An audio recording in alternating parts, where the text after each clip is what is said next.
Ordinary, because we are the voice of the people. Voice of the people. Today, 95.1 FM.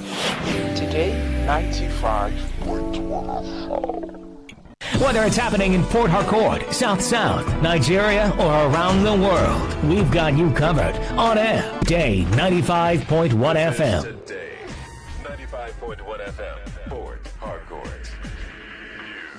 Executive leadership undermined institutional coordination and weakens accountability mechanisms at a time the state was in dire need of security, economic and social reforms. As a party, we're deeply concerned that several crucial ministries and government portfolios remain without substantive commissioners till now. This prolonged vacuum in the State Executive Council is affecting administrative efficiencies. It has delayed policy implementation and it is slowing down service delivery in key sectors that directly affects the lives of Rivers people. Yes, as a party, we also applaud the governor for how he has tried to revive the state, bounce back after the unconstitutional 6 months state of emergency. But as a matter of urgency, we need commissioners in these ministries. It is taking Rivers State backward more than we've ever been. And the ADP chairman said the prolonged vacuum in the executive arm was affecting administrative efficiency, delaying policy implementation, and slowing service delivery in critical sectors that directly affect residents. It is the right time for the governor to listen to us, listen to the yearnings of Rivers people, those who are bold enough to say it and those who may not want to say it, that he should please appoint a commissioner. Rivers State has 1,001 men and women who are capable of handling these ministries to its ultimate point. The entire state is suffering. Please, this is necessary. It is necessary that we have commissioners up and running. As a state, we are not in lack of capable men and women who will handle each ministry to its ultimate. 19 communities in Emoha local government area of Rivers State have appealed to the council authorities led by Chairman Chidi Lloyd to provide annual capital budget support to help strengthen the initiatives of the Emoha Cluster Development Foundation. The chairman of the Board of Trustees of the Community Trust Emoha Cluster Development Foundation, Linus Awuti, made the appeal during the foundation's annual general forum held in Port Harcourt.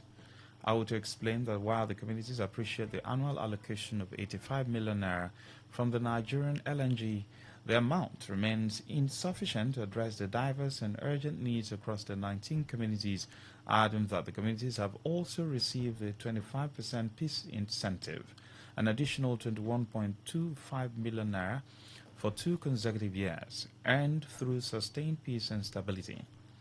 He revealed that the foundation plans to embark on a community-by-community mobilization drive aimed at empowering men, women, and youth, a move, he said, would help sustain peace, strengthen security, and promote development in the area. We are very, very fortunate that it came to a time and moment when in that relationship that we are having with so many development agents, and LNG was able to come out to give a new definition to community relations. We are very, very happy with the leadership and also the governance of your organization that has culminated in this kind of relationship and undertaking that we are having here. To us, this is the right pedestrian, and we believe very strongly that if the template for development that you have exchanged with us is used, properly implemented, with additional funding from you, we are going to excel in development. Speaking at the event, the Rivers State Commissioner for Chieftaincy and Community Affairs, Charles Amadi, represented by the Ministry's Permanent Secretary, Ndukuwe Patrick, urged the communities to promote inclusiveness in the distribution of benefits to prevent disputes. Patrick, who spoke after inaugurating the executive members of the Emoha Cluster Development Foundation, encouraged them to prioritize life-changing and sustainable programs and projects. Peace is the first ingredient of development anywhere in the world. I commend your dedication and willingness to put communal interests above personal interests. Emoha is where I see most people who are serving here giving their selfless service to the community. This has given confidence to your communities and to us, your partners at LNG, as we build our business relations on integrity, transparency, accountability, and value creation. Development works when people take ownership of their own progress so that the community will develop. Let us commit to continue to protect the peace that has made this progress possible.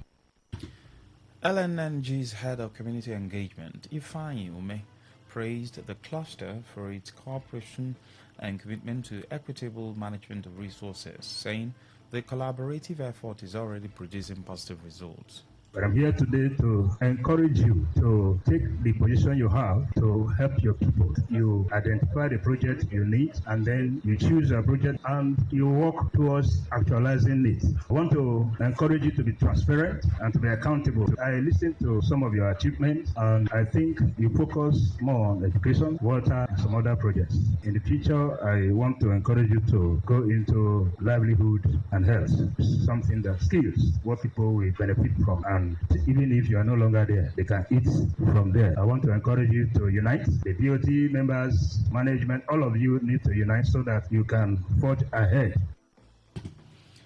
Nathan Obunezi Welekwa has reaffirmed that he remains the only recognized land community chairman of Rumari in Rumekini community of Obiakwa local government area of River State.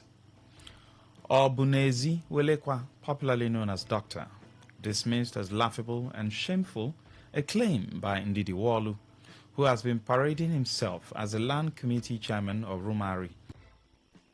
He stated that Walu is not a legitimate indigene of Rumari and therefore cannot claim a position in a community that does not recognize him. According to him, his own appointment as chairman was unanimously endorsed by the chiefs and elders of Rumari, led by Chief Livinus Walu. Obunezi Welekwa maintained that no one can take over the position while he's alive and urged the public to disregard any contrary claims by Ndidi Walu. One Mr. Ndidi Walu, he said that I'm no more the Rumari Land Committee chairman, that he's the one that is the Land Committee chairman, because there is a rumor that is going around the community that they want to compensate each of the family that was affected in one of the land disputes. So that was the rumor that he heard. That was why he ganged with his friend to demote me as the Land Committee chairman, where he does not have such right to make such statement. As far as the people of Rumari is concerned, the chief and the elders, I still remain the Rumari Land Committee chairman, pending on when the elders and the chief, we said my tenure have expired. But as far as my tenure have not expired, I still remain the Land Committee of Rumari. I want to tell the general public to dispute what he said. What he's telling the public is not true. Cybercrime is evolving in complexity, prompting stakeholders in the education sector to explore strategies to mitigate its negative effect on society. At the second annual conference on cybercrime, Professor Isaac Ogundu, Dean of the Faculty of Technical and Vocational Education at Ignatius Ajuri University of Education, emphasized that incidents of cybercrime could significantly decrease if digital literacy were incorporated into school curricula. By default, or are they victims of circumstances of a failed state? Sure that the failed nature of our institution contributes significantly to the activities of cybercrime. And we are saying that if we are able to rejig the curriculum and include digital literacy, then the activities of youth in the cyberspace will be more positive than negative. On her part, Professor Esther Fomzi, the lead paper presenter and a specialist in digital education, highlighted that integrating digital skills into technical and vocational training programs would open doors to greater opportunities for students and better prepare them to navigate the digital landscape responsibly. We're trying to look at ways that we can redirect youths from cybercrime to productive ventures with those digital skills that they possess. But our focus is how can vocational and technical education help youths develop digital skills or redirect digital skills that they possess into productive ventures. So what my presentation did was try to look at current challenges we face and employable digital skills. And of course, the things I advocate for is collaborating with the informal sector. There are a lot of businesses in the informal sectors that are willing to offer such trainings. So vocational and technical education centers can collaborate with these businesses to train our youth, to create awareness so that our youth get to see that, look, there are ways you can make money legitimately. Today, FM's Magnus Wawa reports that Professor Isaac Dokubon, Dean of the Faculty of Education at River State University, served as a conference keynote speaker at the event held under the theme, The Role of Vocational and Technical Education in Curbing Cybercrime Activities Amongst Youth in Nigeria. You're listening to the World News on Today 95.1 FM Port Harcourt. We'll be right back after the short break.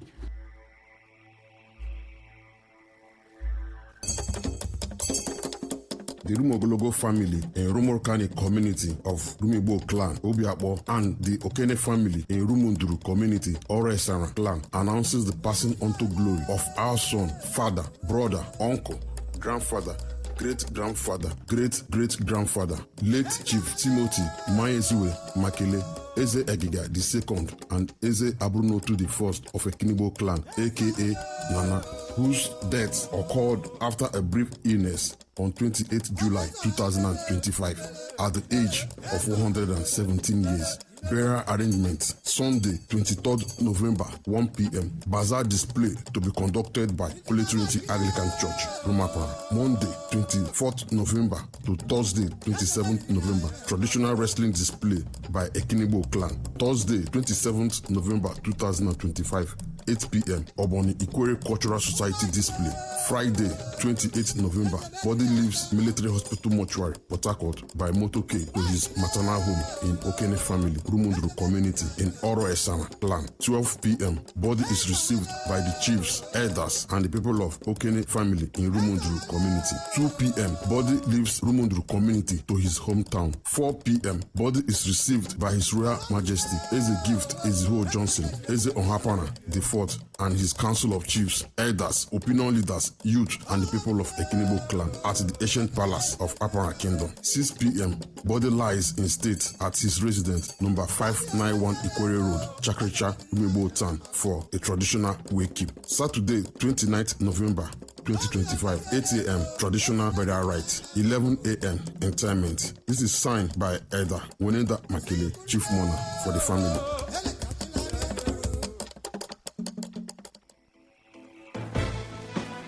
Thanks for staying with us. Now the rest of the news.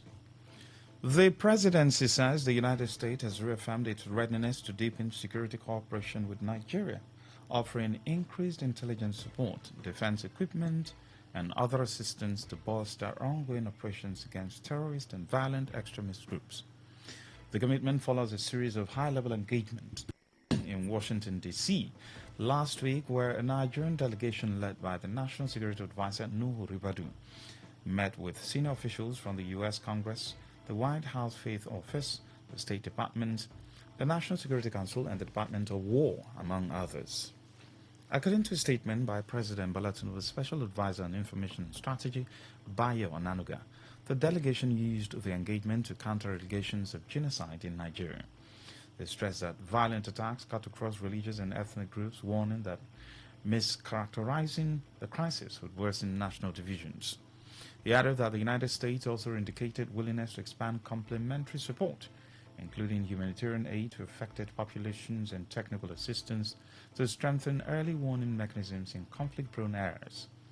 Both sides agreed to immediately implement a non-binding cooperation framework and establish a joint working group to coordinate efforts across agreed areas of collaboration. Nigeria, in turn, reaffirmed its commitment to enhancing civilian protection and addressing concerns around religious freedom and security.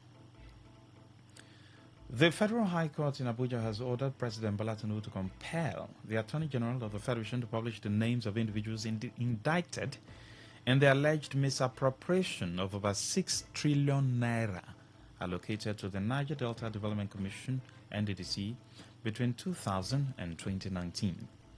The ruling, delivered by Justice Gladys Olotu, also mandates the federal government to release the full NDDC forensic audit report submitted on September 2, 2021. The judgment followed the Freedom of Information suit filed in November 2021 by the Socioeconomic Rights and Accountability Project, SERAP.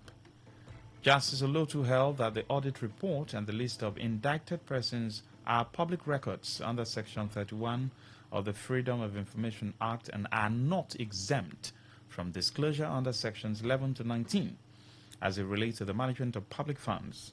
She ruled that the refusal of the President and the Attorney General to act on SERAP's request amounted to a breach of their statutory duties under the FOI Act, Section 15, subsection 5 of the 1999 Constitution, and the Nigeria's international commitments to transparency and accountability.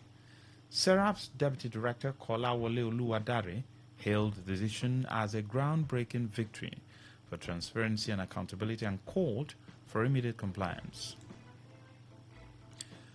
Former Vice President Atiku Abubakar has formally joined the African Democratic Party, ADC, the coalition platform adopted by major opposition figures for the 2027 general elections.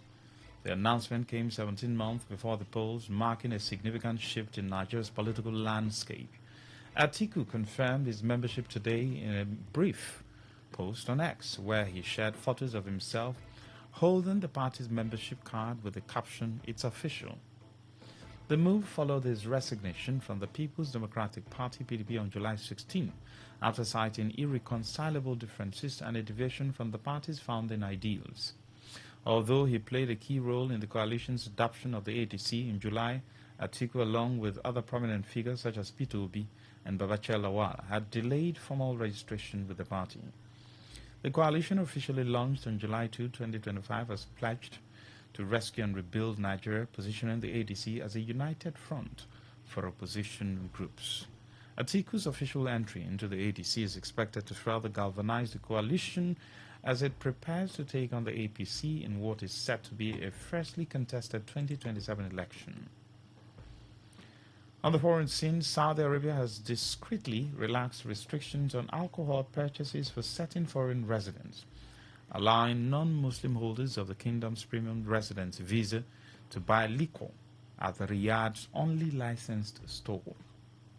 While authorities have issued no official statement, multiple diplomatic sources and premium visa holders confirmed that individuals with the elite residency status can now access the previously diplomat-only liquor shop in the capital.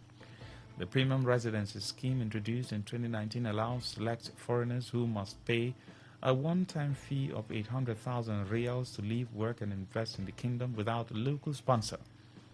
It also grants greater mobility and business privileges compared to standard residency visas.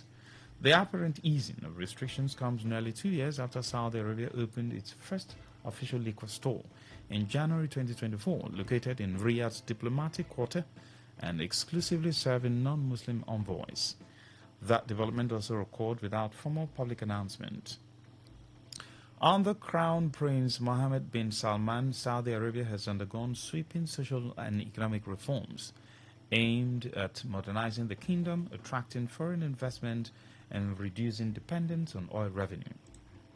To end the news, as a summary of the major stories. We told you that the chairman of ADP in Rivers State has urged Governor Ismaila Fura to appoint commissioners to strengthen governance in the state. 19 communities in MOA have sought capital budget support as Cluster Development Foundation highlight funding gaps. We told you that former Vice President Atiku Abubakar has officially joined the ADC to strengthen the opposition coalition ahead of the 2027 elections. On the foreign scene, you heard that Saudi Arabia has quietly extended alcohol access to premium residency holders. Stella Sasongu Okori edited the news. For comments and inquiries, please call 0818-389-2850. Send your emails to news@todayfmlive.com. Read our stories on todayfmlive.com. On Facebook at Today95.1fm. On Instagram at Todayfm951. On X at TodayFM951. You can also join our YouTube Live at Today95.1fm. Good evening. I am Lucky Maxwell.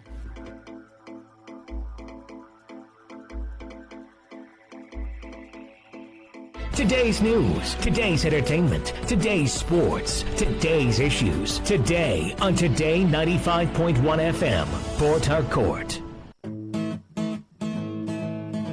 You may not realize it, but do you know you can always show your love for others with simple gestures? Here are some of them. Always look for the good in people. There are two sides to every story. We have our good and bad sides. So, look for the good in people. Focus on people's potential. Everyone has potential. So, rather than put them down, help them realize it. Choose to love. If you're given an option between giving love and receiving love, choose giving because that is a more practical choice. Treat everyone as equals. This means letting go of all the prejudice and partiality. See people for who they really are, not their jobs, not their apparels or bank accounts. If everyone does this, then the world will be a better place. love yourself. You cannot give what you don't have. So, before you try to love other people, love yourself first. Forgive. We all make mistakes. So, whether it's a family or a stranger, the best way of showing love is forgiveness. Everyone deserves a second chance. Show compassion. Care for other people. Okay, all right. All you need to know about this one is that 95.1 FM? Such a unique dial.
something is weighing you down, and they say, forget about it.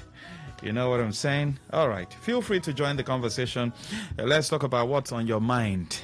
What is bothering you, giving you headache, giving you sleepless night. You want to talk about these societal issues, community issues, not eyewitness report to like something you've been brooding on. Why is this thing like this? Why is this thing like this? And you feel like, bringing it up here, for us to talk about it as a family. Please bring it up. We'll go talk. No shame. Yes, good evening. Good evening, Maswell. I greet you, sir. Yes, my name is Engineer Samuel. Yes, please, Engineer. Calling from Alakaya. Yes, Maswell. One of the things that is disturbing me, if you check very well, the rate of mad people in River State, especially in Port Harcourt. What is happening? I thought there is an agency that's in charge of all those controlling those mad people because they are causing a very big nuisance in the society. It wasn't me there 4 years ago. If not that I'm vigilant at Rumola Action. The guy just, I don't know what happened to him. He picked up his stick and started pursuing people. And I stood and told him that, see, let me tell you, my own madness better pass your own, because if you come near me, I will change down for you. The guy just stood and was looking at me. Yes, there's supposed to be a platform that takes care of all those people. The other one at the Britoria, you will see the man naked, dancing, as is what kind of thing they dance and the rest. What is happening? Does it mean that there is no governance in River State? Yeah? Secondly, you see this NTA road, that place now a swimming pool. If we woman we carry belly, never doing that, there's nothing, the woman go born prematurely. She was all born. I didn't bother picking now, they call them NTA picking. Is it that the state government, they are not passing through that route? Is there any council law instead of that place? Don't we have any local government chairman in that vicinity? All right, thank you. Don't we have any House of Assembly member in that site? Is it that if they want to drive there, they will carry their car on their head, pass through that pedestrian, and drop it and continue their journey? Is it until that they see somebody? Okay, look at the dumpster. They will open that what is it called? They will not close it. They will open it, bring out those sands from those tunnels, from those canals. If you go to that empty now, remove that empty road now, you see those canals. Please let them go and close that thing. All right, sir.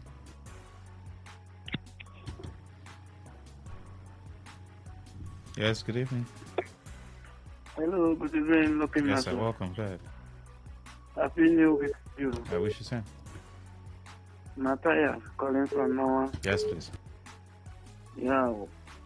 What is on my mind this evening is since when the former governor of River State, FCT minister, captured the state, nothing has been happening.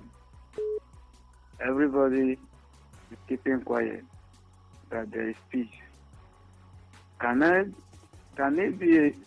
peace be in the state that people are hungry? These governors have changed. This is not the same governor we know before. So I am urging him to try and put food on the people of River State. Let the youth have something to do. We can't continue this year. How many years now?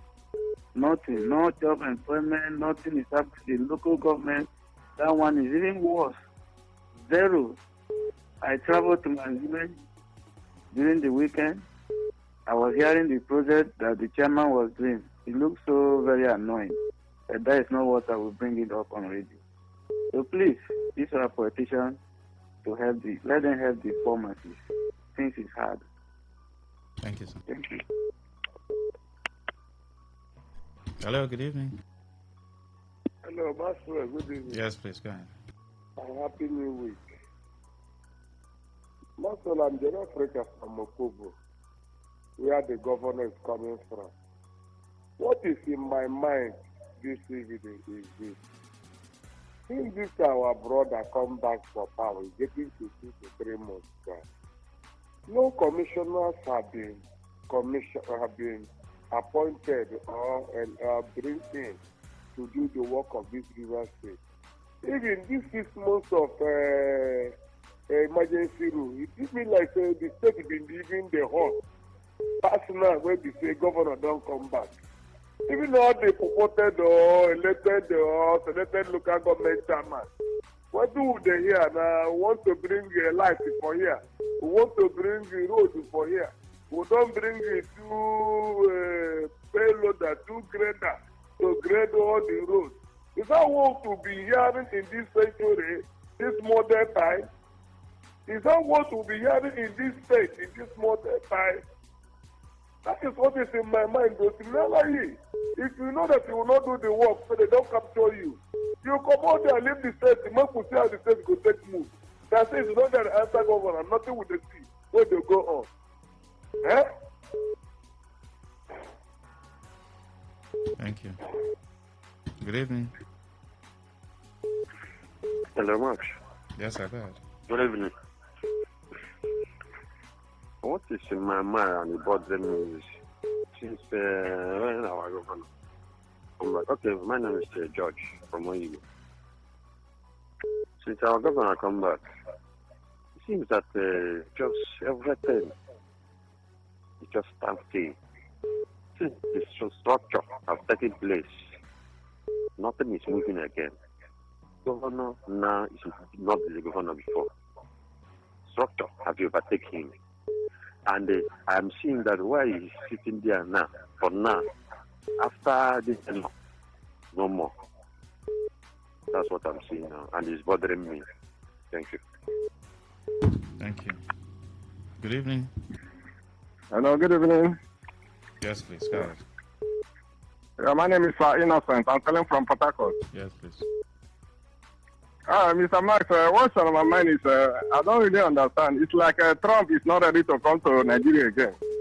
Probably a lot of dissenting voices, even the American U.S. Congress.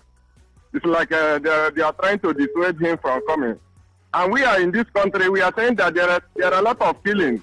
There are a lot of killings. God has answered our prayer by saying that Trump should come. Why should he now be kind of changing his mind? 300 and something students kidnapped, and they are telling us that 50 escaped. How did they manage to escape? 50.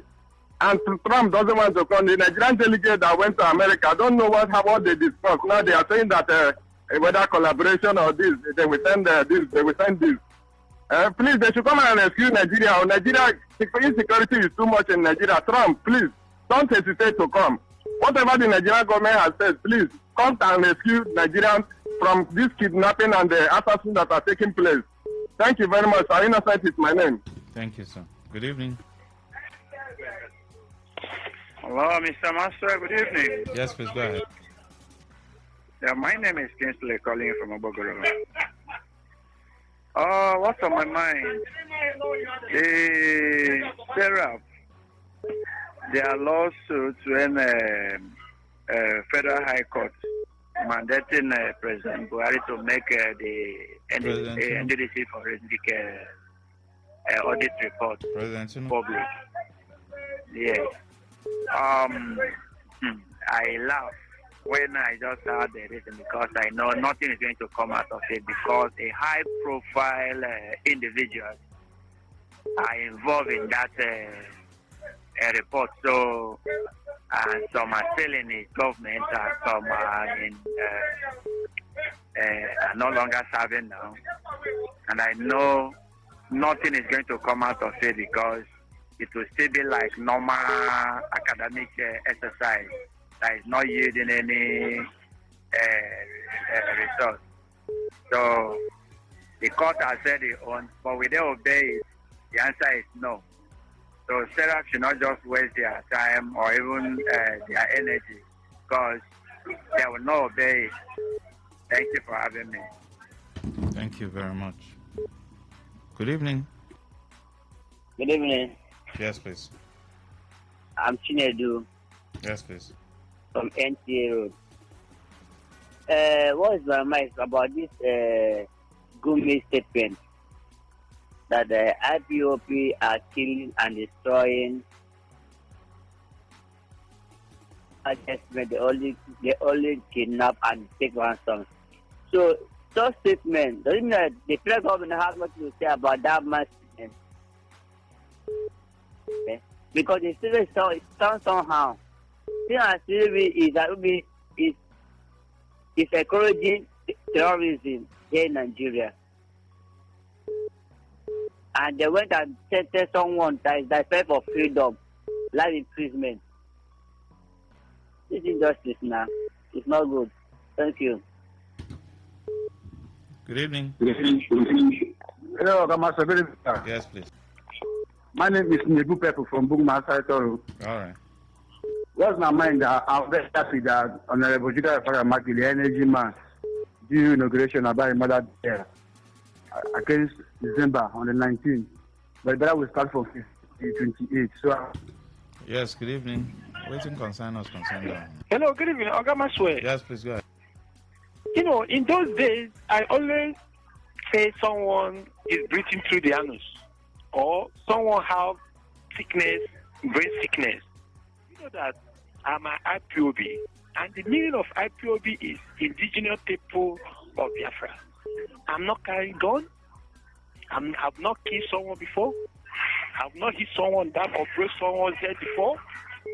If coming from the east is Biafra, which means I'm a Biafra. And we are not destroying anything. We go to villages, we go to towns and develop the area and develop the place with peaceful mind and with jubility. So nobody should tag me a terrorist or a killer. I will not say somebody is breathing through the anus. I will not say... No, don't say that. Eh? Don't say that. Good evening. Maxwell. Yes, please go ahead. Good evening. Yes, please.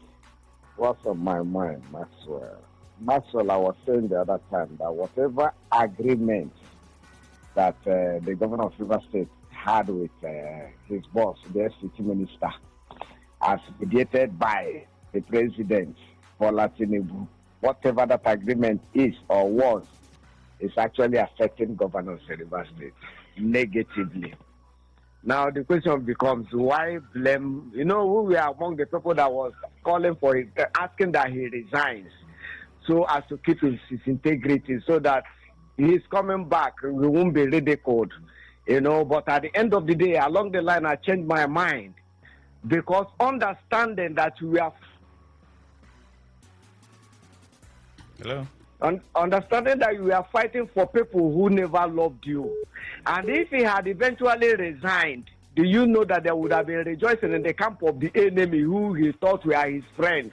You understand? So it is a good thing for me now that he never resigned. You know, that he sits there. And, you know, when you were fighting for people that ordinarily you thought would have backed you up and stand at your back, but at the end of the day, we were here when an illegal administrator was celebrated as civil servant or the civil service friendly, whatever. You understand? So for me now, I am saying Fubara, because there's just little or not, an agreement has been reached. There's little or nothing he can do now, and he is back. He is there. So that's why we are seeing what we are seeing. Maybe he is there just to, you know. All right, thank you. Good evening. Good evening, Maxwell. Yes, sir, go ahead. Yes.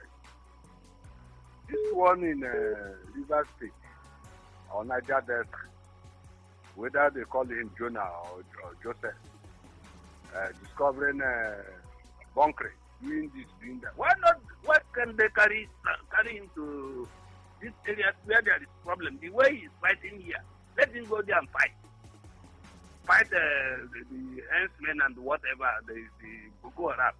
He should go there now. Only River State here, this one, where this is.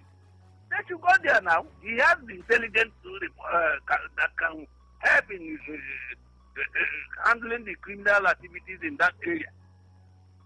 And again, now we don't go Obiakpo chairman. He has left committees and a summit. What has that to do with the people of Obiakpo? They bought how many transformers for Eche people? Now he has bought what do they call it? Grader. To grade Eche. This one a summit and the committee. Committee. Land this, that, land that. You know why he's there? He should try and think of what to do for the people. No? I know that his father will not allow him to do anything.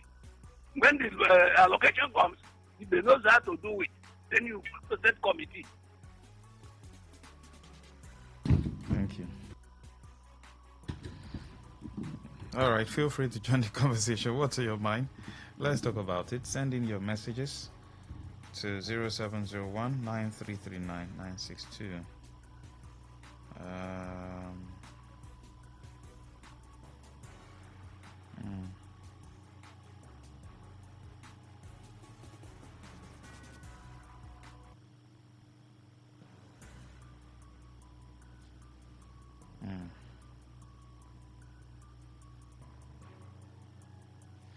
Max, enjoy yourself, Jerry. What surprises me is the wonders of Nigeria. The over 300 children will be kidnapped, and 50 of them stood up and ran and escaped from the kidnappers who guided the children. Just watched them escape. The remaining children just sat down and watched them escape. Those children ran through the forest that they were taken to and found their way back to their houses. Maybe tomorrow, their state governor will sew apron uniforms for them and receive them in government house. What a wonderful Nigeria, Mr. John.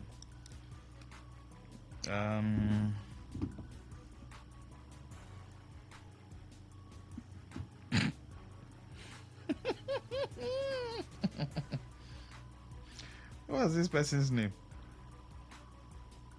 I'm afraid if the governor will pay us Xmas bonus in this December because the owner of the state has taken over. That's what's on my mind.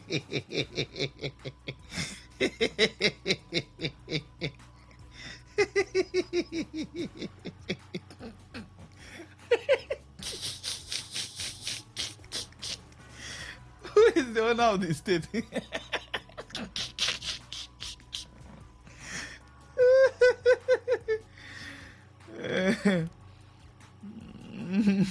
Bassi says, please tell us by which law are you compelling us to say what's on our mind?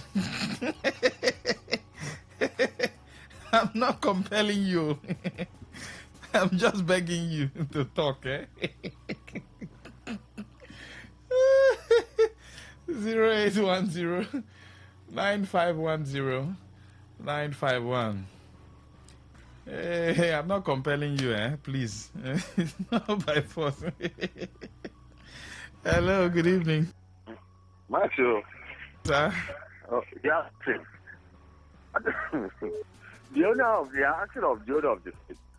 The owner of the state is structure. Structure has taken over the state. Yeah. People should leave me. Good evening. Hello. Hello. Yes, so go ahead. I heard your what you said this evening that 50 these children that have run away from the house of the kidnap, the bandit. I read someone's message. Okay, some message. Okay, because I've not able to. I did not to my Lord Jesus. I had a comment. So I said, let me say something. No, I just read someone's message. It's what's on your mind. But is it true that they have run away from the camp of the bandits? Going from where? I said, is it true that the 50 children that run away from the camp of the bandits? There was a report like that some escaped. Because what I say so, sometimes I don't know if this Nigeria will tell us the truth. How can the 50 people run away from the camp of the kidnapper? Where are the bandits? See, sometimes when we have some things in this country, I'll get it back for imagine how. But one day the truth must be told one day. despite what we think that nobody knows the secret, but God knows it all. But one day, God will be the secret of Nigeria for the people to know that what is going on in this northern state. So thank you. All right, thank you. What's on your mind? That's the segment. I just read someone's message. It's not, I didn't say anything. Lucky, what's on my mind is the release of the kidnapped church worshippers in Kwara State. This is a good news. We thank God for his message. According to government, they were rescued. The question is, who rescued them and how did it happen? Were they rescued by air or by land or by miracle? Or was ransom paid? Government should be sincere to tell us the truth. I know it's shameful for government to admit that ransom was paid, but we already know the truth. There is no point trying to deceive the people. All right, Mr. Lucky, thank you. Please keep the calls coming in. We still have a few minutes. What's on your mind? Good evening. Hello. Good evening. Yes, sir, go ahead. Hello? Yes, I can hear you, sir. Yeah, what's on your mind? Yeah, even if they say ransom was paid, we'll be paying nobody ransom. said ransom was paid. Someone is just... Okay, sorry. Even if ransom was paid, assuming ransom was paid, people are being paid ransom, and at the end of the day, not all of them are returned at the end of the day. So the question is, how is it this fast to pay ransom and get almost 80 people? 80, even if ransom is paid and get 80 people, there is something behind these things that federal government knows. It was very quick and fast for them to release almost 80-something people. Very easy. You mean some of the girls and some of the church, you are combining them? I'm combining them now. Okay. Because we have some of them that when they go like this, 2 months, 3 months, 4 months, we've not heard anything. But now, because America is involved, all eyes in Nigeria, and all of a sudden, within 24, 48, 72 hours, 80-something people came back. No issue. Nobody killed. Nothing. There is story behind this. There is a story behind this, because you cannot tell me that these people just, even if they get ransom, they just release all these people. So these people should tell us what is going on. The federal government, they should tell us what is going on, because we cannot watch all these things like this and just leave it the way it is happening. They should tell us what is going on. Thank you very much. Yeah. All right, what's on your mind? Keep the calls coming in. 0810-9510-951.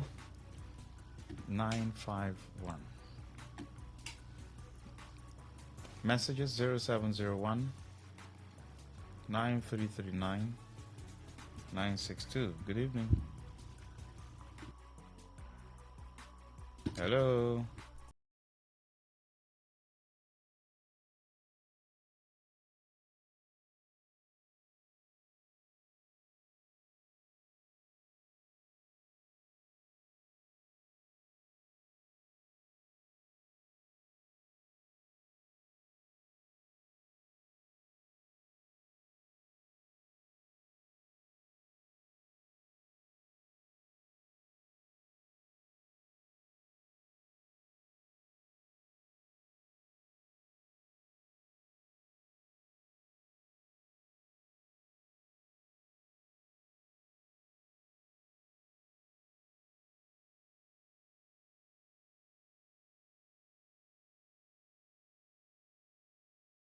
Once everything is calm, they can start paying the people's vote. Okay. All right. Thank you. 0810-9510-951. Good evening. Hello. Yes, please go Hello. ahead. Good evening.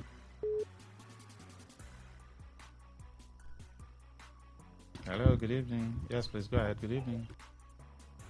Maswell, good evening. I greet you, sir. Welcome. How are you today? You did a great job. All right. Yeah, what is on my mind today?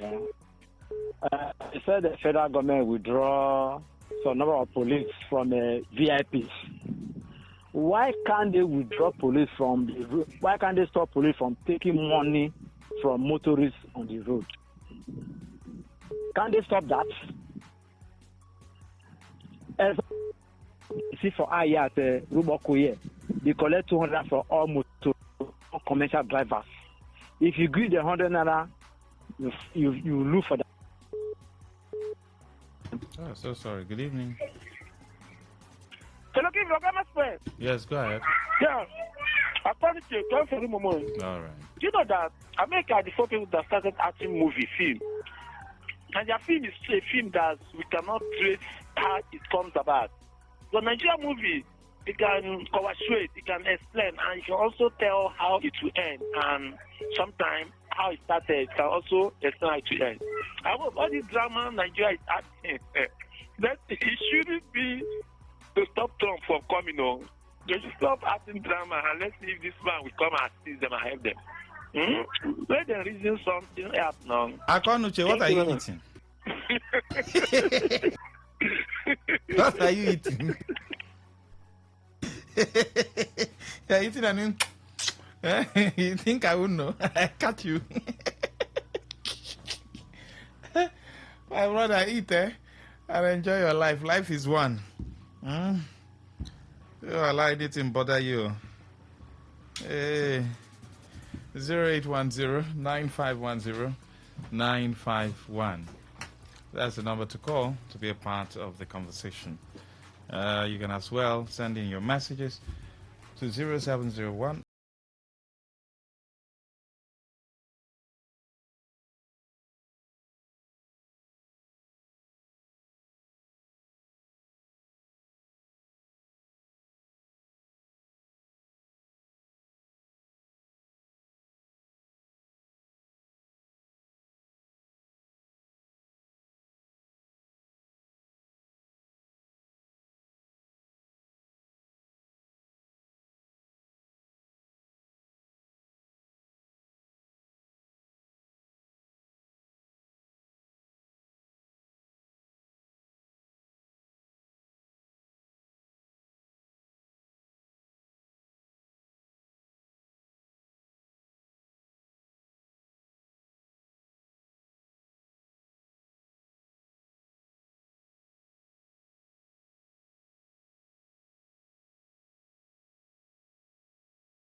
They are saying that they went and rescued the church boat. I'm not able to do so now. I have the message.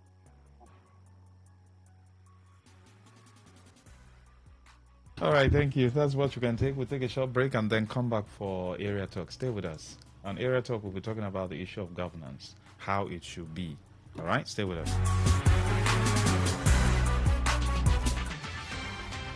Today's news in 60. The federal government has stopped receiving applications for the Pioneer Status Incentive (PSI) with effect from November 10, 2025, which implies that corporate organizations will no longer enjoy 3-year tax-free incentives for new businesses. Dangote Group is set to end Nigeria's dependence on imported sugar with an investment of more than $700 million sugar expansion plan aimed at boosting local production. The Manufacturers Association of Nigeria, MAN, has warned that the decision to ban the production and sale of alcoholic beverages packaged in sachets and small PET bottles by 31st December 2025 could lead to the loss of over 1.9 trillion naira investments by indigenous companies and 500,000 direct and 5 million indirect jobs. The National Insurance Commission has issued a new directive mandating stricter know your customer requirements for insurance contracts. And on the foreign scene, Malaysia Authority says it is planning to block children under 16 from signing up to social media accounts next year. in a move to tighten access over child safety concerns. Today's news in 60. In 60. On this day in history. On this day in history. On this day in history. Today in history, 24th November. In 2001, the Grand National Assembly of Turkey ratified changes to the country's legal code that made women equal to men before the law and no longer subject to their husbands. In 2012, a fire at a clothing factory in Dhaka, Bangladesh killed at least 112 people. In 2013, Iran signed an interim agreement with the P5+1 countries, limiting its nuclear program in exchange for reduced sanctions. In 2016, the government of Colombia and the Revolutionary Armed Forces of Colombia, People's Army, signed a revised peace deal, bringing an end to the country's more than 50-year-long civil war. In 2017, a terrorist attack on a mosque in Al-Roda, North Sinai, Egypt, killed 311 people and injured 128. And in 2023, Hibiscus Rising, which is a public sculpture by Yinka Shonibare commemorating David Oluwale, a British-Nigerian man who drowned in the River Aire in 1969 after experiencing racial harassment and police mistreatment, was unveiled in Leeds. On this day in history. On this day in history. On this day in history.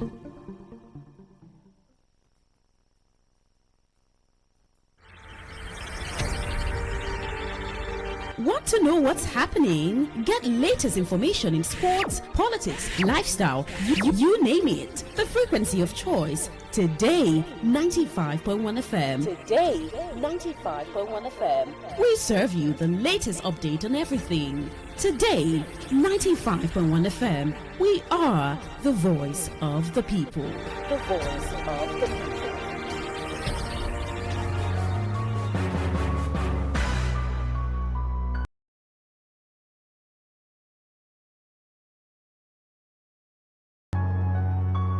All right, welcome back. Before we go into the issue of governance here in River State, we're going to talk about and how the structure should be. Let me just wet the floor a little bit, just a little something that will help you. It will help you, at home. It's actually, under safety for those who did HSC, but I'm not going to go into the technicalities and all that. I'll just go through what you need to know, because it's not everybody who studied physics or did safety.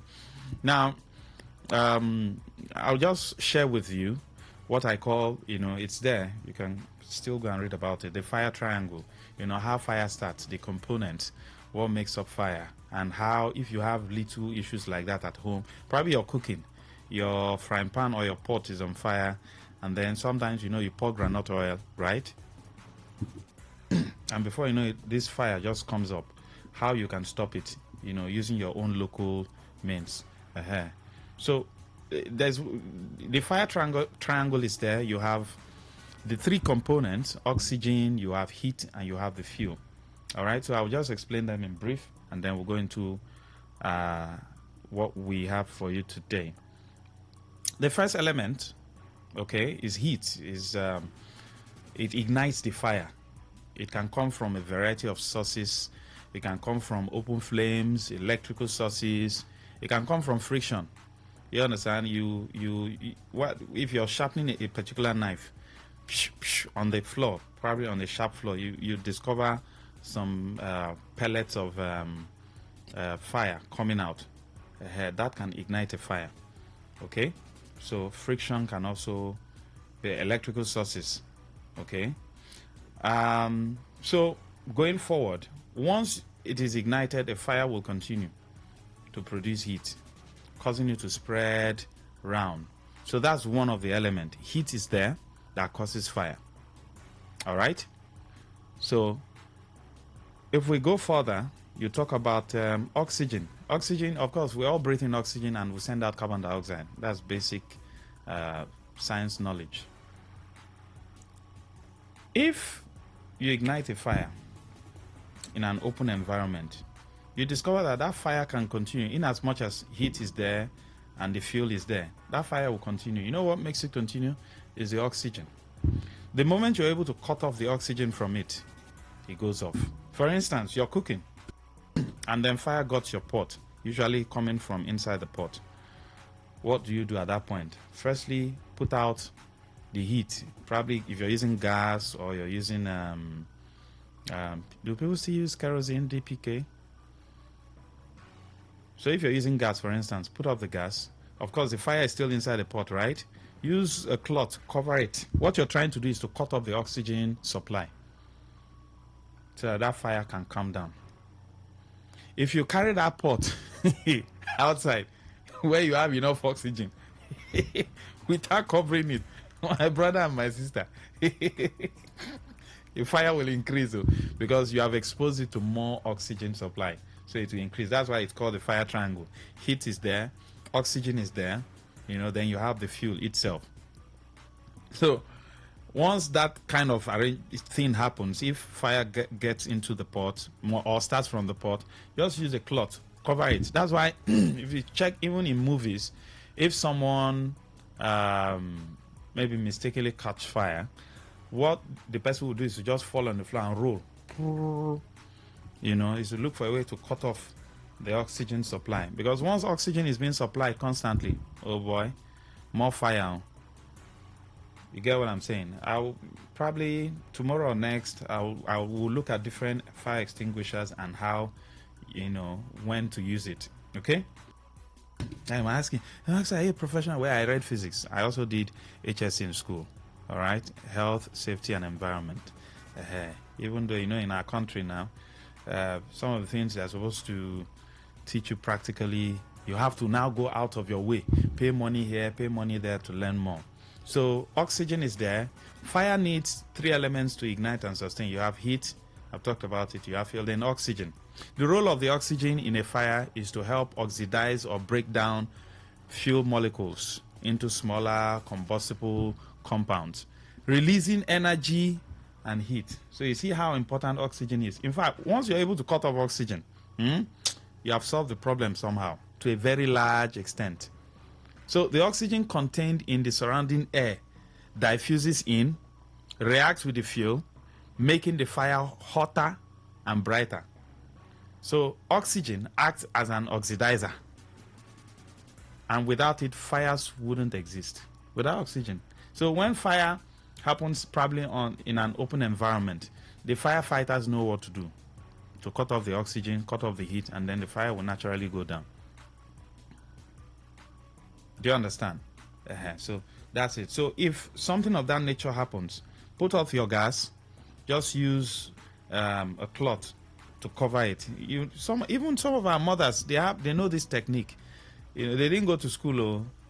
My grandma, she knows these techniques, but for where the woman no go to school, but they are very intelligent. They are very, very intelligent. But the reason why I'm breaking it down to oxygen, heat, because we're on radio, so that you know the 3 components of fire. If they ask you anywhere in any exam, you should be able to get it 100%. You have the heat, you have the fuel, okay, and then you have oxygen. Oxygen is one of the most important components or elements for any fire to happen anywhere. Go and ask firefighters; they will tell you what they do when there's a fire. That's why if fire gets shops like that, when they come, they know the kind of water to use. You get what I'm saying? So, but we'll talk about more of this as time goes on. Some of the few things you can learn, and use at home. Okay, so let's go into the main topic of discourse.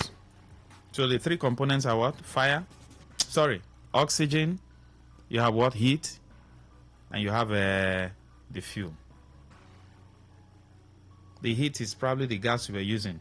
So the pot is there. Probably you poured groundnut oil, you forgot when to do 1 or 2 things before you came fire. Just use a cloth, cover it to cut off the oxygen. Put off the gas first, then use the cloth to cover it. The fire will go down. Don't go and pour water. Don't go and pour water. Water is H2O. Water has hydrogen and oxygen. Don't go and pour water inside. Wow. Okay, just use cloth to cover it, and then it will reduce. That's after putting off the gas. If it's if you're using electric cooker, probably you can just put it off, or put your changeover first to neutral. Then you can continue. All right. Now let's go into governance structure.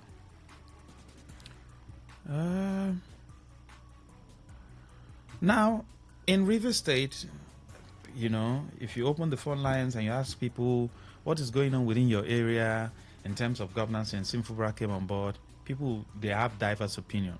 Some people will tell you, oh, things are moving well.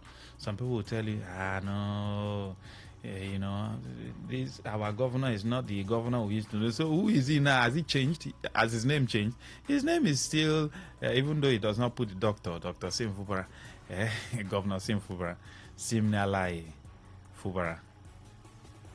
Governor Simnalai, Joseph Fubara. You see the one now? He has not changed. He didn't do this thing. He didn't he didn't go abroad to change his nose to do plastic surgery. So, but you hear people say, no, the governor we have now is not the governor we used to have. Well, what makes you think so? Why do you think the governor you used to have before is not the same governor that is on the throne right now as we speak?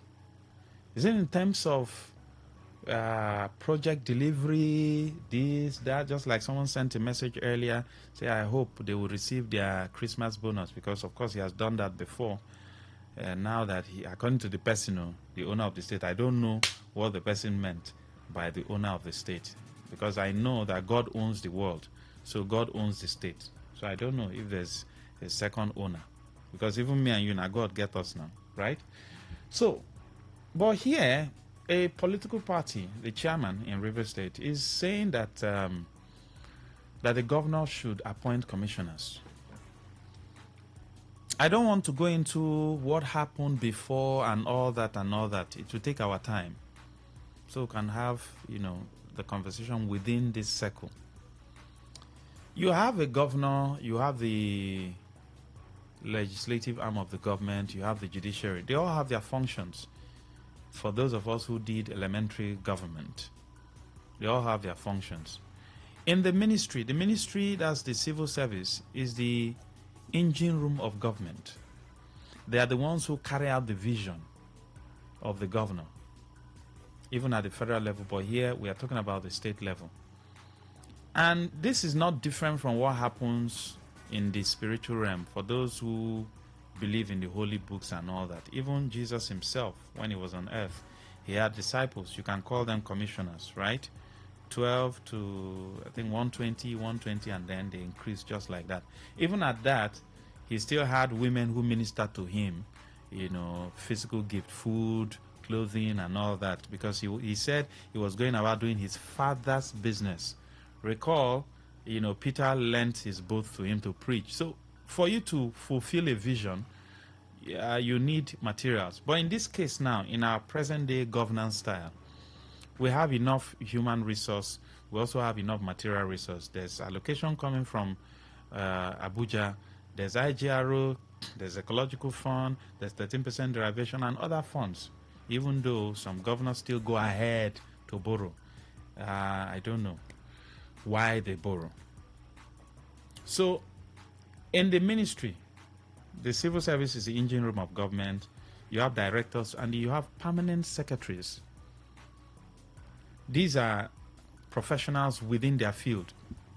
So you have Minister of Finance, Minister of Education. Now, there are key ministries that attend, although all the ministries are important, but because we're a developing nation, we are still trying to develop, even though our attitude is not tending towards developing fast, because we already have a template.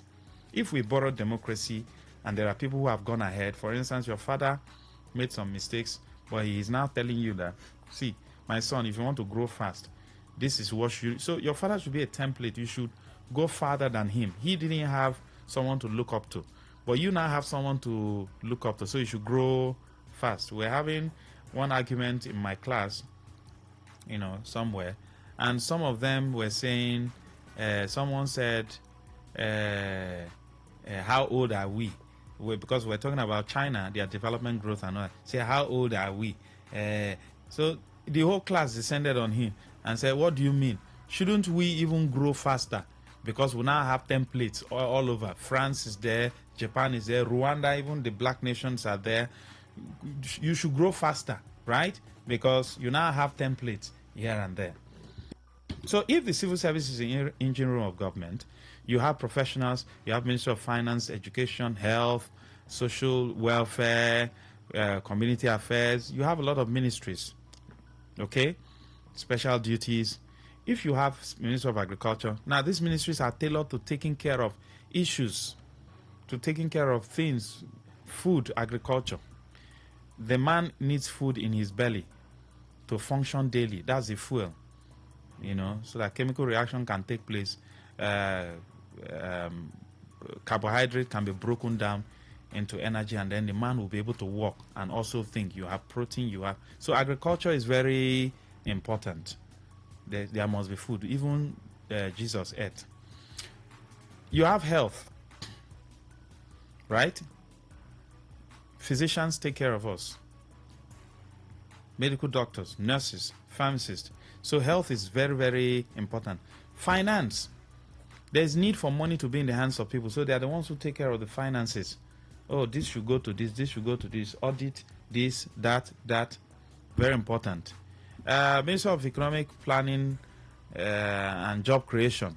They are the ones who are supposed to think and say, Mr. Governor, we have enough manpower, but they are not working.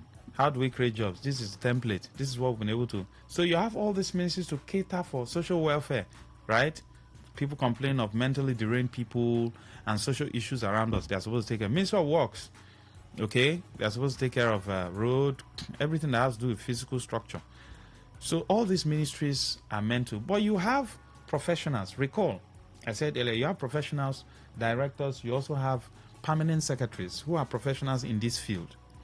Now, when a governor comes on board, it is assumed in an ideal situation that the governor should have what he wants to do. You look at how your state is before you took over. Numerous problems, numerous issues. How do I tackle these issues? Because human beings were created and God has empowered us to solve problems so that the other human beings can live a better life. There are problems all around, and the essence of governance or government is to solve problem. Solve problem with insecurity, problem of food. You make projections. You recall Joseph and Pharaoh. Pharaoh was worried that, this dream.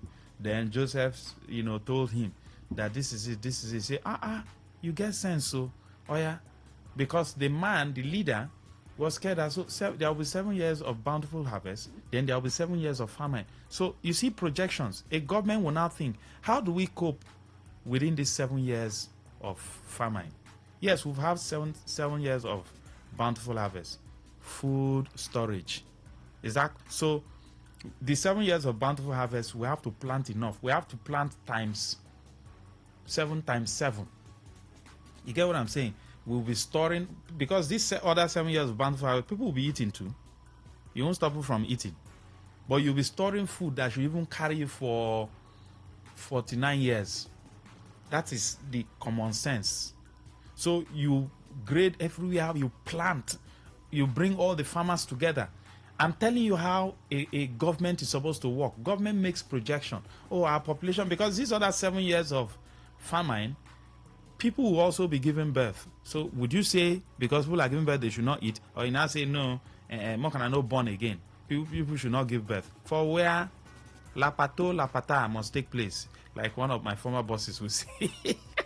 Ask him, sir, which one is la pata? He said, go and find out in the dictionary. You understand? It's the other room thing. Must take place. That's how, even in time of war, la pata takes place. So talk less of when we are at peace like this, because peace has returned. Are you not aware? So 7 years of famine. What do? You plan. Children will be born. We must eat. There's no excuse. Government does not give excuse. It's not supposed to give excuse. Government is supposed to plan ahead. That's why you see nations planning 50 years ahead, planning 100 years ahead. So it's a continuity. It's not, our own type of governance style where, it's a one-man show. Someone comes on board and say, no, stop this, don't do this. This one I want to do. The question is it in line with what the people want? So you plant enough, store food. Food banks will be created everywhere. Farmers will be working day and night. So that the 7 years of ask questions. So these ministries, what is their responsibility? To ensure that government vision is carried out and it gets to the people. I'll give you an instance. For education. Government says free school, which is the right of every child. Every child is supposed to get free education. Quality free education. So what do we do? Oh, there's UBEC fund. Where do we get additional funds from? How many children do we have in our primary schools? So amount. So UBEC, in conjunction with the Ministry of Education, will come up, go through, say these ones are dilapidated. Government, you need to rehabilitate them. You need to build more because the population is increasing. Government says, okay, how much is in it? They give, and then work starts, right? They give free uniform and all that. It is the Ministry of Education that will carry out this and then supervised by the governor himself. Because if you don't supervise something, this is our climb. Oh, Otilo. You'll be shocked that the free school bags, they will go and pack it in their houses. Some corrupt officials will go and pack, and they will not use it for anything. They know we'll go primary school again, no, but they will just go and keep it there. Haven't you seen mosquito net? United Nations mosquito net, not for sale, but they tell you saying at 6.525, make you buy them. You will be seeing it, United Nations mosquito net, not for sale on the body, but you are buying it. Ask yourself how. I won't tell you how. If these ministries are supposed to ensure that the dividends of democracy gets to the people, recall I said something. The governor must have a vision. The president must have a vision. If I'm a commissioner in a particular government, I can't work more than the governor. Do you understand what I'm saying? It is the vision the governor has for the state that I will carry out. No commissioner can work more than the way the governor wants things to be. You know, there are levels to things. If the governor wants top-notch schools in River State, the commissioner for education must carry it out because that is the governor's vision. I don't know if do you understand what I'm saying? If a coach is lukewarm, if on a one win, not gonna win. If on a one, if on a draw, if on a even try you, that's how the players will be doing smash.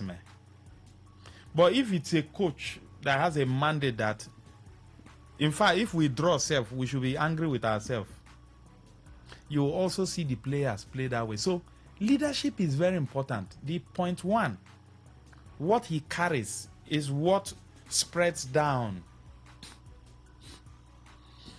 to his disciples. I'm going somewhere because I'm going to ask you a question. So the vision of the governor or Mr. President, as the case may be, in this case now at the state level, is what the commissioners, is what the directors, PAMSECs, and then commissioners who are just appointed. Commissioners are appointed, PAMSECs and they are all civil servants who are professionals in their own different fields, right? Sometimes commissioners might be politicians, but some governors I have seen in this state have been able to appoint commissioners who are experts in their own field. Professor Wate taught me in school, physics, right? And he has been a commissioner. Am I correct? Rosalind Konya has been a commissioner. She's a professional. She was in graduate school. Then I was in school. You know, we've had a one-on-one. You understand what I'm saying?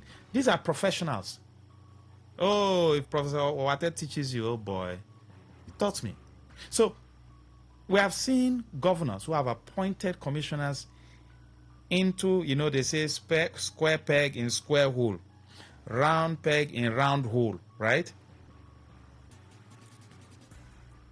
So you bring an academia as commissioner for education.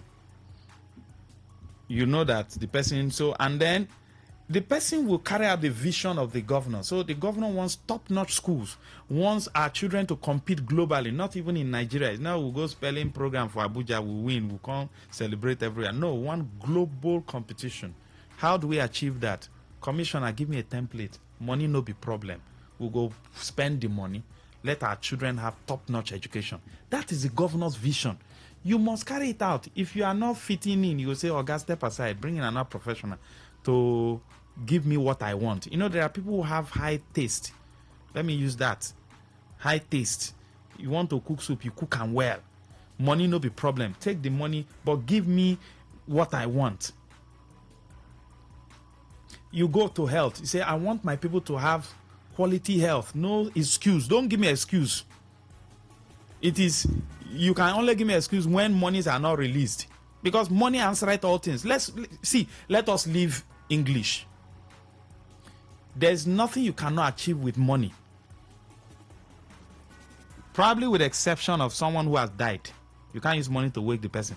But if someone is about to die and the person needed a top-notch surgery to survive, you can fly the person abroad and surgery will be done. In fact, inside the plane, doctors can be there, they will do surgery, the person will survive.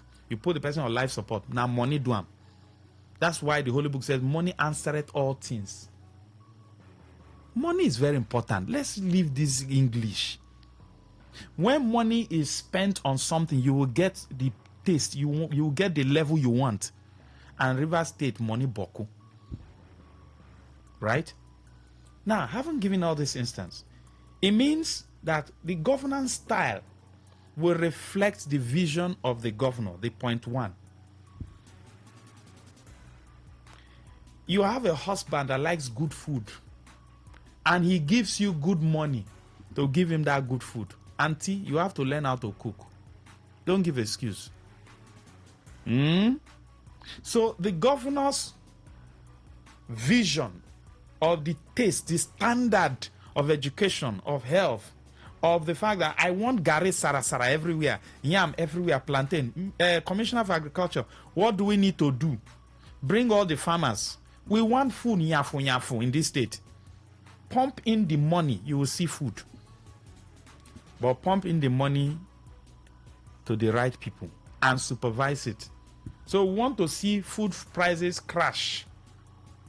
So what is the rotation like? Cassava, how many months? So we'll plant massively. Plant yam massively. We'll project that by 2026, okay, if we've planted and assume, that by so time there will be harvest, right? You put silos everywhere, store enough food, sell food cheap. Then you can now come in and say, we are going to regulate. This tuber of yam, you can't sell above this. But you have not given them any money, no structure on ground, and then you now say regulate. Ngbanu na go my tree market, say, madam, how much they sell one paint Gary? They say no, sell 500. Woman go look and say, who be this one? Eh? You know how much I go buy this Gary for bush market? That's what the woman will ask you. They will chase you away. So when the governor has that kind of vision, then the commissioners, he will also select commissioners of like mind. Likewise, the PAMSECs, they will all sit up. Now, the ADP is saying, the chairman is saying that our governor should appoint commissioners to strengthen the governance structure of the state. There are issues in our state, no doubt. But I want to ask, is it the commissioners that we don't have in those key ministries that is making governance to suffer? Follow me, recall I said the vision of every governor will reflect in how governance style will be. And also recall that the engine room of every government is the civil service. And in the civil service, you have professionals from the senior guys, directors, PAMSECs, right? And they are core professionals. Do you also think that if the governor wants to work, in quote, that he can also use the permanent secretaries to achieve his goals? Or must he work with commissioners? So I want you to, put all this together. The engine room of government is there. It's a civil service. No leave, no transfer. Some retire, they employ, they come in. It's a level. So you have directors, you have PAMSECs who are professionals in their field. You can't tell me a medical doctor will now be a PAMSEC in Ministry of Works. Yeah. Now, wow. Do you understand what I'm saying? A medical doctor should be probably a PAMSEC in Ministry of Health. Now, is that not so? So if the governor does not have commissioners, can he still work with PAMSECs and directors and achieve meaningful results? Or is it only when we now have commissioners we can now start having standard schools, standard hospitals, our roads are working, social welfare, they are taking off mentally deranged people, and then you see things working? Is that what it is? Is it just when we have commissioners we can now say, oh, governance have started? Then where is the role of the governor, who is the main visioneer? Even in organizations, the head matters. The owner of the company will determine how the company will run. The bigger companies you hear, Google and Co. and all that, yes, they have panels, you have executive directors, board of directors. But if you have the owner or the head at that time, he determines the length and breadth, how this organization will soar. From the 3 P's. You have good product, you have people, because it's people who drive the system. So you pay them well, take care of them. It is the head that will determine it. Every organization where they don't pay people well, is from the top. And every organization that pays well and takes care of its people is still from the top. Then you now have nyafu profit. That's the 3 P's of any business. You must have good product. You must take care of people, bring in professionals, pay them well. They will give you the profit. Forget. Profit will be nyafu. So, does the governor need commissioners first before he can roll out his vision for River State? Or can he also work with PAMSECs and achieve even greater results? Well, let's take this from the ADP chairman in River State. As a party, we're deeply concerned that several crucial ministries and government portfolios remain without substantive commissioners till now. This prolonged vacuum in the State Executive Council is affecting administrative efficiencies. It has delayed policy implementation and it is slowing down service delivery in key sectors that directly affect the lives of Rivers people. Yes, as a party, we also applaud the governor for how he has tried to revive the state, bounce back after the unconstitutional 6 months state of emergency. But as a matter of urgency, we need commissioners in these ministries. It is taking River State backward more than we've ever been. And it is the right time for the governor to listen to us, listen to the yearnings of Rivers people, those who are bold enough to say it and those who may not want to say it, that he should please appoint a commissioner. Rivers State has 1,001 men and women who are capable of handling these ministries to its ultimate point. The entire state is suffering. Please, this is necessary. It is necessary that we have commissioners up and running. As a state, we're not in lack of capable men and women who will handle each ministry to its ultimate. Okay, there you go. So, policy implementation. Can't the PAMSECs implement the policies if there are policies? Must there be a commissioner? So I want you to do your analysis and let's talk. For meaningful growth to be achieved. Yes, good evening. Yeah, this is Mr. Zion. Good evening to you. He does not need the commissioners per se to function optimally. The PAMSECs can double as commissioners. Even bringing in the commissioners is a duplication of office. Because the same thing the PAMSEC can do, that's what the same commissioners too can do. So to cut costs in governance, we can do it with the commissioners and work with the PAMSEC. They have directors also in that ministry who can help state the government policies. Sir, as for River State for now, I'm even perplexed. That's even as Governor Simila Ifubara have returned.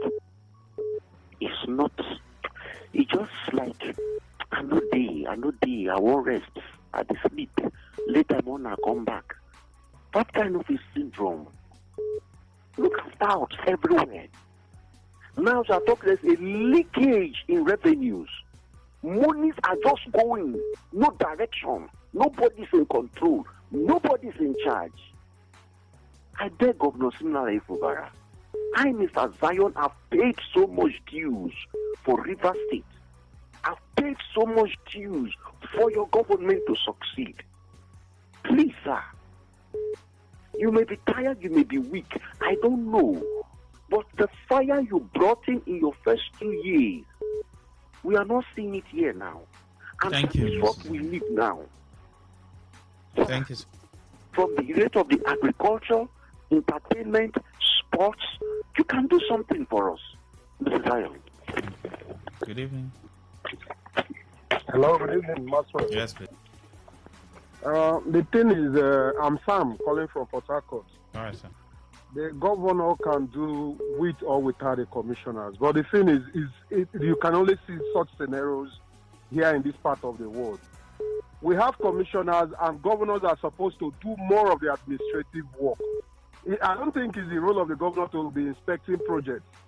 We have commissioners that are supposed to take care of those ones, then they give report to the governor. And the governor can still render your office useless even as a commissioner. So I don't want to look at it, or I don't want us to look at it as a way of cutting costs, using PAMSEC so that we can cut costs. These are roles that people are supposed to play to ensure that we have the desired dividends of democracy. Governors should be busy receiving, guests and all that and report from various ministries, and not just for him to, move around and be inspecting projects. Okay, sir, but let me ask you. Special cases. Let me ask. If Yes. governance, I don't know your view about governance right now in River State, if it's moving or not moving. Is it because we don't have commissioners?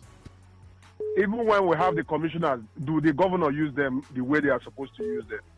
Like the Owate that you gave instance. Then Amechi gave him all the leverage, to do because he trusts the professor. And I know that the man did well during his time. So a governor can appoint you and decide not to use your office. So the thing is, they should not look at it as being political because some of them are appointed based on recommendation from their godfather and not based on merit. If you know that somebody is good in this area, appoint the person. Let the person advise you professionally, and you see that you record a lot of progress in your administration. Not this idea of you just bringing in people because you want to have commissioners and you render the offices useless.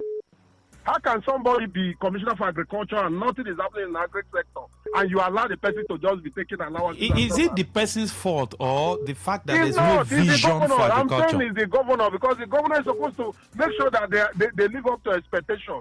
You don't appoint people and the people will just be in the offices doing nothing. Thank you. Thank you. I want us to also look at this part. I said something. You cannot do more than your Oga. If your Oga does not want to do anything in education, what do you do now as a commissioner for education? You go just there now, drive your Hilux. You just go here, go, because monies are not really, okay, what is the policy on education? So what do you want to even implement? When they say policy implementation, you implement whether green paper, or white paper, yellow paper, there must be something on ground, a blueprint that this is what we want to do in the next 6 months, 1 year, 2 years, 3 or 5, and then another administration will come on. But if there's nothing like that, what do you now expect commissioner to do? Is it not money they will also release to back up the policy to be implemented? Good evening. Hello, good evening. Yes, go ahead. Yeah, this is Innocent. I'm calling from Port Harcourt. All right. Mark, the governor is following the directive of his Oga. The governor doesn't want any problem because this 6 months of not being in office, he has learned a lot. So now, to him, for peace to reign, he's following the directive of his Oga, being the former governor of River State, Chief Wike. So, but that does not mean that they won't appoint. Were you there when they were giving him instructions? I'm telling you, I'm analyzing what is happening now. You know what we are saying that when things comes, governance will change. If we are thinking that we don't know what we are saying, haven't you seen change in governance now? They will. Let me say they will. They will appoint commissioner, but For now, the Oga has not decided that they are to be commissioner. When Oga decides, they will. Thank you very much. Sir Innocent is my name. Good evening. Good evening, Master. Yes, sir. I believe the framers of our constitution were not mad when they say there should be executive council at the state and national. National shall be called ministers and state commissioners. That is the law. That's the constitution. That's how it should be. But I'm listening to your analysis carefully. That's correct. And they say when the head of it, when fish wants to rotten, the head, from the head, and it flowed down. If not, going by the constitution, there should be commissioners. Please, the PAMSEC has a limitation. And that's why when they say political will, the political will derive, well, the governor gives the go-ahead to the commissioner. And that's why when you go, both in federal and we never get minister, we never get the commissioner. We are waiting for the president to appoint minister. It is there. The PAMSEC of every minister, yes, it can function, but it has a limit. Exactly my point, sir. The issue now is, okay, even when you have commissioners, and the point one does not have anything he wants to roll out for the people, will there be any meaningful development? Because our end point should be that the people are getting dividends of democracy. So whether there's commissioner, minister or not, do the people even get the dividends? That is the point. Like I said, when the fish wants to rot from the head, so if the head is rotten, it's rotten. Still picking from your own analysis as well. The commission, in fact, we've even had the former president Obasanjo said, I appoint you as advisor. If you advise me, I like, I take. If I don't like you, I leave. You understand? Do you see the scenario there, the mentality there? That's the problem. So, ordinarily, this is a full cabinet. And that is why in other Senate clients, before you see a U.S. president, in fact, in the UK there, you get a shadow cabinet before the government is sworn, the prime minister is sworn in. Thank you, sir. You already know who's going there, because that shadow district is already created. So they know. Thank you, sir. And when you have people that do not have how do I put it now? The political will maybe just and pick and force to the people, then we have this result. Thank you, sir. Thank you. Thank you. Thank you. Good evening. Hello, yes, good evening, Mr. Maxwell. Yeah, this is Matthias calling you from Noah. Yes, I think the governor needs the commissioner in his government for him to succeed. I don't know. Is it that there is no people that he can appoint as a commissioner in River State? Or why is it that this very time we always want to change things that was normal? Because somebody have called somebody and said, this is how I want you to run it. The commissioner need to come in, because they also have people that they are loyal to them. If the governor can appoint the commissioner can be helping other people too. This one, everybody is calling on the governor. Can the governor touch everybody in the state? So I think Governor Fubra needs commissioner. But I am saying what I've been thinking. This is part of the peace we are enjoying. Thank you. Because, that is it. Because somebody has pocketed the state to his own pocket. He won't do any other thing again. Thank you very much. Good evening. Hello, Lucky Maxwell. Yes, Robin Maja. God bless you.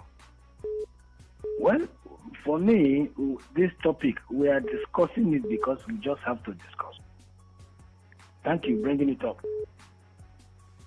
But Lucky Maxwell, do you recall that the governor told us that the topic for me, he has the shoe to chase him. Now, I'm not aware you have focused. It's so now.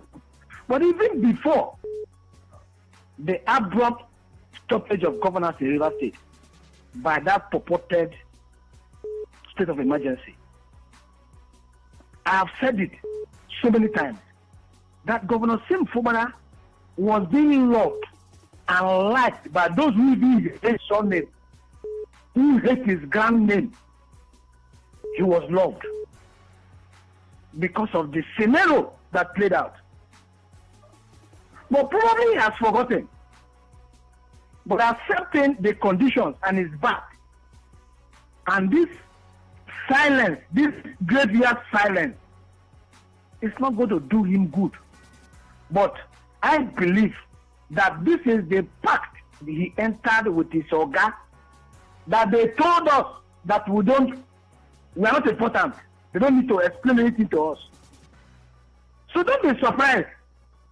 Because in one day I will just stay and hear one commissioner will talk. Are they talking loud? It's as if we don't have governance, as if we're in a government that we don't have constitution. Meanwhile, every local government area in Rivers State is supposed to be represented. Thank you, sir. What we want to do, we are. All right, thank you. So for me, we should continue to call on the governor. He is the commissioner, he is the governor. Thank you. Thank you, sir. Good evening, go ahead. Hello, good evening. Yes, sir. Go ahead. Lucky Pastor. Yes, sir. Wellington from Okrika. Wellington. Why are you sounding like this? Where are you? Inside the hole? I'm in the third corner for now. I'm in a well secured area anyway. Okay, sir. Okay. But you can hear me clearly. Very clear, sir. Let me go back a little bit.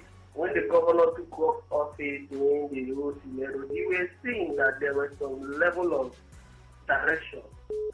Those who are Bible scholars, they will tell you that the Bible says, write the vision plain and then run with it. That's what you really want to hear. Where are we going? And that is just the truth. We are praying that the governor should please write the vision to Rivers State. Tell us where we need to go in education, health. Yesterday I was talking to one of my big friends and said, the real estate people are coming up here and there. The communities, are they providing land for schools? Are they writing to commissioners, to PAMSEC, to the state government, please come to our community, come and build. We have 3 plots, 4 plots for school. We have 6 plots for health center. These are the things, but because the vision has not been written plain for the people to see. Real estate people are just buying everywhere, selling everywhere. Don't know where the road is coming from, where the quota is going to come from. I'm not calling the market, but the fact remains that they are developing some areas that don't have plans, no dreamage. You just earmark land and begin to say, because the vision is not clear. And we are begging the governor, the distinguished governor of Rivers State, Senegal, in our life, write the vision to Rivers State. We will Thank you, sir. So that we can run with it. All right, sir. Thank you and God bless you. Thank Well, you, let me Wellington. Yes. Good evening. Mr. Mas, good evening. Yes, sir. Go ahead. Yes, sir. My contribution is that how can we get it right now when we are not getting an incompetent person? Yes, because all those governors, we worship them. All those governors, we worship them. Governors stay in the house and determine all what will happen to River State. And there is no solution in all those people that come as a governors. No solution. Because why no solution? Our people see them as a god. So does he need commissioners or not? We are talking about the commissioner now. I'm talking about the commissioner because the commissioner cannot render anything at all because the power is in the governor. The power is in the governor. The commissioner appointed by the governor. What do you expect to come out from the commissioner then? Thank you, sir. You don't expect anything. All right. So that is the thing. Thank you, sir. Thank you. Eric says, hi, Max. Let me tell you the honest truth. I'll rephrase it. His Oga does not want him to overshine him. because he was seeing him as a man. You mean his Oga, the governor's Oga? I have to rephrase your message. The governor's Oga does not want him to overshine, because he was seeing him as a man that will work to please the people, and his name will overshine him, the way you put it. Okay, Eric, I'll leave it at that. Please don't be angry that I had to rephrase your message. I can categorically tell you that Sim is how do I put this now? He's a rubber stamp governor in the hands of his Oga. His LGA, no commissioners till the LGA decides. Let us stop disturbing ourselves. Ned Aguma, thank you. Good evening, welcome. Hello, go ahead, good evening. Hello, Max, good evening. Yes, sir, go ahead. Thank you for bringing up this. Why am I saying thank you to you? It means you are thinking about River State. What Max is saying is all governance will go and move faster and better in River. You ask the question, do we need commissioners? Max, I want you to help me take the answer from here. The last commission works. If I'm not mistaken, I have noticed that man come to your station 2 times at least while driving towards the project. He had that first 1 year some fraction that he was there. An active commissioner I am talking about. There was a day that we were discussing something on the radio. He decided to drive into your office and correct some starting mistakes they were making there. 2 months and 1 year some fraction that govern Nigeria without somebody citing him. Max, you can bear me with that they were commissioning road, this, that, and awardance of one thing or the other. After this emergency rule, I know this is what has triggered this question you are asking. We need commissioners, but what will the commissioners do now? Because as it is, the governor, to my own view, is on cage. People should wait until this thing passes. If River State can take River State holding it, then commissioners will work for you too. Thank you. Thank you, sir. Good evening. Hello. Kanu says, Maxwell, I hope you're in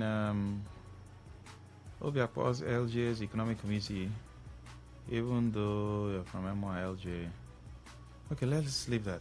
You talked about commissioner's appointment. It's not a prerogative performance, but it's constitutional provision. Anyways, the vision, direction is not even there because most of them did not prepare for the job. Vision and preparation go together. Kanu, thank you. Good evening. Hello, Mr. Maxwell. Yes, sir. Yeah, Reginald. Yes, sir. Mr. When the former governor assumed office, his first, we know that he is going policy and program.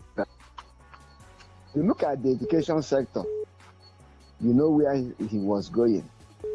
You look at the agriculture sector, you look at the health sector, you will know where that government, the objective of that government, where that government was going. But unfortunately, Mr. Maxwell, of a truth, when Governor Sim Fobe assumed office, despite the 6 months emergency rule, Mr. Maxwell, I cannot tell you that I know where the direction of that government, that the government of Governor Sim Fobe, even before the emergency rule. So, Mr. Maxwell, let us talk about whether commissioner. Hello, are you still there? Oof. Good evening. Hello, Master. Dr. Patrick. Good evening. Yeah. Situation is for itself. The guy can see that this or what? Not what we need to do. If somebody wants to 9, obvious. So before this second national game, we said that you need to adapt to this second and second. Love it, love it. I love it, and I also enjoy good governance of people. But when the people are happy, they are supposed to bless all the people. Democracy is all about the people. But when it appears the people are not that important, but people can do somewhere, no problem, society is just. So for me, there's no governance right now. And commissioners are needed. People go out there.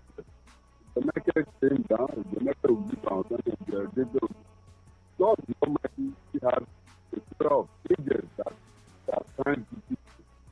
And yet, the omnipotent can do all things.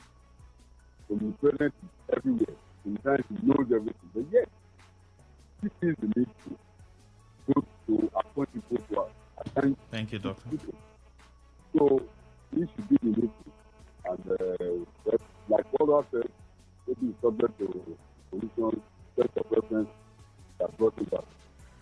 Thank you, sir. Thank you. Chief Dr. Michael Nwuche from Ahuda says, this is the issue Today FM is discussing on air now. How can this be possible if we have Commissioner for Education?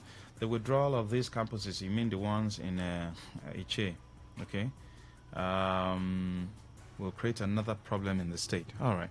Thank you, Dr. Nwuche.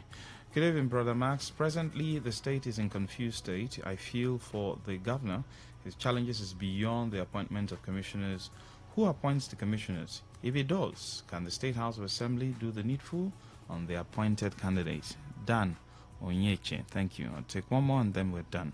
All right, this one says, greetings, Max. Whether commissioners or no commissioners, Rivers people should not expect much anymore. What else would they add to the system?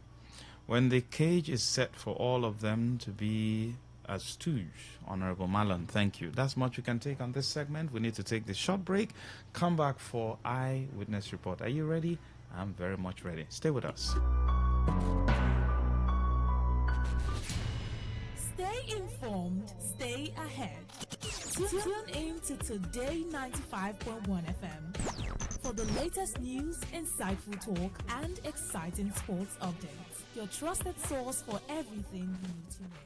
Today 95.1 FM, the voice of the people.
Okay, it's now time for Eyewitness Reports. There you go. So, let's talk.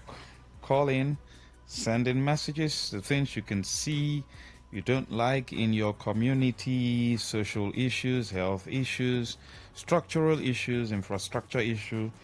Let's get to hear them. Good evening. Welcome. Hello? Yes, go ahead, sir. Good evening. Yes, Lucky Maxwell. Imagine. Yes, Lucky Maxwell. Firstly, let me start from. You see this road that leads from coming from Okeyi, Chokocho. You now enter as if you are going to Leme Junction. You pass through Iboiche. The road that the acting president there, Osibanjo, when E.M. Wike, the FC minister, was the governor, commissioned, that was rehabilitated last year. You said it in your own eyewitness report about a week ago or thereabout. I passed through that road. I was going to Port Harcourt. I passed through that road. The kind of job I'm seeing they are doing there, I don't know whether that contract is given to that company by any of the multinationals or federal government or River State government. I am begging on the governor of River State because he visited that Uwoji Eleme Road and he complained. He visited the Abanzele Road and he complained of poor job. If this road is awarded by River State government, can River State government speak out, visit and see what the company there? Now construct drainage that's 1 foot and 3 inches about. Why would we spend payers on a road that do not last 3 years, 10 years, 20 years? What I'm seeing them doing there is jointed construction. Some of the places they have done the drainage on the cost of backfilling the shell sand. The equipment is breaking the drainage.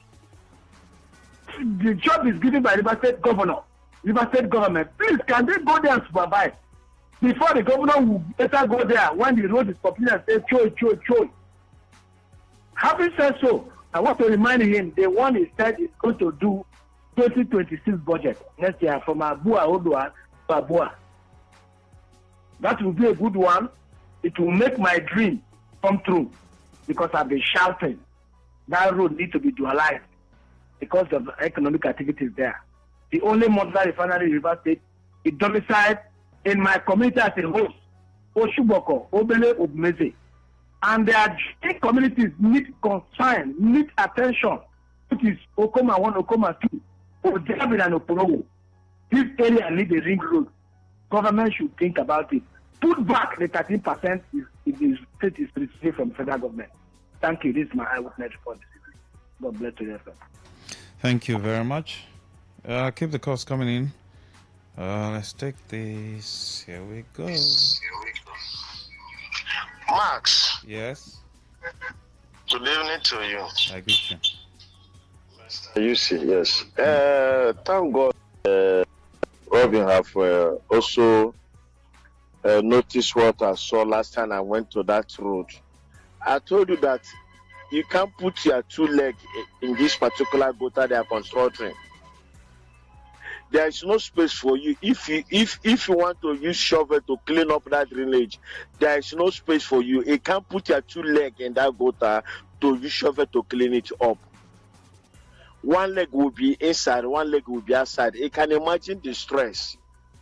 Last time I complained about the iron they are using. Now they have changed it and increased it to use another bigger rod. But that drainage, Maxwell, is too tiny, it's too small. That road is a major road. Why can't our people do a work that will last for years? Not work that will last even at times before their tenure will even finish.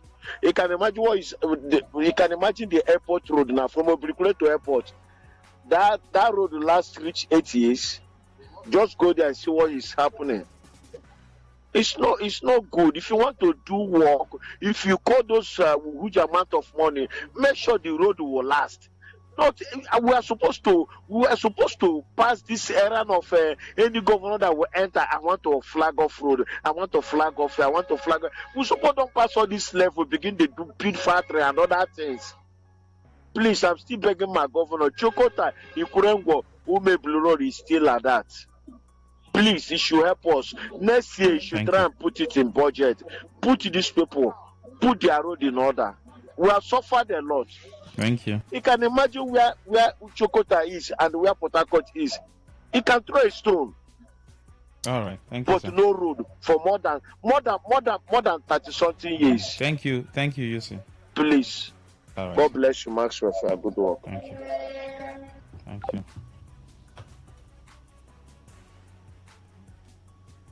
Hello, good evening. Yeah, good evening, Maxwell.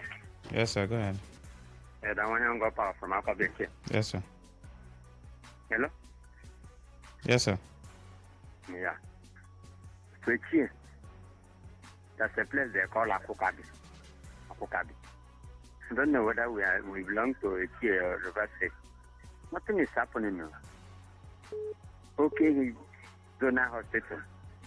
Governor said that will be the next project as we commission. That hospital is important. But up till now, nothing has been done. I saw people clearing that place. I thought the work will start. For now, since governor has slowed down the way he was in before the emergency room, he would have done it now if he were in before. I don't know. As like what they are saying by commissioners, this is supposed to be in action. Akukab has no train. Even this NDDC light for the road, I couldn't have anyone. Our own, if you go to Kenya, you see light, Olakwa, Okomoko, Chokocho, Okenhi, but from contact, no one pole for that NDDC project. I don't know whether we are from this state or not. Ask them the place called Akukabi. Akukabi. We have sons and daughters from Akukabi. I don't know what is happening. We are along the road, though. It's not that far. Just after Olakwa, you get Akukabi. After Akukabi, you get the headquarters. We are living at that moment, but nothing is reaching us. We don't have a center Akukabi. We don't have anything that is saying this is government. We don't have anybody that is in government. From local to councillor, except even councillor, we don't have from Akukabi. To talk of any commissioner, anything. I said this one is from Aku. I don't know where we belong, whether they are going to transfer us from this state to another place. If we are told we belong, they're supposed to appoint one of our sons for commissioner or make us belong now. Do something, because all of us own the government. I'm not doing anything for us. Ask anybody. Right from our Lakote, you can see. Ask Aku, they say they don't know where it's Aku. Whether you are going to give us another name so that we can belong, or you do something so that we know that, yes, these people are from the same state. Maxwell. Thank you, sir. I hear what I'm saying. Please do the work and investigate what I'm saying. Thank you. God bless you. I want to go back from Akabeke. All right, sir. Good evening. Hello. Yes, sir. Go ahead. I don't know. For me, I don't know what's happening. Like, just the call and calling. This thing is the government. I'm just getting my card. Starting MTN bonus, the card and logo. When those me and Messi was in the state, governor, this is my state here. And Messi done something in my community and more finally. Then the current assistant minister, which is my leader activity, when he was governor of that state here, he done something in my community here. So I don't know this crazy government. I'm just waiting my card. Nothing has been done. The deeper life program completely they use. They have not done that deeper life code. People can go their house. Let me thank God. We are that dressing now. People are moving their house and moving their art and their company because we are that dressing. December dresses now. When I stop falling in my state here, nothing has been done. I'm just calling me wasting cards for NTM people or Ete or Globe. I don't know. What because we are calling it's just that NTM Globe Ete that they are just the card we are reading. Nothing has been done. We just wasting cards in this present government. When I make sure the governor of my state here, when I'm complaining something, I'm making done something more fine here. They give us standard school. in school. Then when my leader, Wike, was governor of my state here, Wike done something, gave him upon something. What happened to the present government? We are just that and for me, and the minister of that, for me, and for me, for All right. Thank you, Wanda. just maintain that. Thank Not that you. it's done, this is the life road. All You right. can go that Noted. hard. Noted, sir. Good evening. Hello, good evening. Hello? Yes, sir. Go ahead. Good evening. Yes, sir. I hope we are on eyewitness Exactly. period now. Okay. Eyewitness is on what is happening between Port Harcourt township. Because the way people are hauling down trees, flower trees between Port Harcourt is too bad. I could remember in those days when you go to places like Gila, it was like a media there. But today, that area is not like this. You go to even the main DRA, I don't know what that place now is even becoming. Trees help to beautify, city. When you go to some places in Lagos and even in the north, you see how they planted trees, flower trees. It makes city look calm and they look very decent. But here, what Port Harcourt used to do in those days is no longer what it is today. So I want to call on the authority, and that authority is government. So please take, urgent action. Warn people not to cut down all those flower trees that help beautify the city. In those days, that was how Port Harcourt was named regarding city. But today, everywhere is just clear. They know you can't see any trees. Huh? I don't like it much well. Speaking. Thank you. Thank you very much.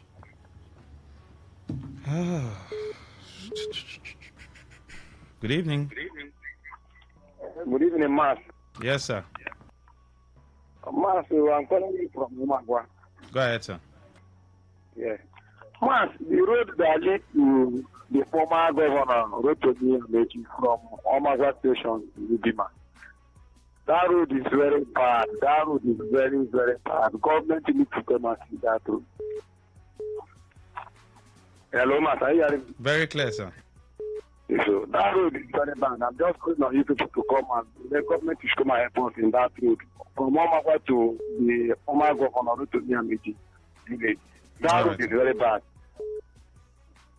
Thank you. Thank you very much, sir. Good evening. Hello, good evening. Yes, sir. Good evening. Go ahead, I've sir. not asked for this before.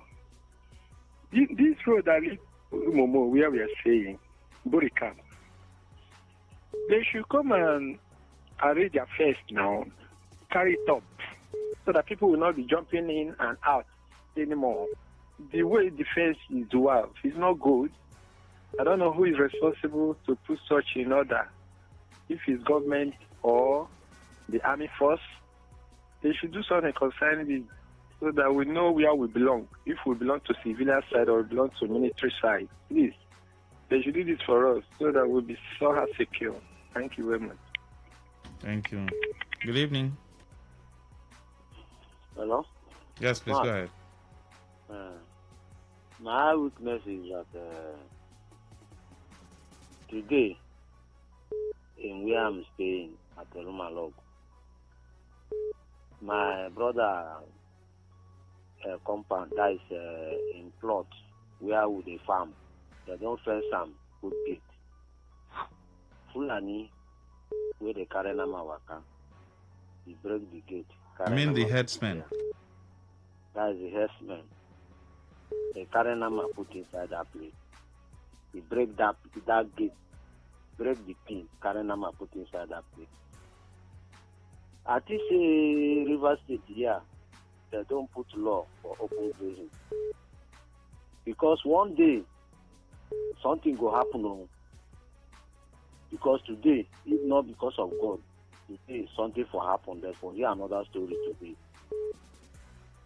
Make River State government make him put eye for these people. Because these people, this way they need to hear. They will hear by force. So now waiting, I won't complain to you. All right.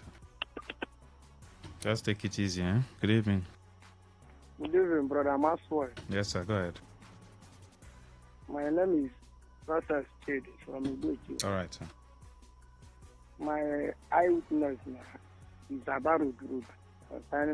There is one road at Igwechi that leads from Igwechi Junction to Umebi, where we have Omakono, Umutuwe, Chukuta, Ikorengo, Umebi. That road is very bad for over 45 years now. The government don't want to come and help us over that place. Even last time when Wiki came, said that we should go and sleep, that we will come and do the place. Maxwell, we have sleep tired. Our eye have started paining us. We waited from Wiki for a good 8 years. Wiki did not come and do it. Please help us to beg them. I know he's a listening governor to come and help us eye this time around. Anytime the rain fall like this, you see people that live around that place. Even to walk on the road itself is a problem. The place of motor is a fact. We are begging sin in the name of God to come and help us eye. We are suffering this place. Thank you very much. 0810-9510-951. Yes, good evening. Master, good evening. Matthias on the line. Yes, sir. Yeah, my eye weakness is from Takwewan to Bori. You know, the former governor walked the road before he left office and put some street lights from that Takwewan to Bori. But as we speak, Maxwell, all those street lights have been brought down. All the street lights have been brought down. And this is the problem I have with this our government. One thing is to do something, and another thing is to maintain that thing. Since when that road was fixed, that light has not been working. Then what is the essence of putting the street light? Another thing again, on that same road, I'm telling you, Maxwell, we have side division stopping motor on that road and collecting money day and night. We have Mopo 56 on that same road collecting money day and night. There is police station at Popie, but Hanrover has been spoiling what the government has tried to do for the people, even though it's not working. So that's my weakness. Thank you very much for your time. Please pour in the messages, voice note to 0701-9339-962. I'd love to read your messages, all of them. But please send them early so I can take them. Yes, good evening. Uncle Mark, good evening. Mama, long time. How you there? How work? I'm good. We thank God. As I was coming back this evening, I saw this scavenger dismantling a bag of trash, and they scattered the trash all over the main road. As cars were passing, each of the cellophane was flying all over the place. Don't know what is wrong with these people. Nothing seems to be happening in this thing too. God. Oh. Thank you, Thank you, Mama. Quickly, I'll take this one. The road construction in Rundele community is too slow and poor, and has poor quality. Okay, Austin, thank you. Good evening. Hello, good evening. Hello? Yes, sir. Good evening. Good evening. Yes, please. Hello? Yes. Good evening, sir. Hello.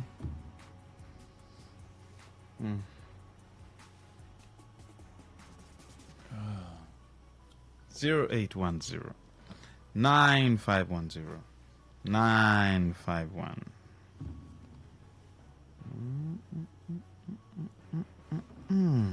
Okay. Good evening, Maxwell. Oh, this is lengthy.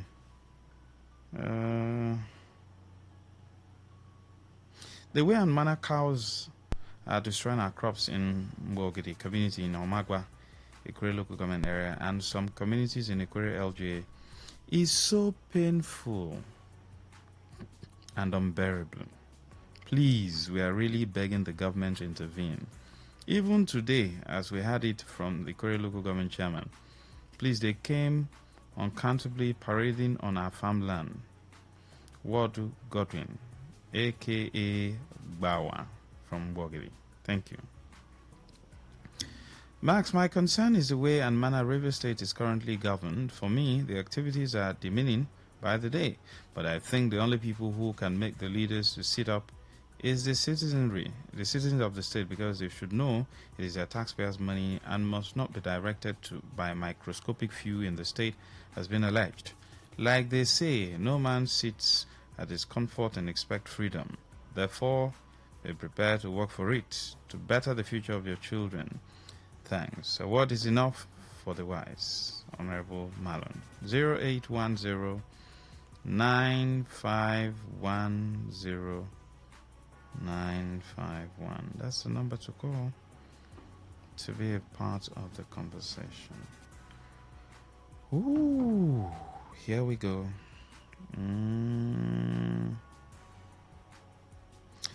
All right. It says, I want to bring to your attention that the current Vice Chancellor and Chairman of the Governing Council of River State University are planning to shut down the Ahoda, Emoha, and Eche campuses. A memo has been issued to withdraw students back to the main campus, a decision that risks sparking unrest in the host communities. These campuses were established by former Governor Wike to drive development in these areas. I urge our amiable Governor, His Excellency Sasim Fubara, to intervene and reconsider this decision. River State needs peace. Chief Dr. Michael Muche from Ahoda. Thank you, sir. My witness is about this Obiwali Road. That road is in a bad condition. Alan from Port Harcourt. Thank you, Alan. Good evening, Max. Why is the River State government so mean that they can't patch ordinary potholes in the state? They are busy looking at the bad spot to spoil beyond repair, so the roads will be awarded to their cronies. You mean allegedly embezzle fund and keep building hotels up and down? People should stop building bombs and cement. It causes potholes. Secondly, the Rewama people should visit their counterpart, Asepa, and learn how they keep Abia State clean. River State stinks. Mr. K. Yes, good evening. Hello, Maxwell. Yes, please go ahead. Hello? Yes, I can hear you. Are you hearing me? Very clear. I love you too much. I'm super from Mission. I like your program too much. I want you to keep on. God will bless you. Become a minister in Jesus' name. My name still remains secret from Umeche. After Umeche, the second only way. Try to help Umeche and the great. They are suffering. They have plenty oil well. Nobody paying attention to them. I remain secret from Umeche. Thank you. Thank you, sir. Please keep the calls coming in. Good evening. Good evening. Yes, sir. Good evening, Mark. Chinda from Chinda. Yes, please. Mark, our governor is pretending. I don't know. He doesn't know what to do. He doesn't know what to do. It's not. Our governor should sit up. He should sit up. Stop pretending, so that they will be putting the blame on the man in Abuja. Minister for FCC. He should stop pretending he's receiving allocations, internal generated revenue. He's receiving all the other money. Why is he pretending? So that people will be blaming somebody that they tied his hand. His hand is not, he cannot do anything. It's a lie. It is a lie. Why are you saying the governor is pretending? I said our governor is pretending. And that's what I'm saying. Now, why are you saying that? You keep saying he's pretending. What is the problem? Yes, if you look at his body language, Mark. He doesn't look like someone who's pretending now. He's just being himself. No. He wants us to support him. They supported him before the other man came, the military man. He should sit up, stop sleeping. There is no road in Port Harcourt. No road, no job, no nothing. He should go out of that office. Don't go that way. Yes, no, just Mark, lay your request and then we'll move. Okay, Mark. Look,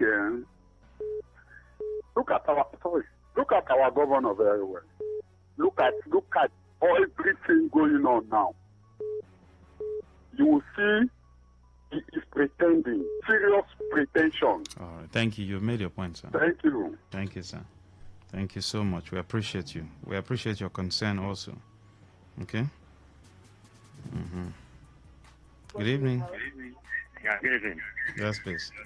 Just quick one. Yes, sir. I don't know who is commissioner for light or which one again, so that we tell him about this light problem. Do you know? Whether we have not got.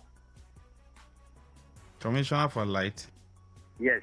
Do you need commissioner to ensure that there's electricity? It's purely a PhD thing now. It's purely a PhD thing. Eh? I say it's the responsibility of PhD. But even if PhD, there must have a commissioner that will know what is happening about life in River State. So that I tell you about my own state, my own place here, Akuka in particular. That's what I want to know. Because I don't know whether we have got commissioners in all these ministries or some are still with the permanent secretary and what you have to, so that I know whom I will address the problem to. But the light, Akuka, they don't have anything. I want to talk to him personally about Akuka the saga. Huh?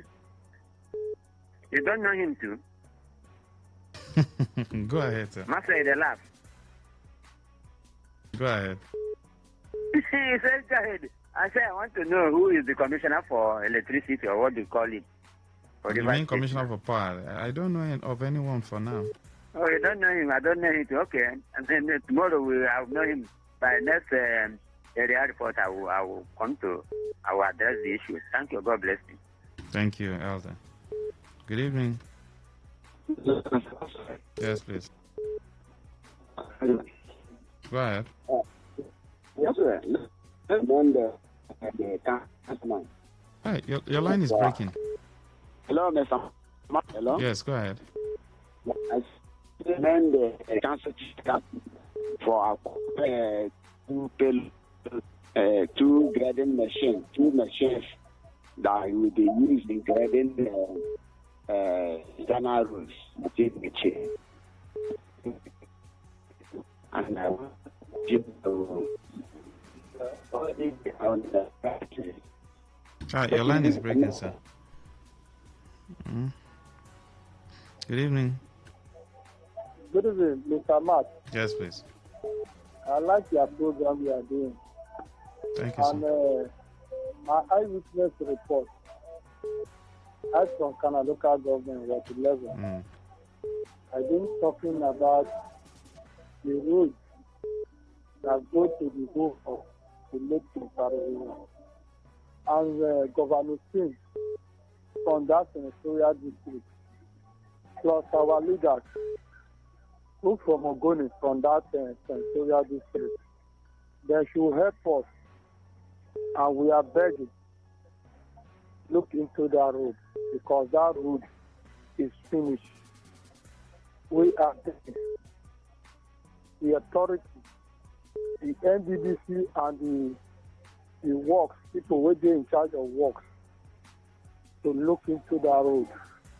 Because that sort of a man, like a king from that kind of place, you, Mr. Mark, you need to go and see it by your eyes. There is no road to go to the access home of the late Kensaro Wiwa. You need to go and see it. I'm pleading, Mr. Mark. That is my eyewitness report. Thank you, sir. Good evening. Evening. Welcome. Thank you, sir. My first time. Oh, congratulations. Thank you. God bless. I really love the program. Thank you. Let me lower the radio. I think it's disturbing you. Yes, sir. Okay. What I want to say is just about the people don't know what to say. You know, it's our opinion. It's our opinion. But not to talk that governor is pretending, is playing tricks or what. Yes, the location is coming, it's correct. He's not working alone. They discuss about it and work towards it. He cannot just jump up and then begin to do things on his own. So I think my eyewitness is all about the cattle rear and the way they are going about their cow in people's farm. I think we have to check. If we are going to take the law into our hand, I think River State should do it before we'll be invaded. There is little thing to do. The people that have farms should apply it. Buy snuff, mix it with water, flash it on your cassava and all the rest. The cow that goes there, whatever they see, they take. No, you wouldn't encourage that on radio now, would you? No. You're talking about cassava. It's also something that people will consume. Do you understand? You can't say that on radio so that people will not misconstrue it and then go, do something else. Please, cassava is something that people will eat. You get what I'm saying? So can't promote that on radio, sir. I'm sorry. Good evening, sir. My eyewitness is how the Ignatius Akili University of Education are being treated by the school management. The school has been unable to upload students' results, and the students have been complaining and no attention from the school management. So I will really need help. I'm a student in the school. I'm about to go over to year 3 now, but I have not seen my year 1 second semester result up until now. We really need help. I'm using this opportunity to call on the governor to come to our aid. All right. Good evening. Hello. Good evening. Good evening. Yes, sir. Yes, sir. Go ahead. Thank you for your good work. You are trying to be with you. Please, my eyewitness is about this school to land at Egbeke Moba. In those days, when Yakrami was a governor of the state, that place was open and it accommodated many youths. So if government can look into that place, it's going to accommodate more youths. Please, Egbeke Moba, school to land. Thank you. Thank you, sir. Good evening. Evening. Please let me turn off the Good evening, radio set, Mr. please. Maxwell. My name is Nukugi. Yes, please. Calling from Port Harcourt. My own eyewitness is about government secondary school car in Kana local government. Why is it that everybody will be hoping on governor alone? Is the local government chairman, I didn't know receiving allocation and internally generated revenue? If you get to that school now, that school that graduated a lot of politicians, big men, there is no one building that is still having roofing. Please, we are calling on attention. Hello. To House of Rep members and our senators to the governor. Thank you. Thank you. All right, let's rush these messages. The road linking Ayama, Okana, Ohora, Okobo, Emabu, Obrani, Emesu, Egunigon, Aminiboko, and wherever community in Abua Oda local government area is in bad condition. Oh. The Ayama Wakana axis of the road is located within the heart of Abua Central. Whenever it rains, the road will be flooded. The road needs government attention. Comrade Abales Binami from Abua. Thank you. Good evening. Hello, good evening, Max. Yes, sir. Go ahead. Yeah, I was asking a question. If I throw pesticide on my farm, if I spray pesticide on my farm and people graze on my farm, is it my fault? No, I'm saying you can do whatever you want to do on your farm, but promoting it on radio, that's what I'm saying. We have to fumigate our gardens. We have to fumigate our farms. Thank you very much, sir. Thank you, sir. Good evening. Hello. Good evening. Go ahead. Good evening, Max. Yes, please. My name is Honorable Vladimir. I'm calling right from Bukumati. All right, sir. After a quick eyewitness report, almost all the primary schools in some of our communities in outside of have been applicated. One, the primary school, the one that are native built, the one that be at the door, the one at Angurama, the one at Opurama. Mass, if you go and see there, you cry. And nothing is being done. I'm pleading with this administration, even the state government, the local government, the chairman. They should take this as the point of view. They must do it. And today, look at, go and see how grass filled up there. The people, they are not even going to the school anymore. I'm wondering where are those people that are attending those schools. Lastly, Max, please, I want to be with the governor of River State. Emma to Foko, the road is not good. So even the bridge, you cannot afford that bridge. Recently, it was the chief that even concerned with wood. As you are talking now, there is not access to that there's community. If this thing can help, before the previous administration have done about 5 communities in Trans-Calabar Road. So if this road can do help us, I think those who will not suffer, they will enjoy it. God bless you. Thank you. Thank you. Good evening. Max, good evening. I think calling them. I am super from Umechim.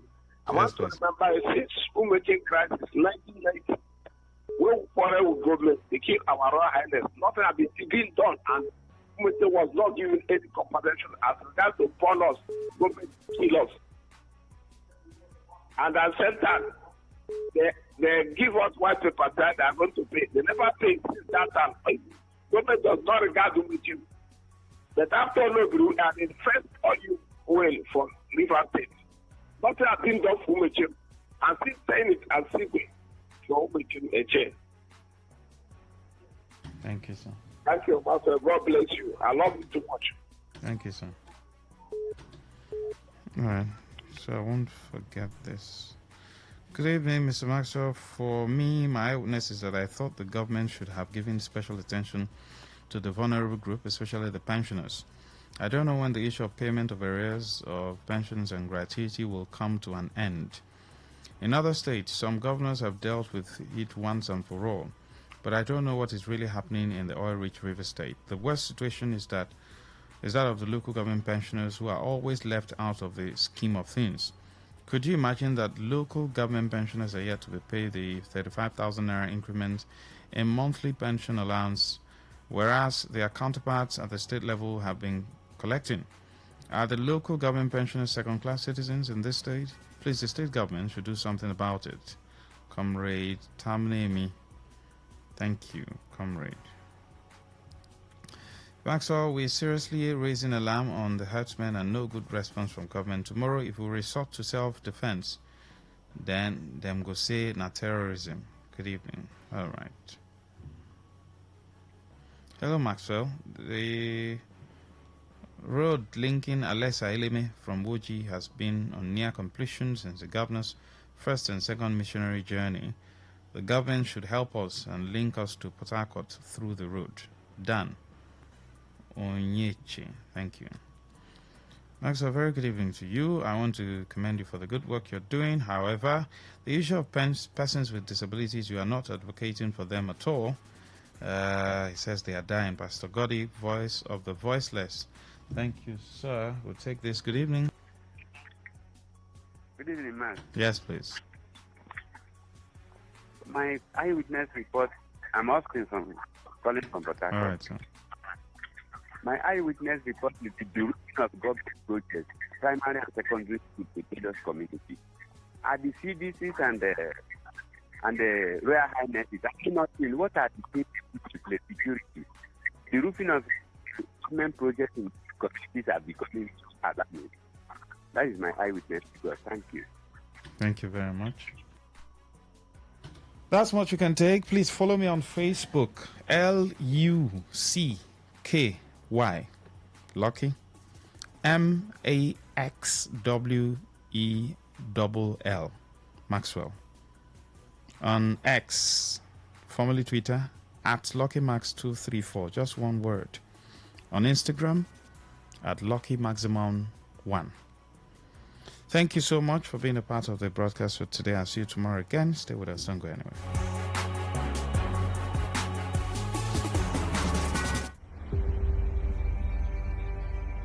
Maybe home is somebody's smile when they look at you for the first time. Maybe home is being a home to something you love and adore with all your heart. And that is what life, friendship, and love are all about.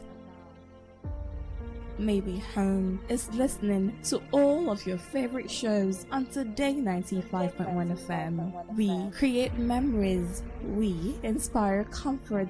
We are the voice of the people, and we are home away from home.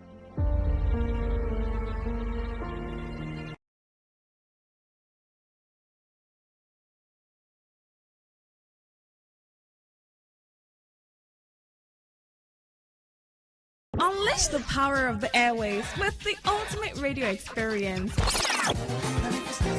Tune in to Today 95.1 FM, the voice of the people. Don't just listen, immerse yourself.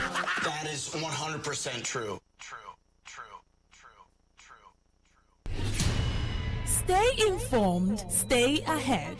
Tune in to Today 95.1 FM for the latest news and exciting sports updates. Your trusted source for everything you need to know.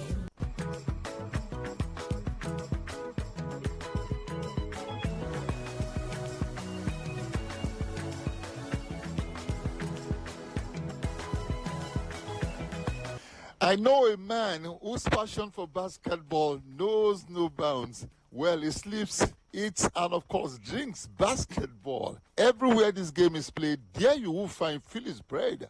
Well, on this edition of Global Sports Update, I want to ask him how he fell in love with this game. And of course, we have a new made champion in basketball in Nigeria. You already know that we have a new champion for even the female basketball team or sport in Nigeria, the league precisely. We have Dolphins Women Basketball Club, champion of the Women's League in Nigeria, and a brand new champion for the male as far as basketball is concerned in Nigeria. And they were crowned at the weekend in Port Harcourt. My name is Godwin Inagnes, Global Sports Update. We'll take a break. When we come back, on the other side, I've mentioned his name, a consummate supporter of the game of basketball in Philly bread.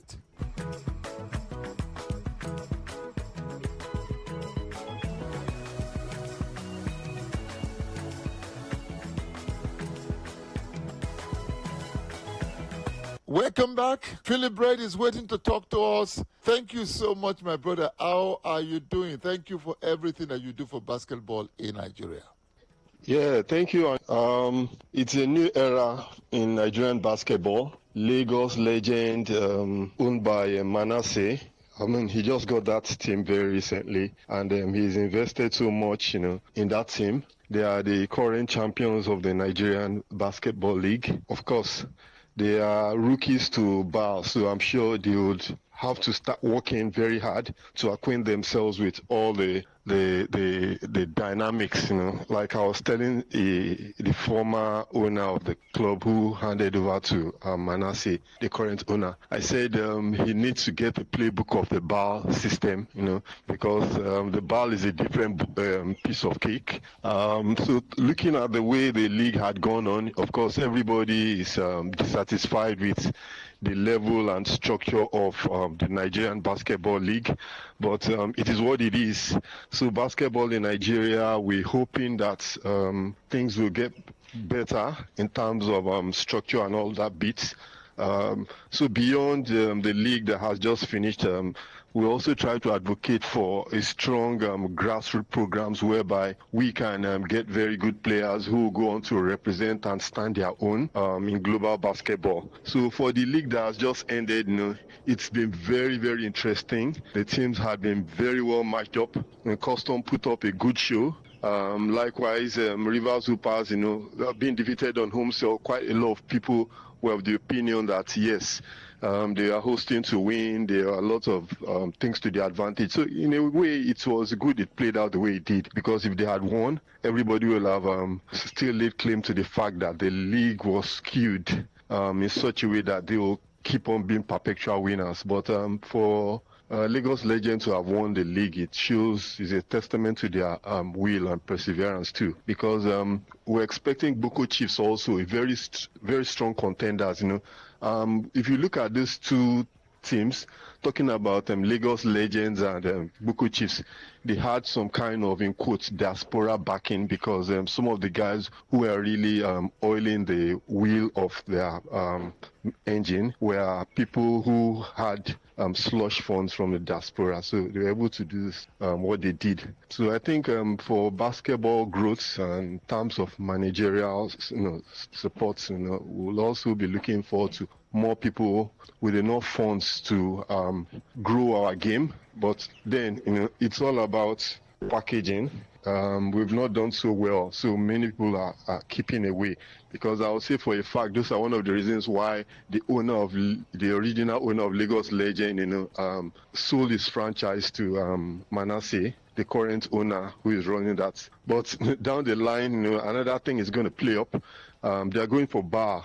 Manasseh, the owner of that team, will have loved to change the name to Marktown Flyers, which is the team he originally is building, but that's, I don't think, can happen. That should have happened while they were in the Nigerian league, but that didn't sail through, so they have to keep the flag flying for Lagos Legends. But anyhow it goes, next season, if there's a change of name, I'm reliably told by the owner of Lagos Legend he would like to acquire that Lagos Legend franchise back again. So for the Nigerian basketball in the horizon,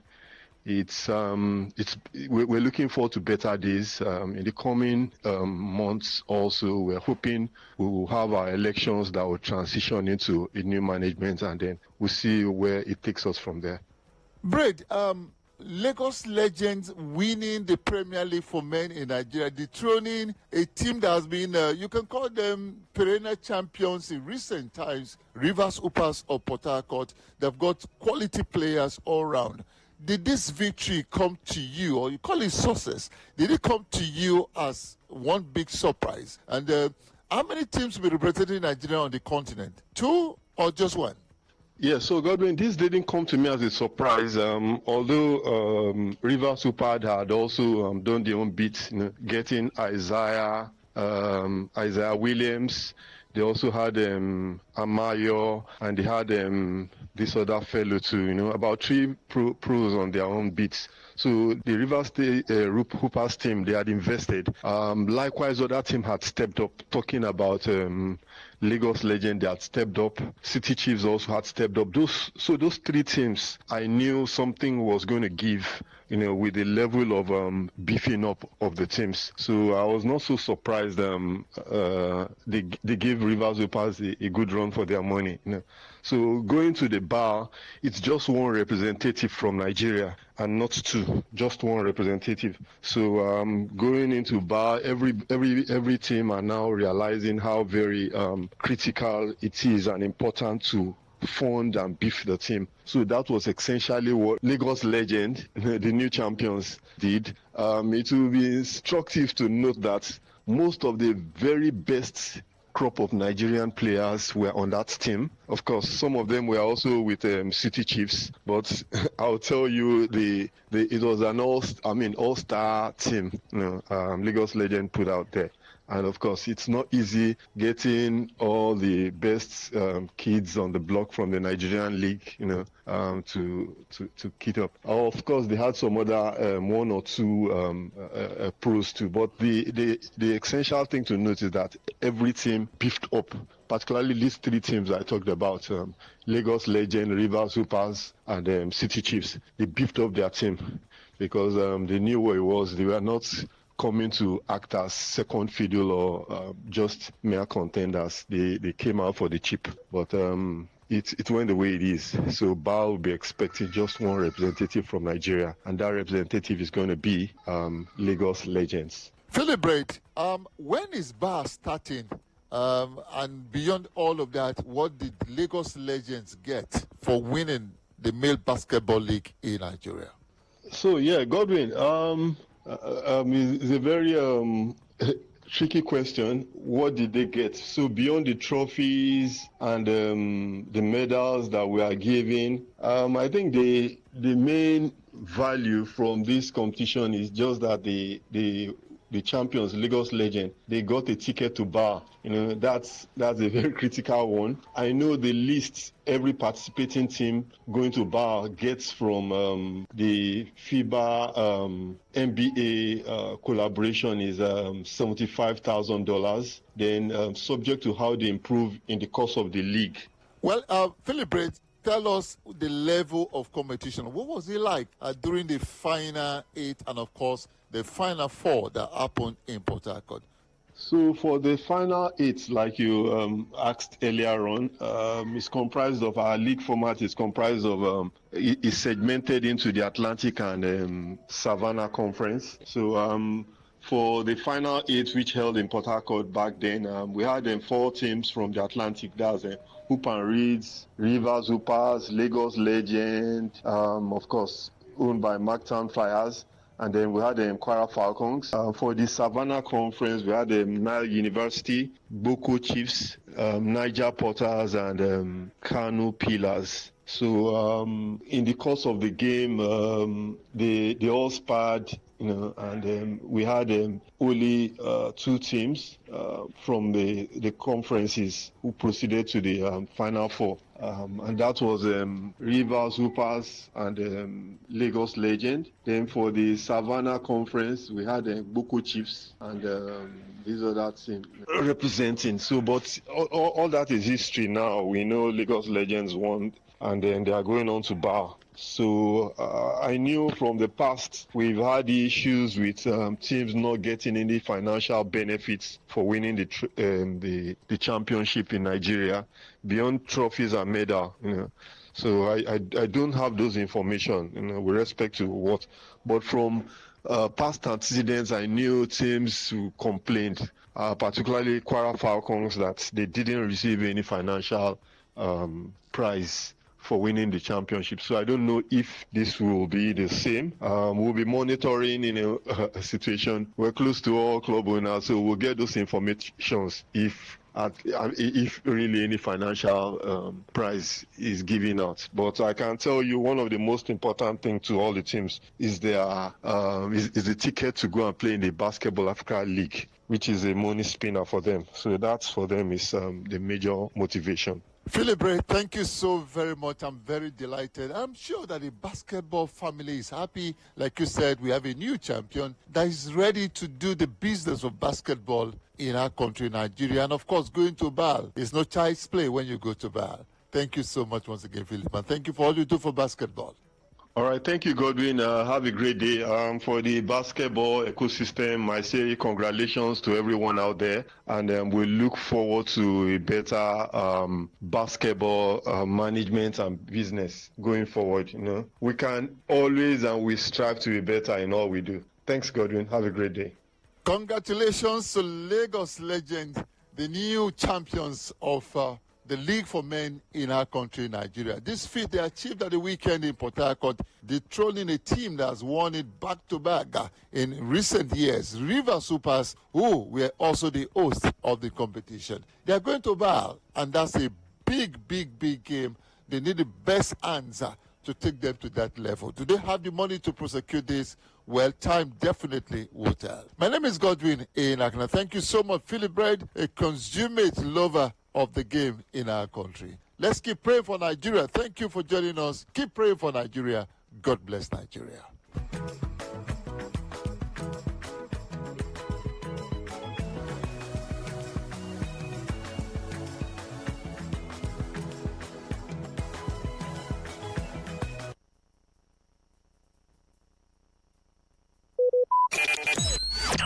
Talk radio. I listen to a lot of talk radio. 95.1 FM. Soldier.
to feel the rhythm,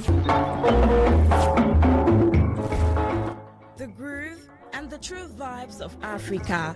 This is not just music. This is high life. From the legends to the latest, we're bringing you the best of palm wine grooves, jazzy horns, and soul-stirring melody.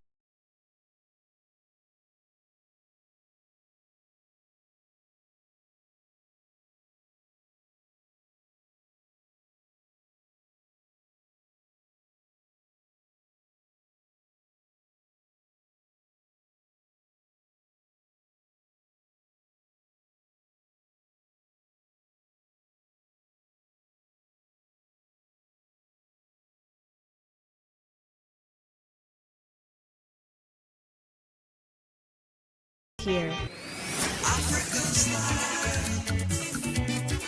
African style.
Talk radio. I listen to a lot of talk radio.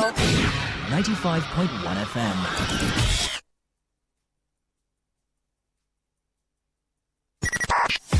95.1 FM, voice of the people. And we're back.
Of the people, my name is Rona Agbara. Welcome to another round of Talk on the Thrill. Welcome officially to the program. You know how we do it on the Thrill. We do high life music and we bring, matters arising or talks arising for us to have a conversation on and, just share your thoughts, your opinion, give your 2 cents on the matter. Away from At this point, it's almost like if you're trying to avoid certain information or certain news, whether you're trying to avoid it intentionally or not, it just comes to you. A couple of days ago, last week, it was almost like everywhere you turn, there is just a news of this coming to you unprovoked. And I asked the question sometime last week, one of the days, that how do you keep a sane mind in all the chaos? How do you keep a sane mind? Because if anything happens to your mind, your whole life will be affected. Your whole body will be affected. So it's important that in this present day Nigeria, that you guide your mind, try as much as possible to keep a sane mind. Whatever it is you need to do to, reboot, to shut out from certain information that will cause fear in you, that will cause anxiety and agitation. Try as much as possible to avoid, if it means staying off social media for a while, if it means cutting down on certain posts that you just scroll through to keep your mind sane, please, by all means possible, do that.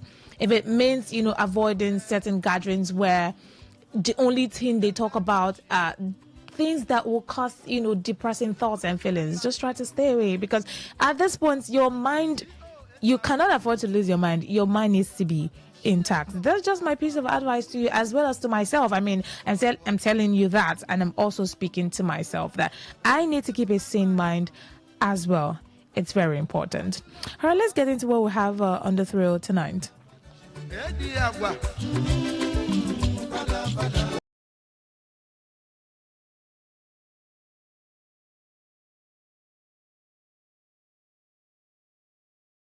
Some days ago, now this is a report, or the news is about an influencer, but I'm not focusing on the influencing part or the influencer as a job or a path. We're going to talk about how that this lady, not even a lady, because she's a very young girl, she is just 19. She was apprehended by NDLEA because she sells, now she doesn't sell drugs per se, but she sells edibles. If you are, a lot of persons should know what edibles are, but then again, I'm going to explain, She sells edibles, she sells brownies online. She does adverts for it. That is her business. That is what she does, for a business. She sells brownies, she sells edibles, cakes, those cakes that are laced with cannabis and, all of those highness things. She was arrested recently, I think yesterday or today. Yeah, she was arrested for that. NDLEA arrest the influencer. She's popularly known as Candy the Teddy. A lot of persons, that are very frequent online, they would be familiar with that name. But her real name is Praise Wogo. Now, the part where I'm going to is the part of a 19-year-old. Now, she's not a baker, so she has someone that is the baker that bakes those things, those cookies. Yeah, cookies that are laced or laden with cannabis. And she comes online to sell them to people. I mean, people patronize her. Definitely she has a lot of customers. That's why she has been in business all the while. But she was recently arrested by NDLEA because of the online sales of cannabis-laden cookies. Let me go through the report. Mind you, she's just 19-year-old.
The news proper. The Edo State Command.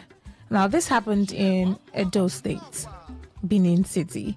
The Edo State Command of the National Drug Law Enforcement Agency on Monday, today, said it arrested a 19-year-old social media influencer, Praise Wogu, known as Candy, for promoting and selling selling cookies laced with cannabis online. The State Command, Michelle Ofoyeju, who revealed this in a statement, said that another suspect, who is, her accomplice, was also arrested. But our focus is on the 19-year-old girl who advertises cookies and brownies and edibles online. And she was arrested for that because that is the business that she does. He said the arrests were made following weeks of persistent surveillance and intelligence gathering on how to dislodge the online drug ring involved in lacing cookies with cannabis.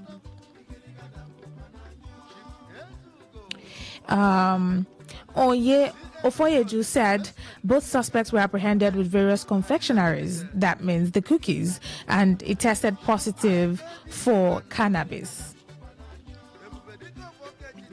He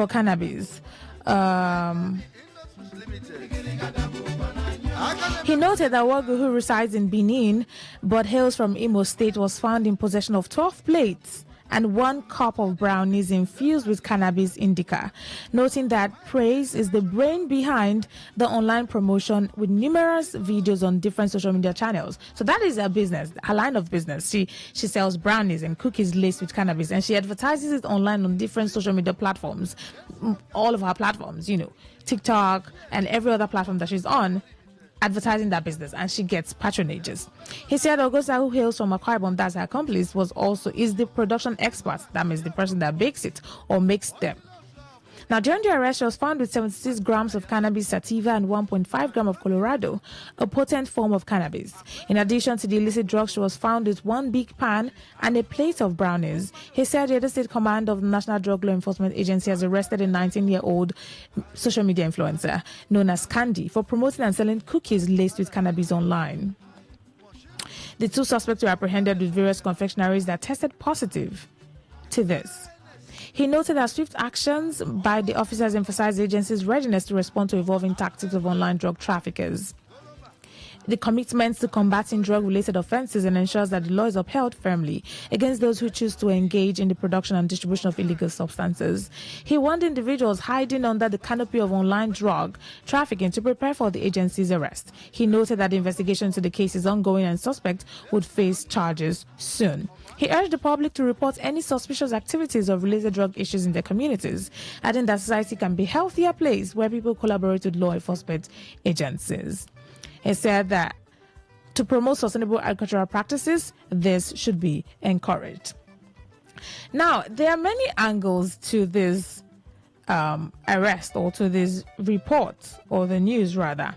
First of all, a 19-year-old in that business of selling brownies or edibles to, of course, youth, adults, and whoever that patronizes her. Right? That's one side. I mean, a 19-year-old is a teenager. She is. And involved in that type of business. Of all the businesses to go into, that is the business that she decides to go into. That's one. Another angle to look at it from is, it seems like that business is very lucrative, because if it wasn't lucrative, she wouldn't have remained in the business of selling, these things online, right?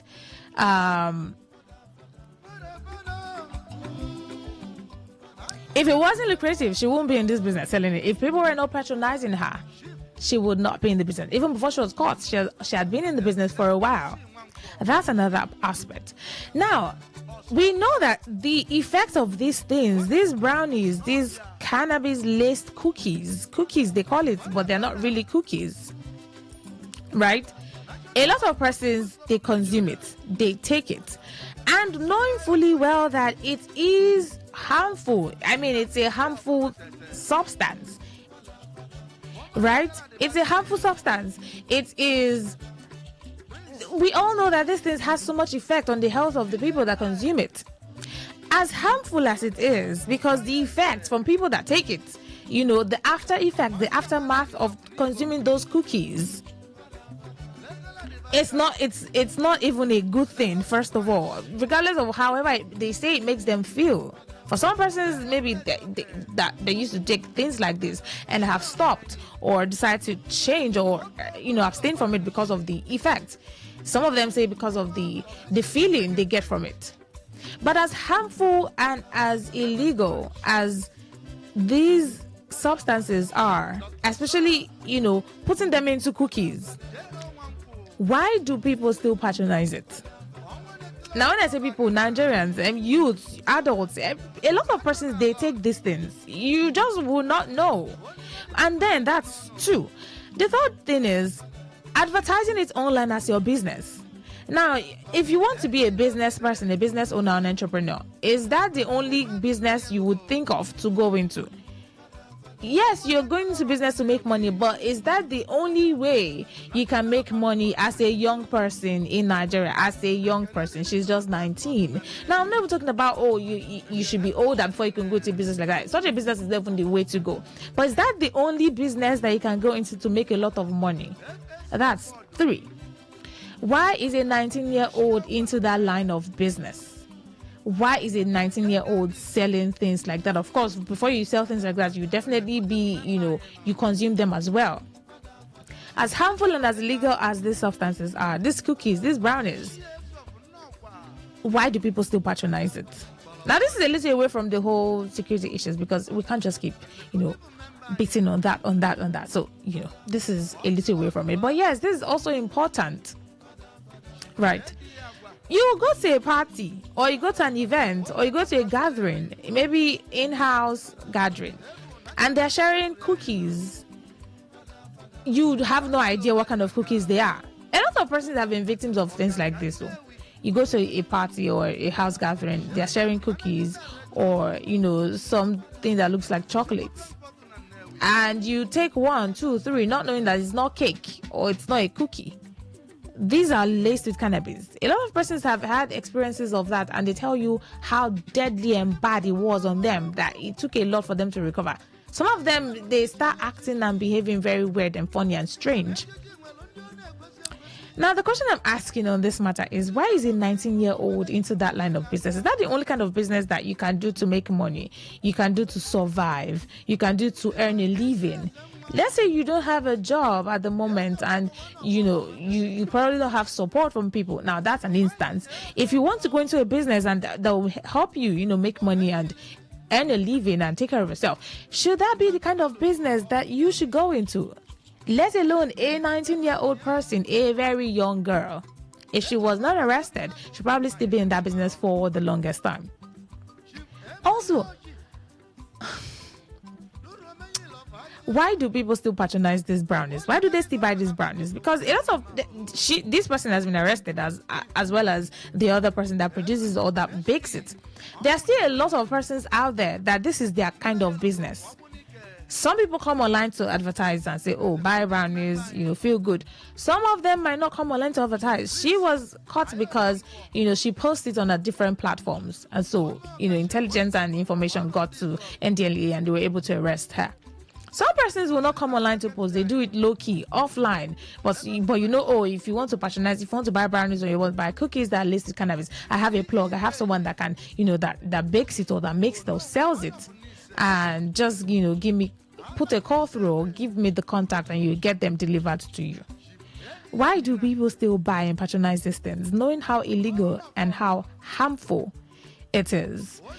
But yes, I'll open the phone lines for us to contribute on the matter, to hear your thoughts, to hear what you think about it, and how it is right now, and experiences, or if you know someone, or you may have had an experience of, you went somewhere and you bought cookies, or you thought they were cakes and you didn't know, or you knew and then you decided that you would never try this again. I'll open the phone line soon for you to call in and share your thoughts on the matter, but that'll be after right after I take this song break.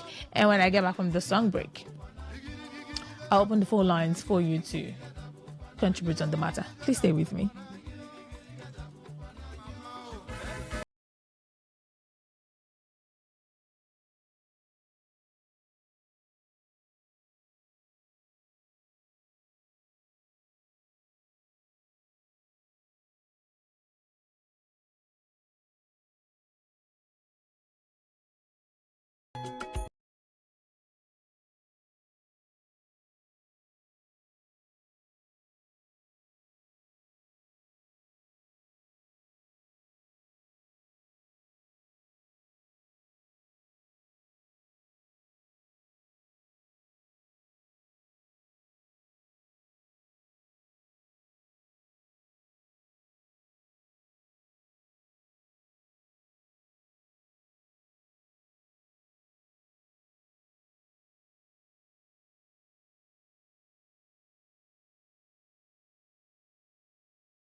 5.1 FM Voice of the People. We're talking about the arrest that was made today in Edo State, Benin City, of a 19-year-old girl known as Candy.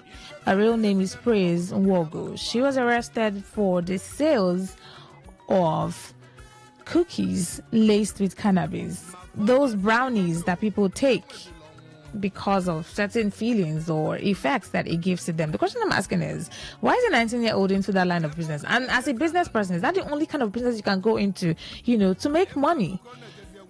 And as harmful as these things are, why do people still take them? Hello, good evening. Yeah, good evening to you, Rona. Welcome. Thank you. I'm calling from a chair. All right, go ahead, please. Rona, I do not know why you are shocked and surprised. Yeah. I watched the display of her photograph on television. Yeah. Arise TV. It was Arise TV News Night that I saw that young lady. All right. This past night. I'm not surprised. Rona, the email was tricked. Like 1.2 million to a landlord. Are collecting those money. Landladies are collecting those money. How old are those young boys? Yeah. How old are they? The society is polarized. So you see a young person, a teenager, living large, living the life as if you are a CEO of a very big establishment, and nobody questions them. Their family members do not ask how you make the money, the luxury and the luxurious life that you live. Nah, as I go to do things religious. Now buying kind of good religious houses. It's a fact. And it's all around us. You see young men, see them where they are Please listen to this information. Herbal Heritage International, the Kokoroko, for herbal medicine, the strong, correct. All right, thank you. 08109510951. That is the number to call to be a part of the conversation. Hello, good evening. Yes, please. Okay, just like what his last caller said. Yeah. He just the societal moral value has gone down. People no longer care how you make money. The value system in Nigeria going down, regardless of churches or mosques. You see a lot of house rent has skyrocketed because of all the desperation of these youths to get money by any means. To live large. Them. Yeah. Yes. All right. Nobody cares to question them. The houses that I worked on, I'm an artisan. The compound at 8 flat of 1 bedroom, self-contained. The youngest a tenant is 23 years old. No, sorry, the oldest 23 years old. Oldest? Yes, 23. 1 bedroom flat, 1.2. 2 young girls, they are no more than 21. They join money and pay. So self-contained young people. And no one's asking how they're able to afford that. What they do to sustain, to earn a living.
some Nigerians look at where my estate is. You people can go there and they rent apartment, one room for 5,000. All right. You don't want other people to grow. Nobody is segmenting anybody now. When they are ready, then they call everybody to the round table. All right, thank you. 0810-951-0951. That is the number to call to be a part of the conversation. Why are young people going into businesses like this? Is it because of peer pressure? And who's pressuring them? Is it the society, or it's the pressure coming from themselves? You want to live life and show your friends that you are doing better, that you can afford luxury at that young age. And families too. Families these days do not even question their teenagers. As long as you bring money home, as long as you can provide for the family at the expense of, they don't even care what you're doing to bring the money. Because a 19-year-old, ideally, should a 19-year-old be going into a business like that?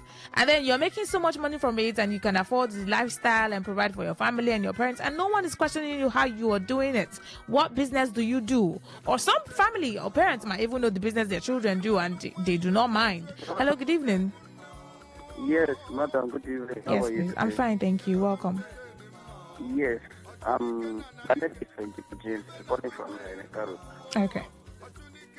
The problem we have right now is from government.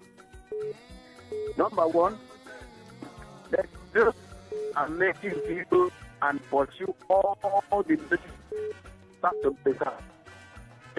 Build from. Hello? So are you with me? Yes, I can hear you.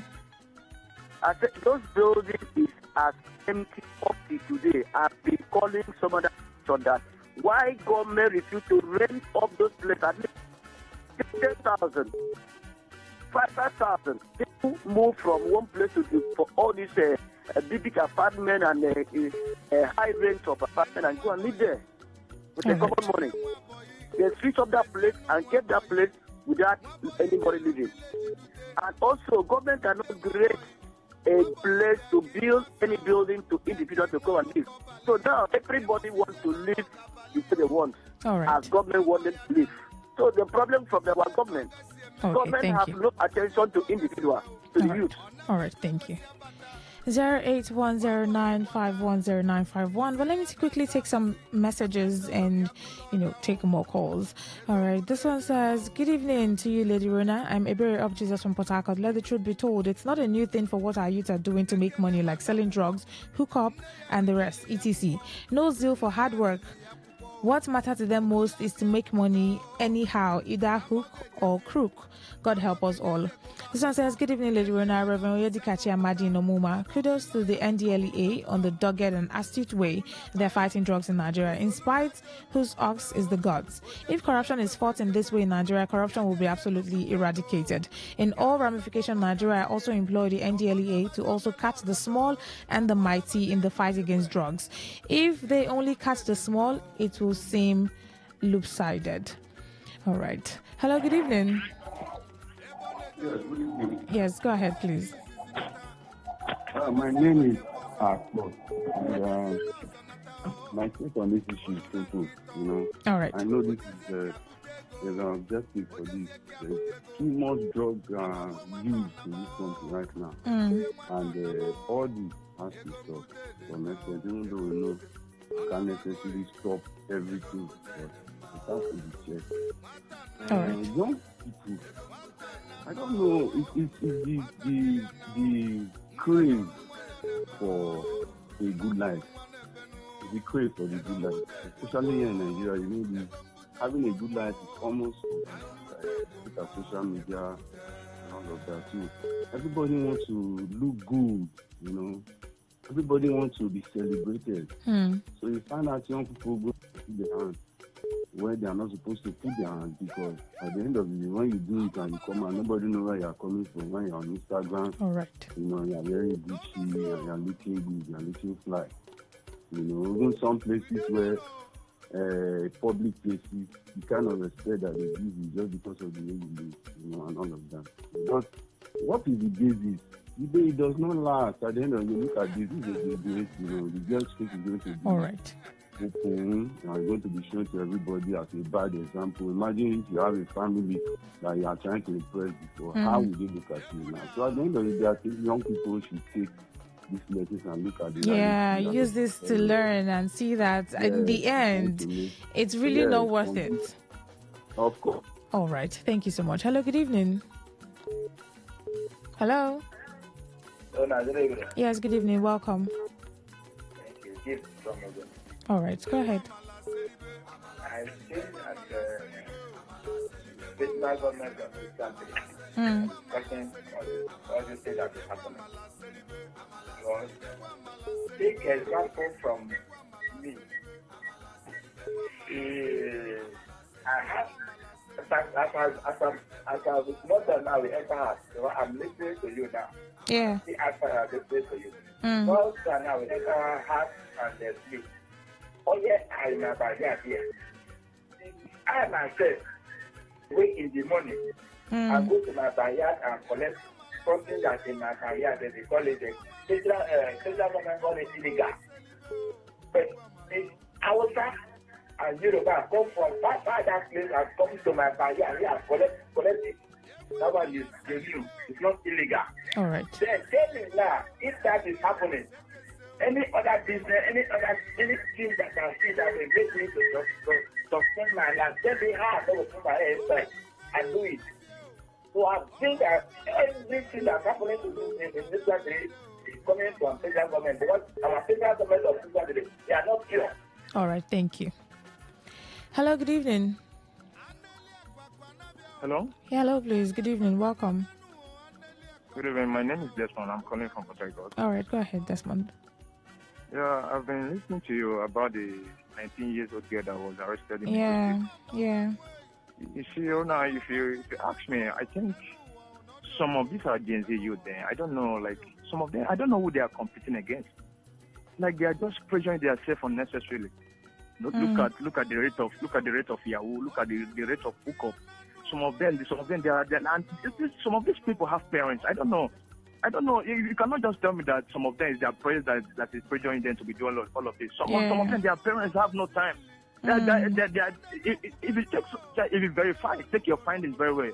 Where some of these Gen Z youth came from, like they came from a very decent family. Right. They may not be buoyant enough, but their family is not this type that used to pressure them. They are just pressuring themselves unnecessarily. So tell me, 19 years old girl. 19 years ago, look at the kind of things you should get yourself involved into. All right. Yeah. Like sometimes I won't lie to you. Like I'm not that I'm bragging, but I used to feel bad, especially the rate of Yahoo. It's not making sense. How can you be getting yourself into something that you see, I can tell for free. I'm not trying to pretend that I'm trying to say anything negative. Yeah. You see, some of these agencies, they don't know what they have engaged themselves into. This is something that will affect them in the future. Do you know what it means? 19 years, don't they go native doctor house? Okay. That is really sad. I mean, yes, you want to go into a business to earn a living, to do something for yourself. But I mean, of all the businesses to go into, and the urge for quick money is another thing. The urge for something that will give you money very fast and give you a huge amount of money is going to put a lot of young persons into trouble. Young persons these days don't want to. When you tell them trust the process, nobody wants to trust the process anymore. Everybody just wants quick, rich, scheme. Whatever it is, let's just do it and get money and live the life and live the luxury life. But I mean, at the end of the day, when push comes to shove, you'd realize that was it really worth it? All these things that you had to go through. I mean, what would be the thoughts going through your head when you get to that point of this is it. This is the end of the road for you.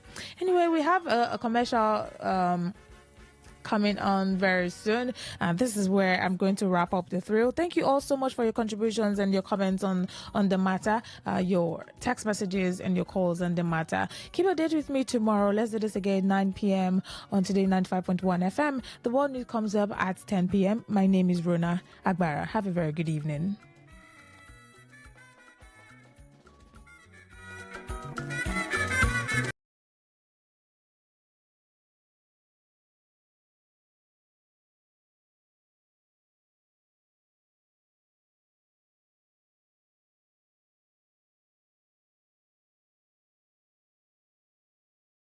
A lot of talk radio. 95.1 FM. Please listen to this infomercial. Herbal Heritage International, the Gokoroko, for herbal medicine where they produce strong, correct medicine they take the support with country healthcare system. Country man, correct holistic ogbonge herbal medicine there. We know they come out for public anyhow like a big basket. Full ground as every Christmas have been boundary. Sickness self sabi medicine way pass them. After all, monkey smart now because tree near tree is a forest. Heritage International will use the technology of computer testing machine to see and know before attacking that your health condition. We don't become umbarumba for your life with the correct treatment. Therefore, whether definition or without definition, make you visit Herbal Heritage International. Offices way near you. Herbal Heritage International. Now Hello and welcome to the program Roots and Herbs.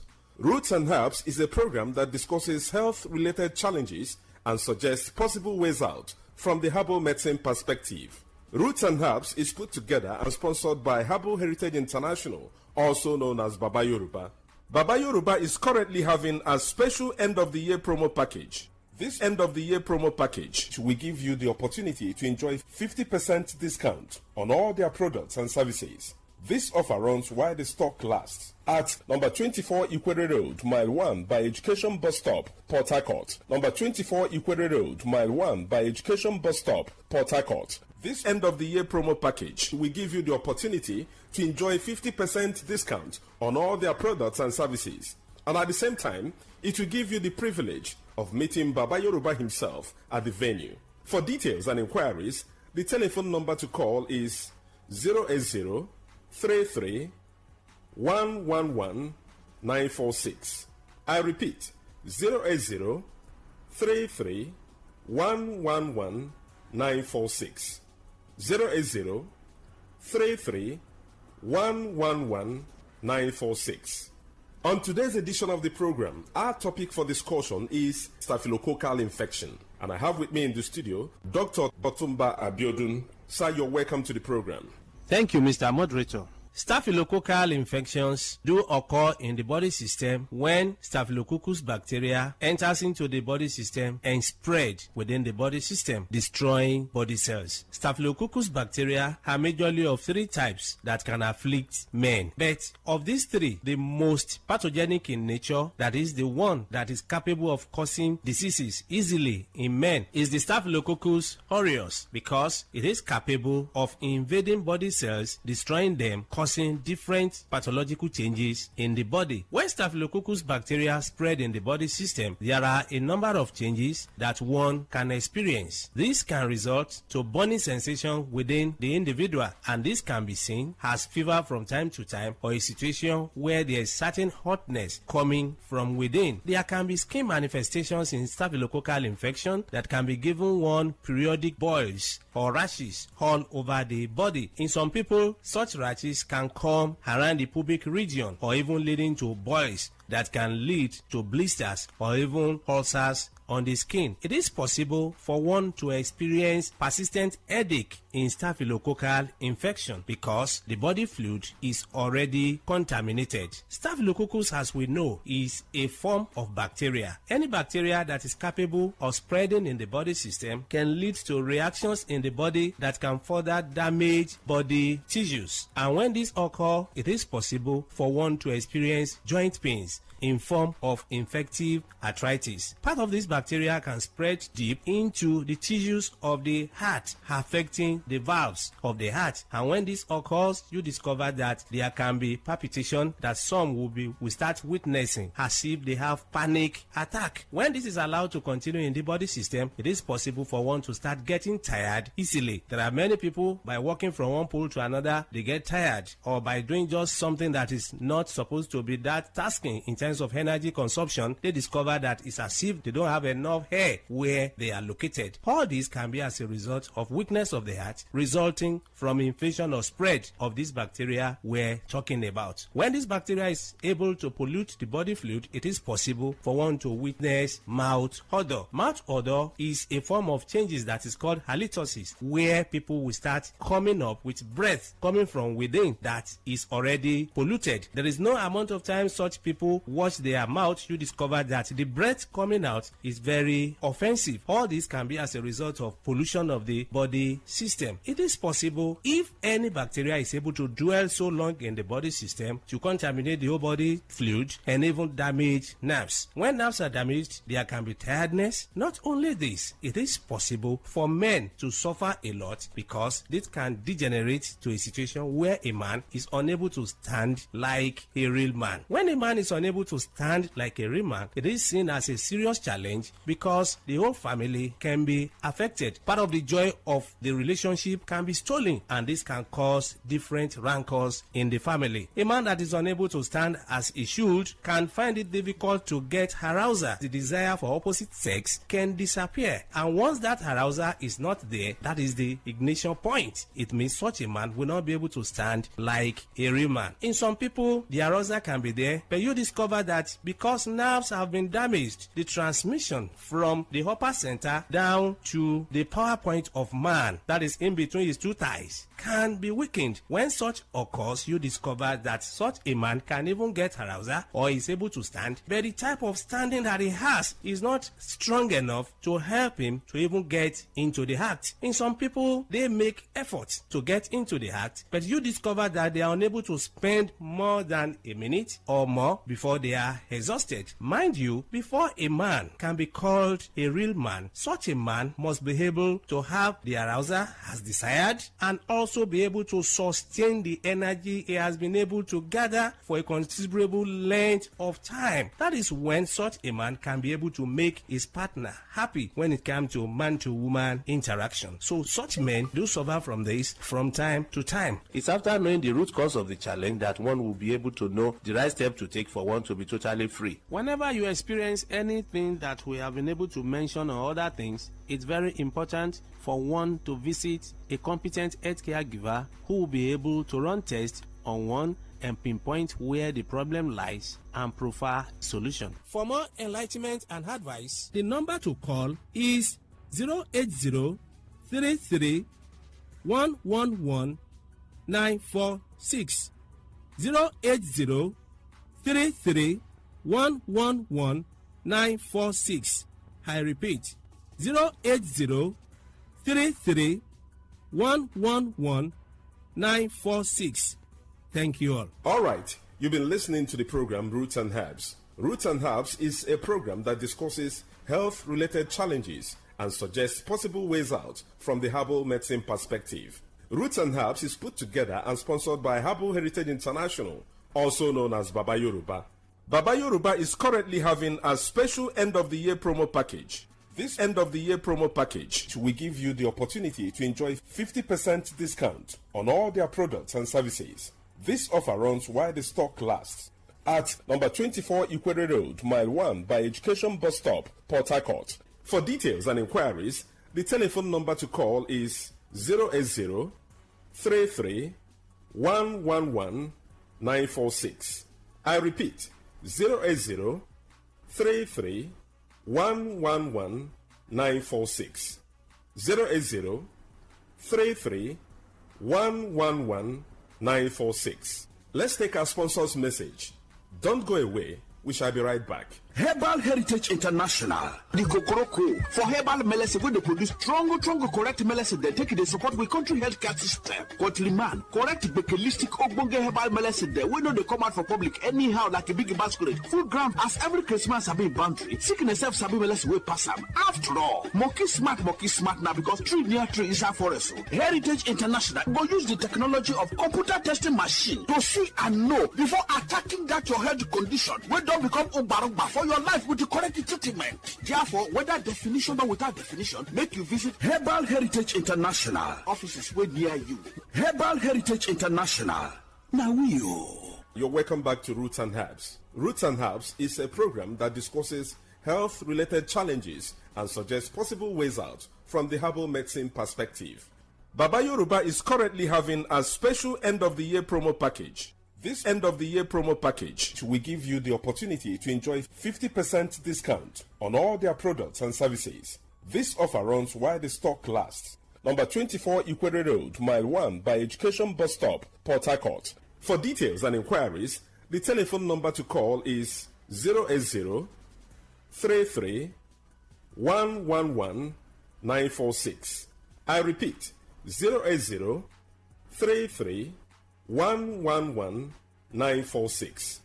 080 33 111 946. Until we come your way again, remain blessed. And that was a paid infomercial.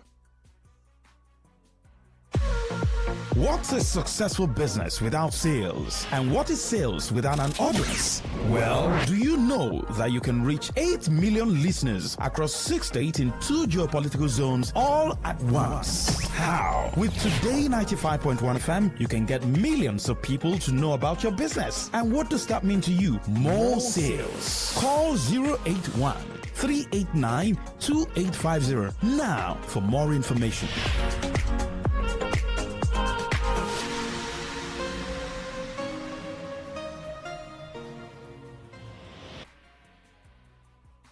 Whether it's happening in Port Harcourt, South, Nigeria, or around the world, we've got you covered. On air, online, delivering balanced news and unbiased analysis. Today, 95.1 FM.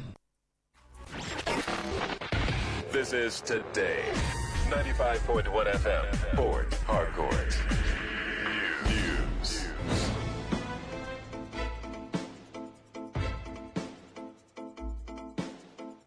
A very good evening to you. This is the World News on your Premium Talk Radio, Today 95.1 FM Port Harcourt. I'm Rona Agbara. First, the headlines.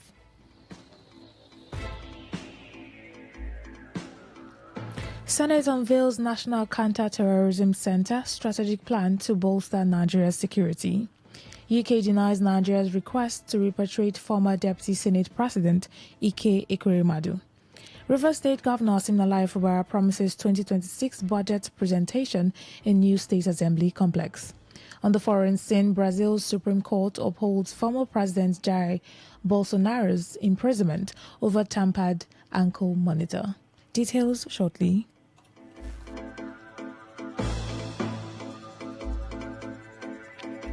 The National Assembly Joint Committee on Constitution Review has entered the final phase of its work, moving closer to its December 2025 deadline, as members convened in Abuja to finalize the draft of proposed amendments to the 1999 Constitution.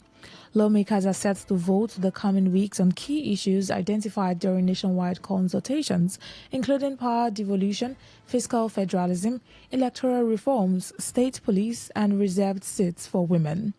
Senate Deputy President and Chairman of the Constitution Review Committee, Senator Barau Jibrin, described the meeting as the last lap of the committee's assignment aimed at approving previously reached positions ahead of voting. Deputy Speaker of the House of Representatives and Chairman of the House Committee on Constitution Review, Benjamin Kalu, emphasized that the committee's work has been extensive, spanning 6 zonal public hearings, 3 technical retreats, and consultations with governors, political party leaders, security agencies, traditional rulers, women's group, and civil society organizations. Both Jibrin and Kalu stressed that the next critical stage rests with the 36 States House of Assembly, which must approve the bills by 2/3 majority under Section 9 of the Constitution.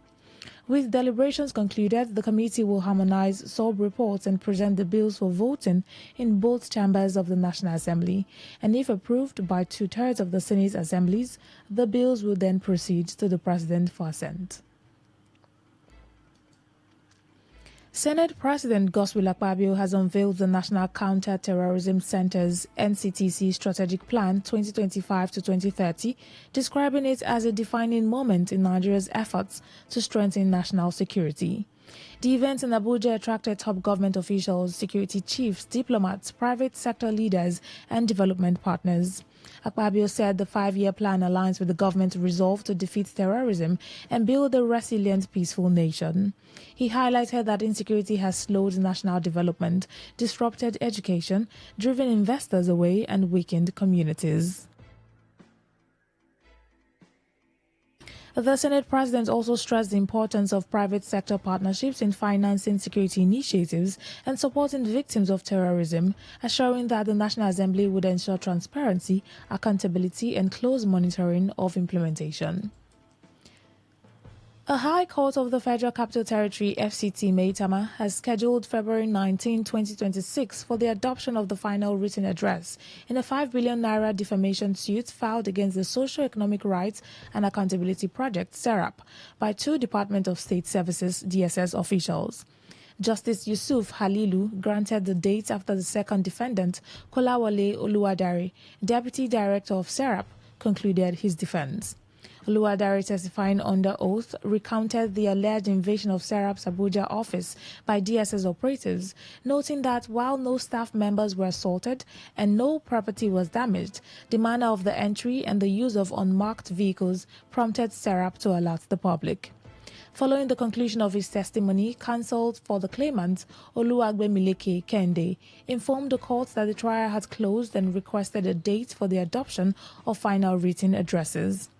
The claimants, Sarah John and Gabriel Ogundele, who are DSS operatives, alleged that SERAP falsely claimed they invaded the organization's office, which they said damaged their reputations and the DSS corporate image. They are seeking an apology via SERAP's website, X handle, 2 national newspapers and 2 television stations. Additionally, the claimants are requesting 5 billion naira in damages, 10% annual interest on the sum from the date of the judgment until payment, and 50 million naira as costs of the action. Former Vice President Atiku Abubakar has formally joined the African Democratic Party, ADC, the coalition platform adopted by major opposition figures for the 2027 general elections. The announcement came 17 months before the polls, marking a significant shift in Nigeria's political landscape. Atiku confirmed his membership today in a brief post on X, where he shared photos of himself holding the party's membership card with the caption, "It's official." This move followed his resignation from the People's Democratic Party, PDP, on July 16, after citing irreconcilable differences and a deviation from the party's founding ideals. Although he played a key role in the coalition's adoption of the ADC in July, Atiku, along with other prominent figures such as Peter Obi and Babachi Lawa, had delayed formal registration with the party. The coalition, officially launched on July 2, 2025, has pledged to rescue and rebuild Nigeria, positioning the ADC as a united front for opposition groups. Atiku's officials' entry into the ADC is expected to further galvanize the coalition as it prepares to take on the APC in what is set to be a fiercely contested 2027 election. The United Kingdom has rejected a request from the Nigerian government to allow former Deputy Senate President Ike Ekweremadu to complete his prison sentence in Nigeria. Ekweremadu is serving a 9-year, 8-month sentence in a UK facility after being convicted in 2023 for plotting to harvest the kidney of a young man, a case that drew international attention. The Nigerian government, led by Foreign Minister Yusuf Tuga, recently met with the officials from the UK Ministry of Justice, MOJ, to discuss Ekweremadu's situation, requesting his deportation so he could serve the remainder of his sentence in Nigeria. However, according to The Guardian UK, a source at the MOJ confirmed that the request was denied.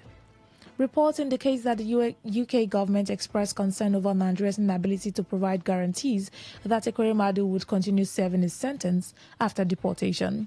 As a result, Ekweremadu will remain in the UK to serve out the remainder of his sentence. Meanwhile, his wife, Beatrice Ekweremadu, who was sentenced to 4 years and 6 months, serving half in custody, was released earlier this year and has since returned to Nigeria. Rivers State Governor Siminalayi Fubara has assured that the 2026 appropriation bill will be presented in the new Rivers State House of Assembly complex, which is currently under construction by his administration. The governor made the statement during an inspection of the ongoing works at the site, expressing satisfaction with the progress achieved. Fubara explained that the main contractor, MCC, has subcontracted the interior furnishing to Julius Berger to accelerate completion. The main building, being reconstructed after the previous structure was destroyed by fire during a political crisis, is expected to be ready by December. The governor emphasized the importance of lawmakers returning to the main complex. Currently, members are holding sessions in temporary chambers at their residential quarters, but with the restoration of peace, Fubara noted the assembly should resume full legislative operations in the permanent facility. While the undemolished section of the old complex will be handled by the Speaker, the state government remains committed to completing the major reconstruction. You are listening to the World News on Today 95.1 FM, Voice of the People. After the break, more news, foreign and sports stories. Please stay with us. Every day, every hour, when the big stories break, depend on our 24-hour news team to bring you the latest. Today, 95.1 FM.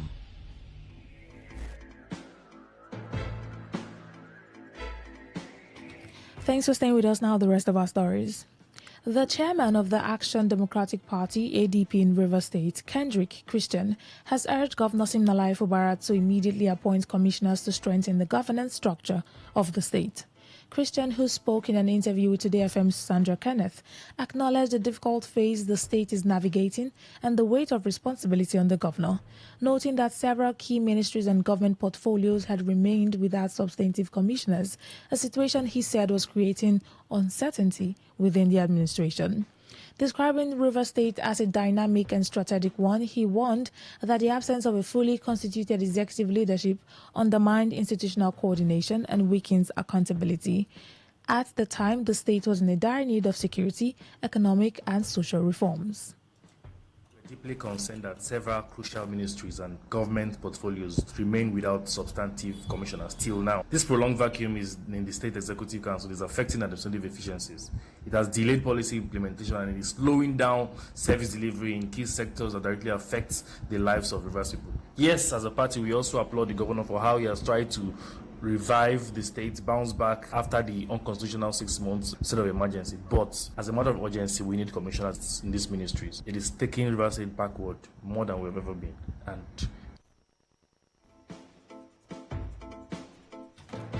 the ADP chairman said the prolonged vacuum in the executive arm was affecting administrative efficiency, delaying policy implementation, and slowing service delivery in critical sectors that directly affect residents.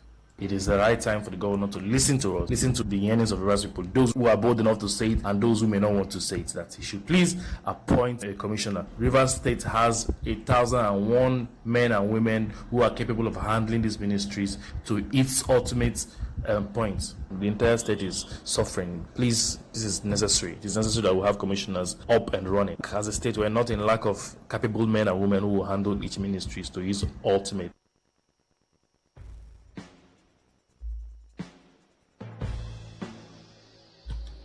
"19 communities in Emoha local government area of Rivers State have appealed to the council authorities led by Chairman Chidi Lloyd to provide annual capital budget support to help strengthen the initiatives of the Emoha Cluster Development Foundation. The chairman of the Board of Trustees of the Community Trust, Emoha Cluster Development Foundation, Linus Awute, made the appeal during the foundation's annual general forum held in Port Harcourt. Awute explained that while the communities appreciate the annual allocation of 85 million naira from the Nigeria NLNG, the amount remains insufficient to address the diverse and urgent needs across the 19 communities, adding that the communities have also received 25% peace incentive and additional 21.25 million naira for 2 consecutive years, and through sustained peace and stability. He revealed that the foundation plans to embark on a community-by-community mobilization drive aimed at empowering men, women, and youths, a move he said would help sustain peace, strengthen security, and promote development in the area. We are very, very fortunate that it came to a time and moment when in that relationship that we are having with so many development agents, NLNG was able to come out to give a new definition to community relations. We are very, very happy with the leadership and also the governance of your organization that has culminated in this kind of relationship and undertaking that we are having here. To us, this is the right pedestrian, and we believe very strongly that if the template for development that you have exchanged with us is used, properly implemented, with additional funding from you, we are going to excel in development. Speaking at the event, the Rivers State Commissioner for Chieftaincy and Community Affairs, Charles Amadi, represented by the ministry's permanent secretary, Undukwe Matrick, urged the communities to promote inclusiveness in the distribution of benefits to prevent disputes.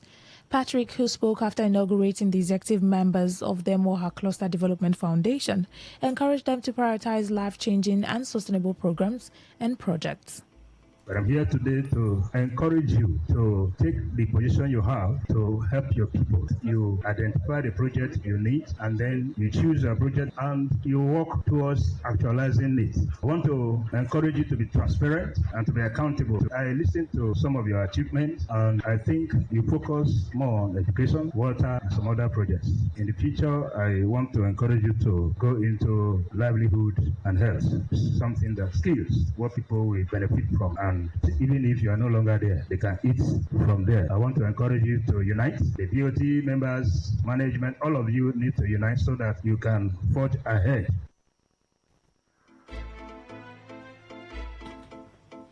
NLNG's head of community engagement, Ifeanyi Ume, praised the cluster for its cooperation and commitment to equitable management of resources, saying the collaborative efforts is already producing positive results. Peace is the first ingredient of development anywhere in the world. I commend your dedication and willingness to put communal interests above personal interests. MOA is where I see most people who are serving here giving their selfless service to the community. This has given confidence to your communities and to us, your partners at LNG, as we build our business relations on integrity, transparency, accountability, and value creation. Development works when people take ownership of their own progress so that the community will develop. Let us commit to continue to protect the peace that has made this progress possible.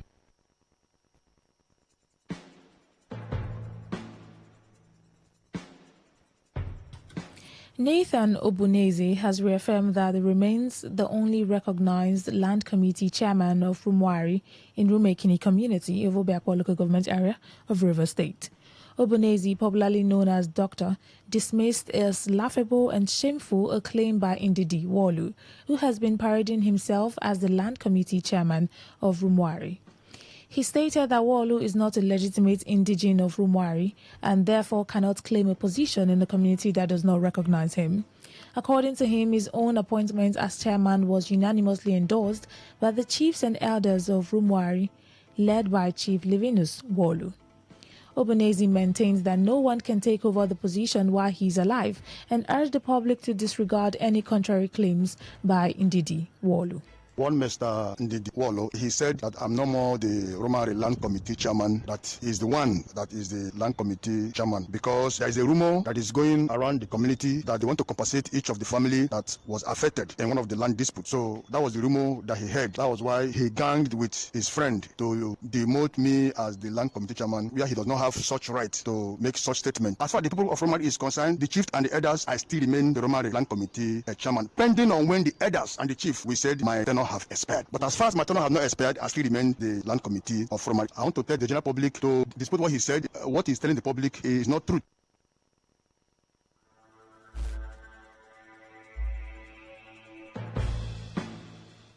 Cybercrime is evolving in complicity, promoting stakeholders in the education sector to explore strategies to mitigate its negative effect on society. At the second annual conference on cybercrime, Professor Isaac Ogundu, Dean of the Faculty of Technical and Vocational Education at Ignatius Ajuri University of Education, emphasized that incidents of cybercrime could significantly decrease if digital literacy were incorporated into school curricula. By default, or are they victims of circumstances of a failed state? Show that the failed nature of our institution contributes significantly to the activities of cybercrime. And we are saying that if we are able to rejig the curriculum and include digital literacy, then the activities of youth in the cyberspace will be more positive than negative. On her part, Professor Esther Fomsi, the lead paper presenter and a specialist in digital education, highlighted that integrating digital skills into technical and vocational training programs would open doors to greater opportunities for students and better prepare them to navigate the digital landscape responsibly. We're trying to look at ways that we can redirect youths from cybercrime to productive ventures with those digital skills that they possess. But our focus is how can vocational and technical education help youths develop digital skills? skills or redirect digital skills that they possess into productive ventures. So what my presentation did was try to look at current challenges we face and employable digital skills. And of course, the things I advocate for is collaborating with the informal sector. There are a lot of businesses in the informal sectors that are willing to offer such trainings. So vocational and technical education centers can collaborate with these businesses to train our youth, to create awareness so that our youth get to see that, look, there are ways you can make money legitimately. Today FM Magnus Nwawa reports that Professor Isaac Dokubo, Dean of the Faculty of Education at Rivers State University, served as the conference keynote speaker at the event held under the theme, The Role of Vocational and Technical Education in Curbing Cybercrime Activities Among Youths in Nigeria. On the foreign scene, Brazil's Supreme Court has voted to uphold the imprisonment of former President Jair Bolsonaro, who was taken into custody over the weekend for tampering with his electronic ankle monitor using a soldering iron. Bolsonaro was arrested at his home on Saturday, where he had been under house arrest after being declared a flight risk while appealing a 27-year sentence for plotting a failed coup. The far-right former leader was convicted in September for a scheme aimed at preventing President Luiz Inácio Lula da Silva from taking office following the 2022 elections, which included an assassination plot against the leftist president. Supreme Court Justice Alexandra de Moraes ruled that Bolsonaro had willfully and consciously violated electronic monitoring equipment. His lawyers requested the court to reconsider and return him to humanitarian house arrest, citing his state of mental confusion caused by medication. To end the news, here's a summary of the major stories. The Senate has unveiled the National Counter-Terrorism Centre's strategic plan to bolster Nigeria's security. The UK has denied a request by the federal government to repatriate former Deputy Senate President Ike Ekweremadu. We told you that the Rivers State Governor Siminalayi Fubara has promised the 2026 budget presentation in the new State Assembly complex. On the foreign scene, you also heard that Brazil's Supreme Court has upheld former President Jair Bolsonaro's imprisonment over tampered ankle monitor. That was the news as edited by Stella Sasongo Korea. For comments and inquiries, please call 0818-389-2850 or send your emails to news@todayfmlive.com. You can read our stories on www.todayfmlive.com, on Facebook at Today95.1fm, on Instagram at TodayFM951, on X at TodayFM951. You can also join our YouTube live at Today95.1fm. I'm Rona Agbara. Thank you so much for listening. Good evening. Today's news, today's entertainment, today's sports, today's issues. Today on Today 95.1 FM, Port Harcourt.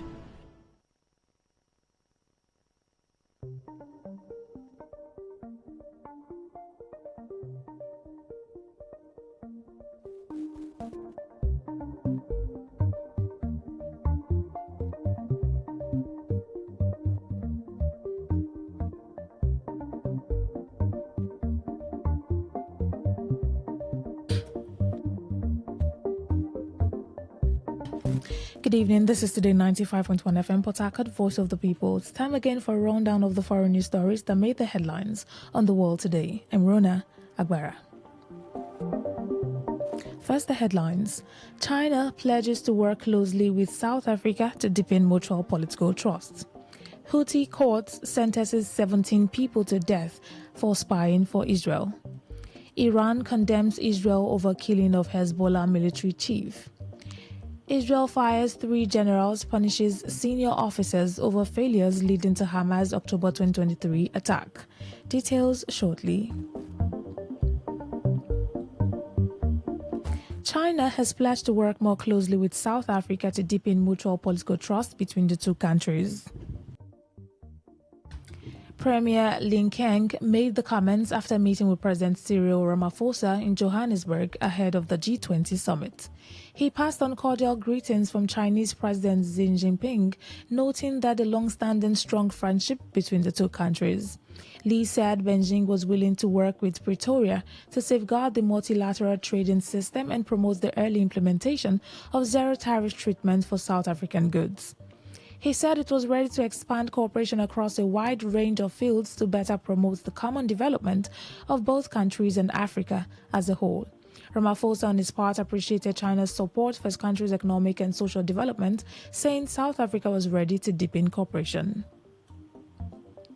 Gambian government said the Cameroonian opposition leader Issa Chiroma Bakari, who is contesting the outcome of the presidential election, has fled to the Gambia for his safety. Chiroma Bakari has insisted he is the legitimate winner of the 12 October election, alleging that the result was rigged to give President Paul Biya an 8th term. The Gambian Information Ministry yesterday said that Chiroma Bakari arrived on 7 November and was allowed to stay on humanitarian grounds. Cameroon's government had threatened to put him on trial for allegedly inciting violent post-election demonstrations. He denied the allegation and blamed the security forces for a crackdown on protesters. Away from Africa to the rest of the world. Houthi judges working with prosecutors in Yemen have sentenced 17 people to death by firing squad over alleged espionage on behalf of Israel and its Western allies.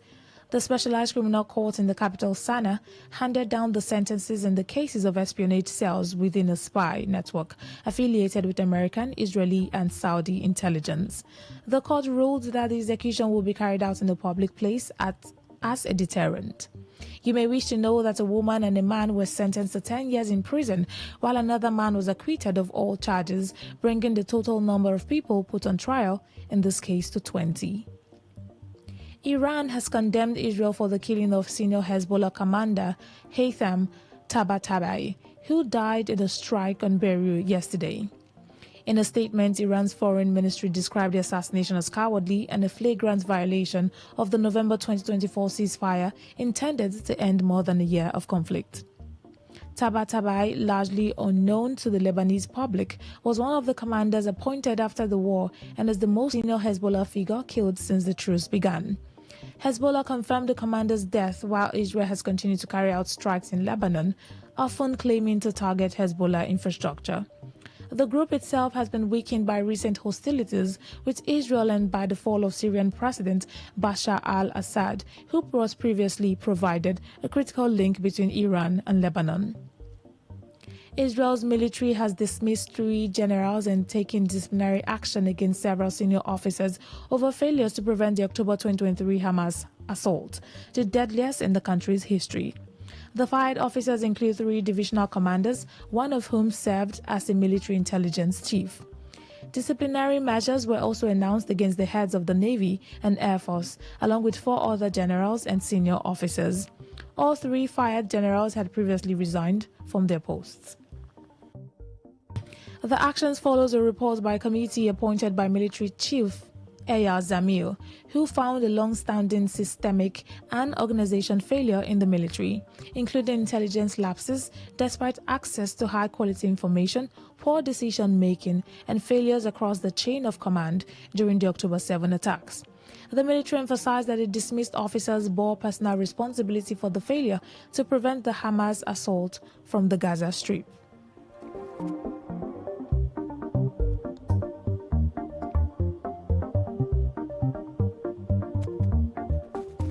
The death toll from severe floods in south and central Vietnam has risen to 90. In a statement, the Vietnamese Ministry of Natural Resources and Environment said some 63 of the deaths since November 16 were recorded in the mountainous central Dak Lak province, where tens of thousands of homes were flooded. It said at least 12 people were still missing in the region. The floodwaters have begun to recede in hard-hit Dalak. Several communities remain inundated and hundreds of families are still affected.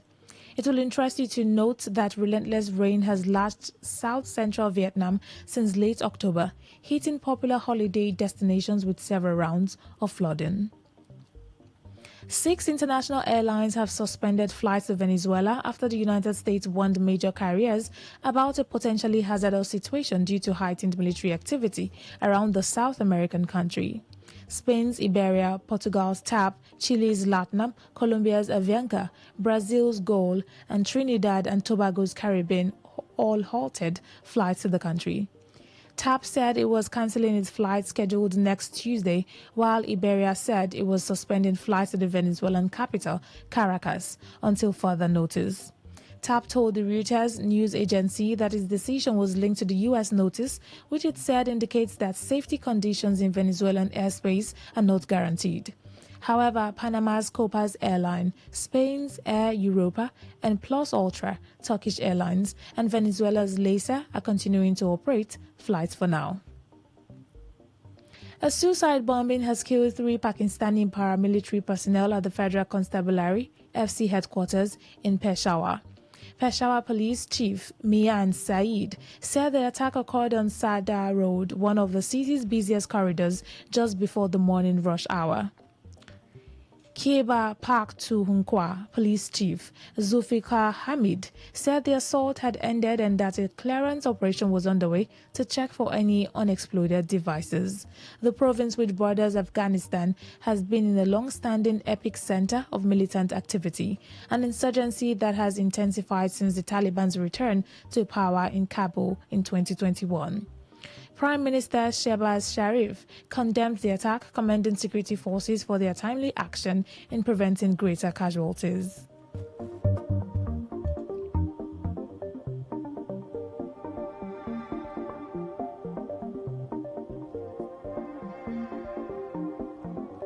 Seven people have been arrested in the Philippines as part of an investigation into a massive corruption scandal involving flood control projects.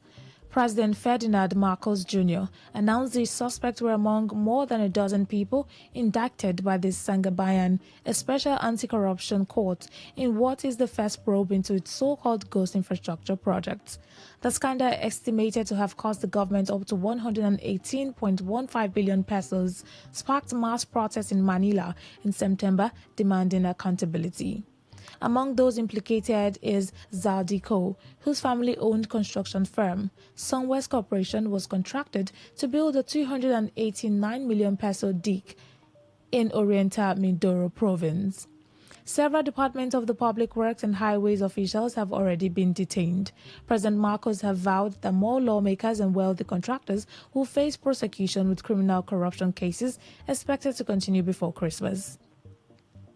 A 3-day strike kicks off in Belgium today with protests of government austerity plans aimed at shrinking the national debt. Public services such as schools, creches, and hospitals join the strike, and unions have called for a full general strike covering all categories. And no flights are expected at the country's 2 main airports, Brussels, Zaventem, and Charleroi. However, the strike was called by the main Belgian unions, who are in standoff with the Prime Minister Bart de Wever over his efforts to shrink the country's debt, one of the highest in Europe, along with Greece, Italy, and France. Hours before the strike kicked off, de Wever's 5-party coalition broke weeks of deadlock by striking an overnight deal on a multi-year budget plan for the country.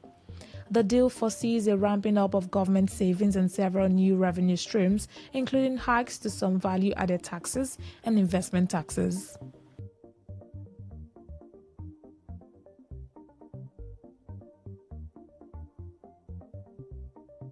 Snapchat has begun asking teenage Australians to verify their ages just weeks before Canberra enforces sweeping laws banning under 16 from social media.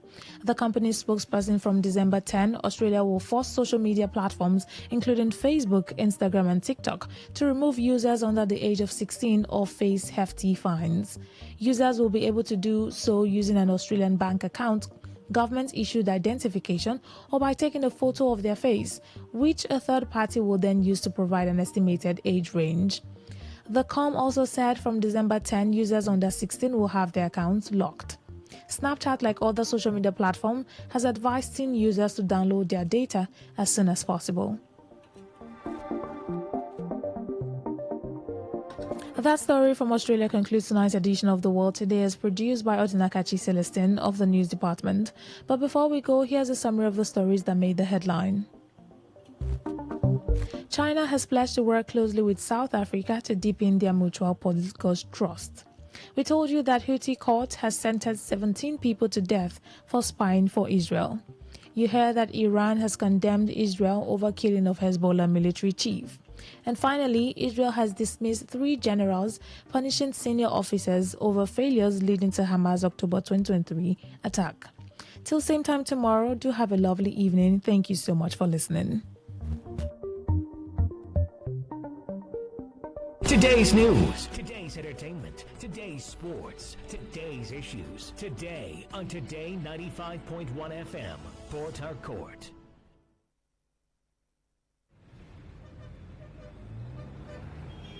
Live from the Garden City of Port Harcourt, Nigeria. This is Today 95.1 FM.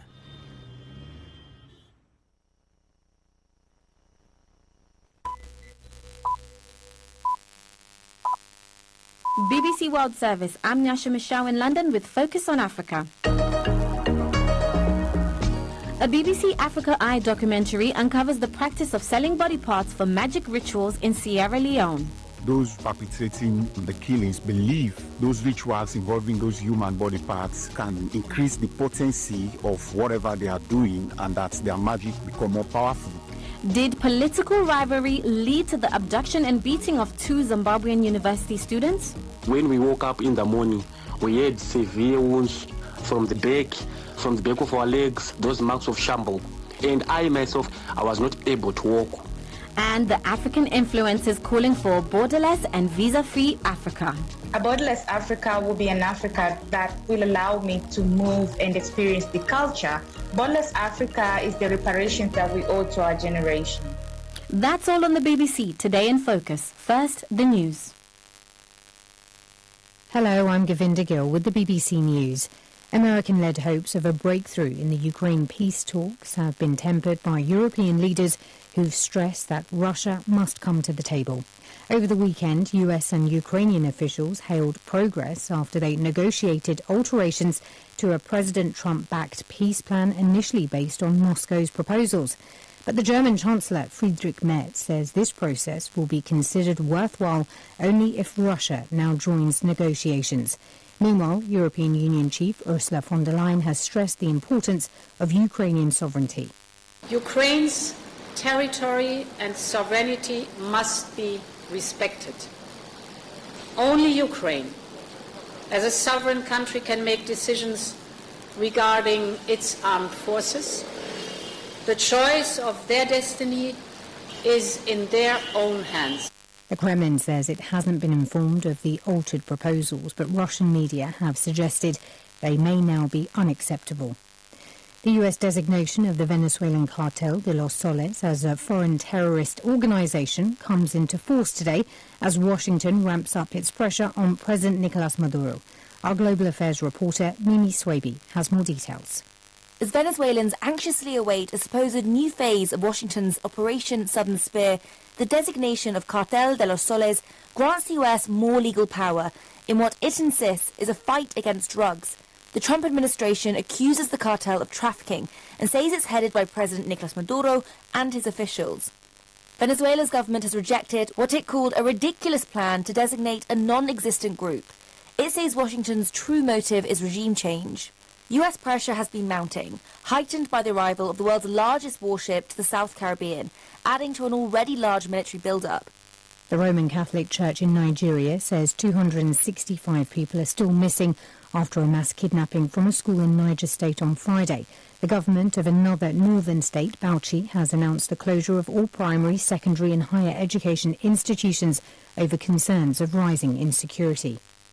The UN Human Rights Chief has expressed disappointment over what he termed meagre results at the recently concluded climate summit in Brazil. Volker Turk criticised what he said was the inaction of leaders at the COP30 meeting.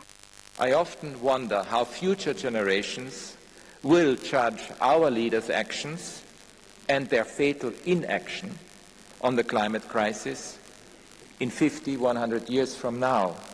And the question that I have is, could the inadequate response of today be considered ecocide or even a crime against humanity? The communique issued at the end of COP30 made no new commitment to phase out fossil fuels. World news from the BBC.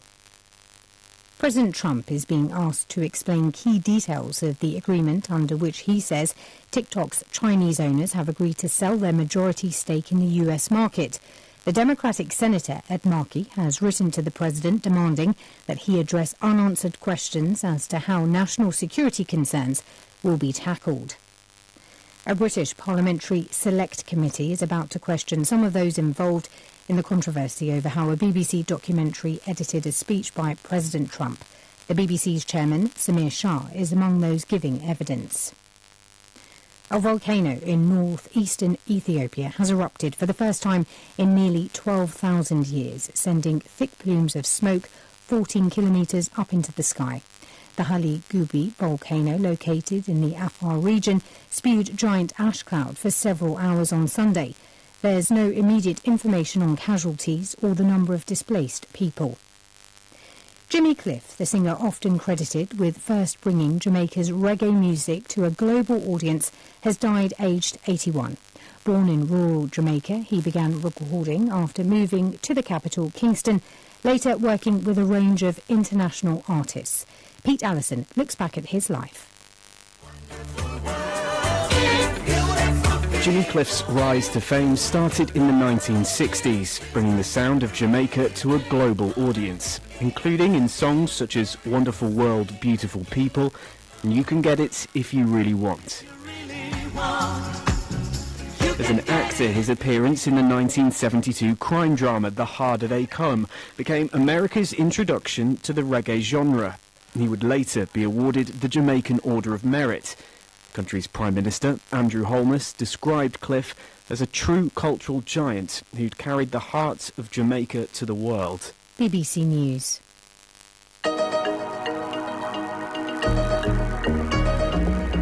Hello, I'm Yasha Michelle, and here's what's coming up for you on this edition of Focus on Africa.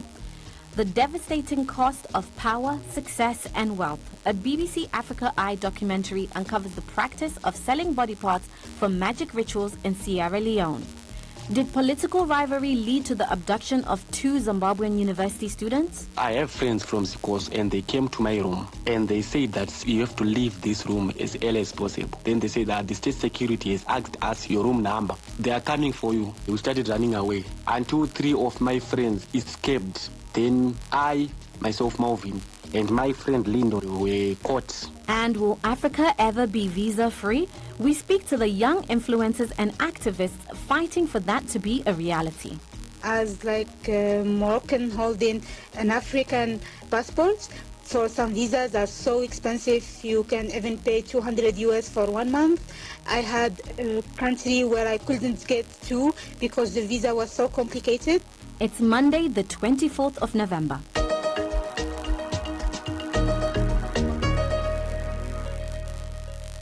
First, we go to Sierra Leone. The belief in the power of witchcraft still runs deep in Africa, and an undercover BBC Africa Eye investigation in Sierra Leone has exposed people who claim to supply human body parts to these witch doctors. Sold for thousands of dollars, the parts are used in ritual ceremonies in the belief that it guarantees power, success, or wealth. The scale of the problem is unknown, but alleged ritual killings are regularly reported on national news and social media across Africa. But with the authorities severely under-resourced, there is only one pathologist in a country that has a population of 8.9 million. It is often impossible to gather the evidence needed to track down the culprits. Africa Eye's Tyson Conte went to his childhood town of Makeni in the northern province of Sierra Leone to find out more. Afterwards, I asked him what made him want to investigate the story, and I must warn you that this interview contains details some listeners may find disturbing, so please listen with caution. About 4 years ago, a family that I know so close to me had a boy called Papayo, whom I seen when he was young, and he comes from a very struggling family, and at the age of 11, he was going about selling food stuff just to provide for the family. And one day he went and he never returned. And after 2 weeks, his body was found in the well, being cut off, and many parts, genitals and organs were removed from him. And it shocks the whole community. I raced to that place and filmed, how the body was discovered. And since then, I've become so curious because since we were young, like you said, This is something that has always been around, people talking about ritual killings, but that was the first one close to home. And it keeps me thinking, who could be the next person? If no one speaks about this, and if the authorities are not doing something about this, who could be the next person? Could it be my family, a member of my family? Could it be someone also close to me? So that was what makes me start thinking about, investigating these things and try to give them a voice. Unfortunately, before I could actually speak about them, a member of my family has already involved. And I can imagine, especially being a journalist, investigative journalist, looking into any type of story, particularly one like this, it's not an easy thing to do. So let's try and unpack this a little bit more for our audiences. What exactly is a ritual killing and how does it work? So ritual killing is a killing intended to remove body parts that can be used in magic rituals that those perpetrating the killings believe those rituals involving those human body parts can increase the potency of whatever they are doing, and that their magic become more powerful.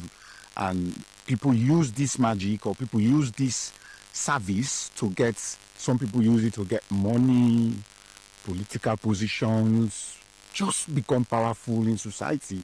And that is what is called ritual killings. So mostly when they kill for rituals, they must remove the parts that they want from the victim, which is why they are killing them in the first place. Being a journalist, I have a lot of contacts, and I was investigating and trying to find out who are actually behind these ritual killings. And I got the information of this traditional herbalist, claiming to be a traditional herbalist, that is dealing in human body parts and ritual killings. And he stays just outside Freetown, a place called Waterloo, which has become a notorious place over the years about, ritual killings and all those things. And so I work with an undercover investigator to try and see if Idara is actually into ritual killings, or maybe it could just be a scammer or someone who's just a fraud. And that is how we started meeting Idara, and he tells us about how he works with a network of over 250 herbalists across the country, and that anything he wants, he can just put a word, and in a day or two, he will get supply. And as the investigation continues, he keeps bringing us audio messages from his so-called members that are under his banner, as he claims, telling him about how they are getting ready and how they are prepared to strike and get a victim. There are no human parts that we don't work with. We have ways of processing the bodies. After slaughtering, we put the whole body in one place. Some says they want the raw parts. Some requested for the whole body. It just depends on what you want. That is very disturbing, hearing someone freely talk about the fact that they can provide different body parts, human body parts, anything a person needs, including a body that is not been touched or severed, for the sake of this. Now, as we know, Africa, across the continent, there are traditional healers. So how does this then reflect on them? You met with the Council of Traditional Healers. What did they say? So this is actually disturbing for them. It's been like something that is holding them back, because there are good traditional herbalists, there are good traditional healers, and as the president will claim, they are healers, they are not killers. And as you know, everybody will know that Sierra Leone depends a lot on traditional medicine because of the lack of so many professionals in the medical field and the health issues that we are going through. But these rogue herbalists that are working in the pretense of being traditional healers, traditional herbalists, are damaging the reputation of the traditional healers. And I believe their president, who is Mr. Trolley, is keen on rooting out these rogue herbalists among them, because they already have a bad name in the society, and this is something he stands firmly to try and maintain. They said a one rotten fish can destroy the blight of the fish. Every month we get an information from the police and community people that they have killed somebody, remove his parts. We are not like that. We are healer. We are not killer. BBC Africa Eye's Tyson Conte. Aidara and 2 other men are charged with practicing sorcery as well as being in possession of traditional weapons used in ritual killings. They've since been bailed pending investigations. And you can watch Tyson's full documentary, Money Rituals, Africa's Deadliest Taboo, on BBC News Africa's YouTube channel. Now, student politics, as with any form of politics, involves grit, passionate debates, rigorous campaigns, and promises for change. One unlikely aspect of it, though, is the abduction and torture of those young change makers. But that's exactly what 2 students from Chinhoyi University of Technology in Zimbabwe claim happened to them. The university's Zimbabwe National Students Union, ZINASU, claims that their members, Marvin Saint Madanda and Lyndon Zanga, were violently abducted during campaigns for the Student Representative Council by their rivalries, the Zimbabwe Congress of Students Union, ZICOSU. They claim that ZICOSU are directly sponsored by the ruling ZANU-PF regime and that this was a politically motivated attack linked to upcoming student elections. ZICOSU denies the allegations. I spoke with one of the students, Marvin Saint Madanda, and this is what he had to say. There are 2 student unions that are ZINASU and ZICOSU. So ZINASU stands for Zimbabwe National Students Union. It's a non-partisan union. Then ZICOSU stands for Zimbabwe Congress of Students Union, which was formed in 2002. It's aligned with the ZANU-PF. ZANU-PF is the ruling part of Zimbabwe.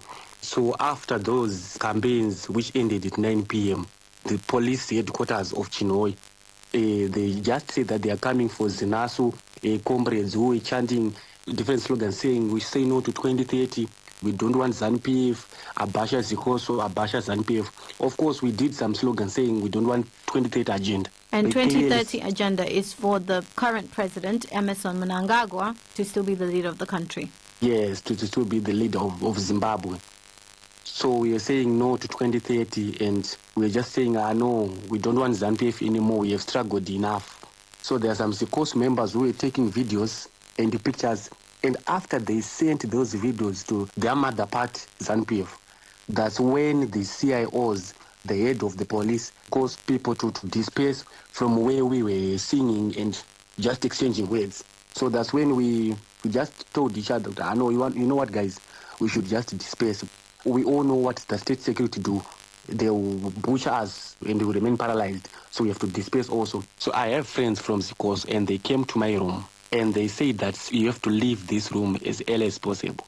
I asked them why. Then they say that the state security has asked us your room number. They are coming for you. So one of my friends has a car. So we went off campus with that car. On the verge of finding something to eat, that's when a grey Isuzu twin cab arrived. And there were 4 men inside of it. We started running away.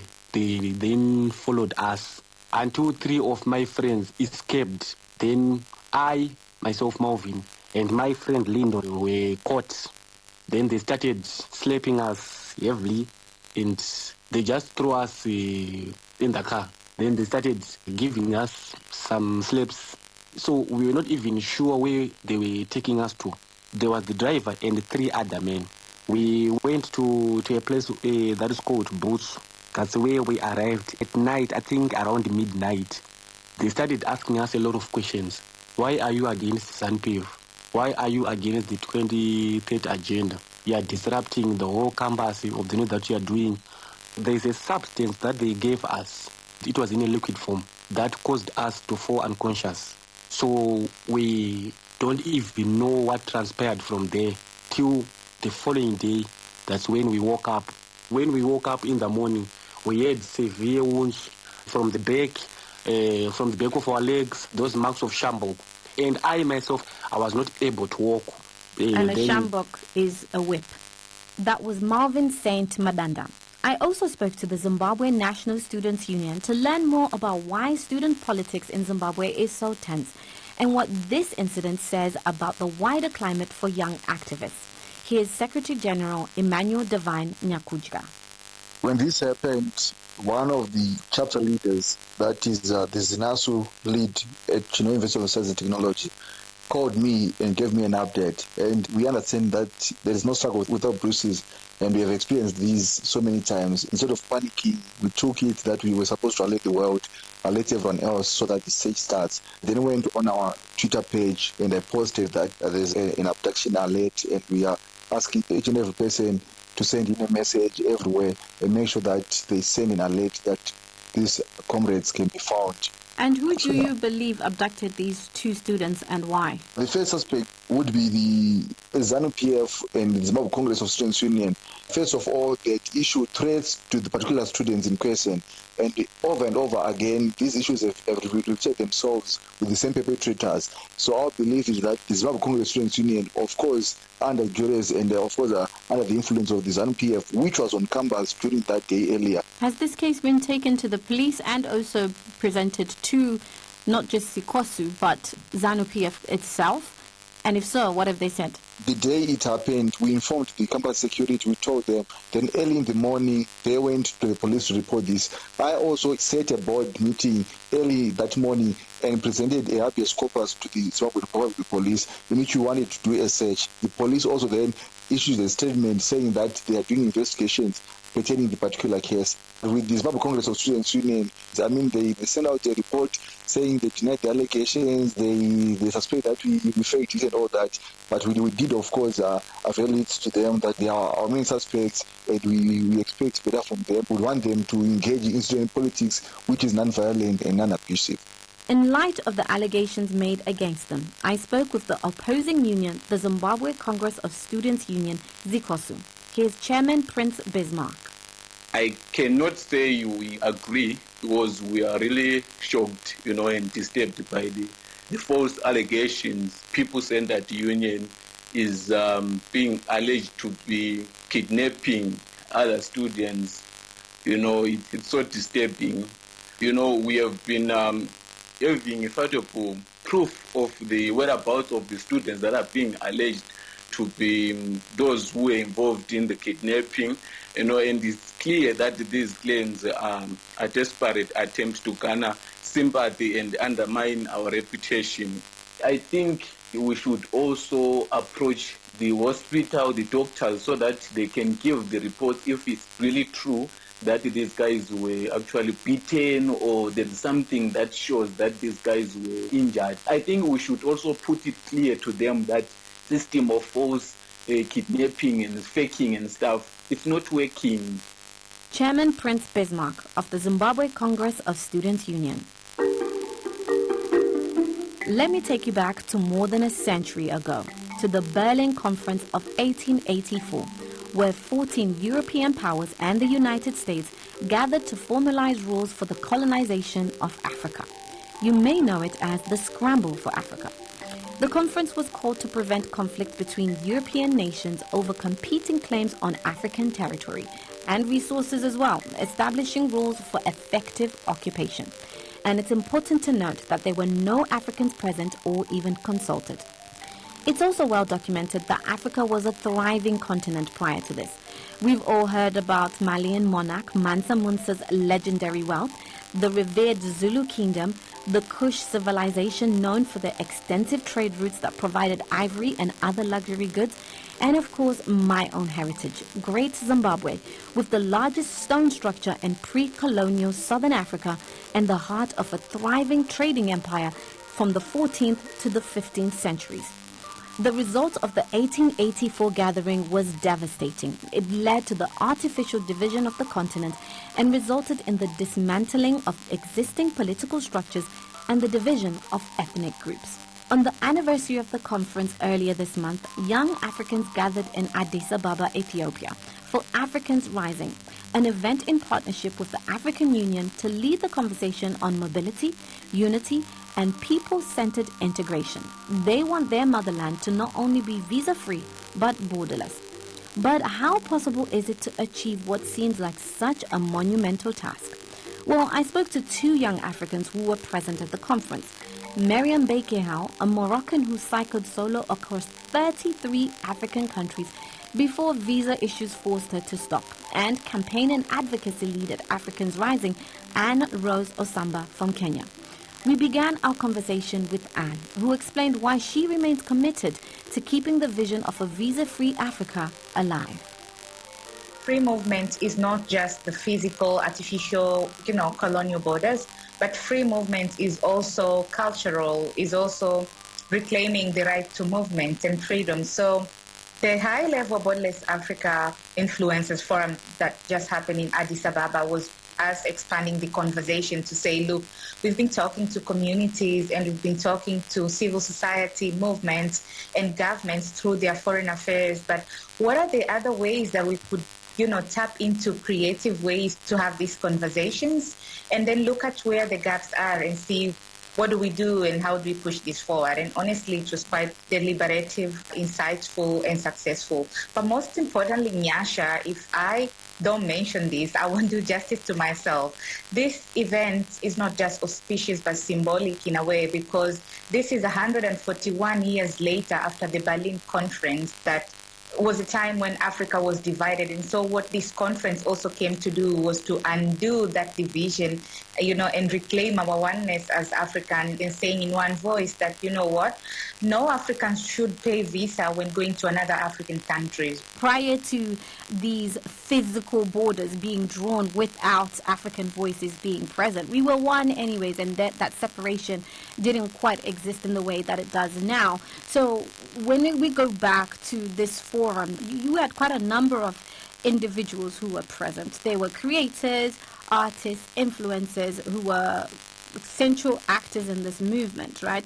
So this is where I want you, Miriam, to come up. Right now you're speaking to us from Addis, but you have so far cycled solo across 33 African countries, and you've done this over 3 years, and that is no small feat. I can imagine you have experienced the impact of borders and the lack of visa-free travel on the continent. So why was it important for you to be at this event? So me cycling around the continent, I just finished my journey, tomorrow I'm flying home. I spent 3 years cycling, crossing 33 countries, and I also had so many challenges with the visa, with the border crossing, as Moroccan holding an African passport, but still for every country, I didn't count how many countries I needed a visa, but so many countries. And the thing is, for some visas are so expensive, you can even pay 200 US for 1 month. And the other things that I got, for example, 2 times my visa was not accepted, and I had to reply again and find help from my embassy to help me to get the visa. I had a country where I couldn't get to because the visa was so complicated. And just going back to you, Africa Rising did this in partnership with African Union, right? Who was in this conversation who has the ability, as in governmental bodies or continental bodies, to actually make a difference? That part, yeah. I mean, there was quite influential voices within the space itself because, for example, it was quite a mix of creative. We had people like Mariams who are influencers. We had artists like Mosby from Mauritania. But we also had other creatives who are not artists and they're not influencers, such as Pan-African film directors like Faith Riano from South Africa. I think she's originally from Zimbabwe. But then for me, what was really more critical was the balance of all of us and then having government people inside there. We had quite a number of significant voices within the African Union that really supported us. That what was critical then is the influencers being able to commit their lived realities, experience, and thoughts into one document called the Addis Ababa Influencers Declaration on Borderless Africa. That was Anne Rose Osamba, the campaign and advocacy lead at Africans Rising from Kenya, and Miriam Beki Howe, a cyclist and influencer from Morocco. Focus on Africa was delicately woven together by the skills and knowledge of Yvette Twagira Maria, Stefania Okereke, and Sunita Naha here in London. Patricia Whitehorn was our senior producer, and Francesca Dunn, our technical producer. Our editors are Andre Lombard and Alice Mudengi. I'm Nyasha Michelle. Thank you again for listening.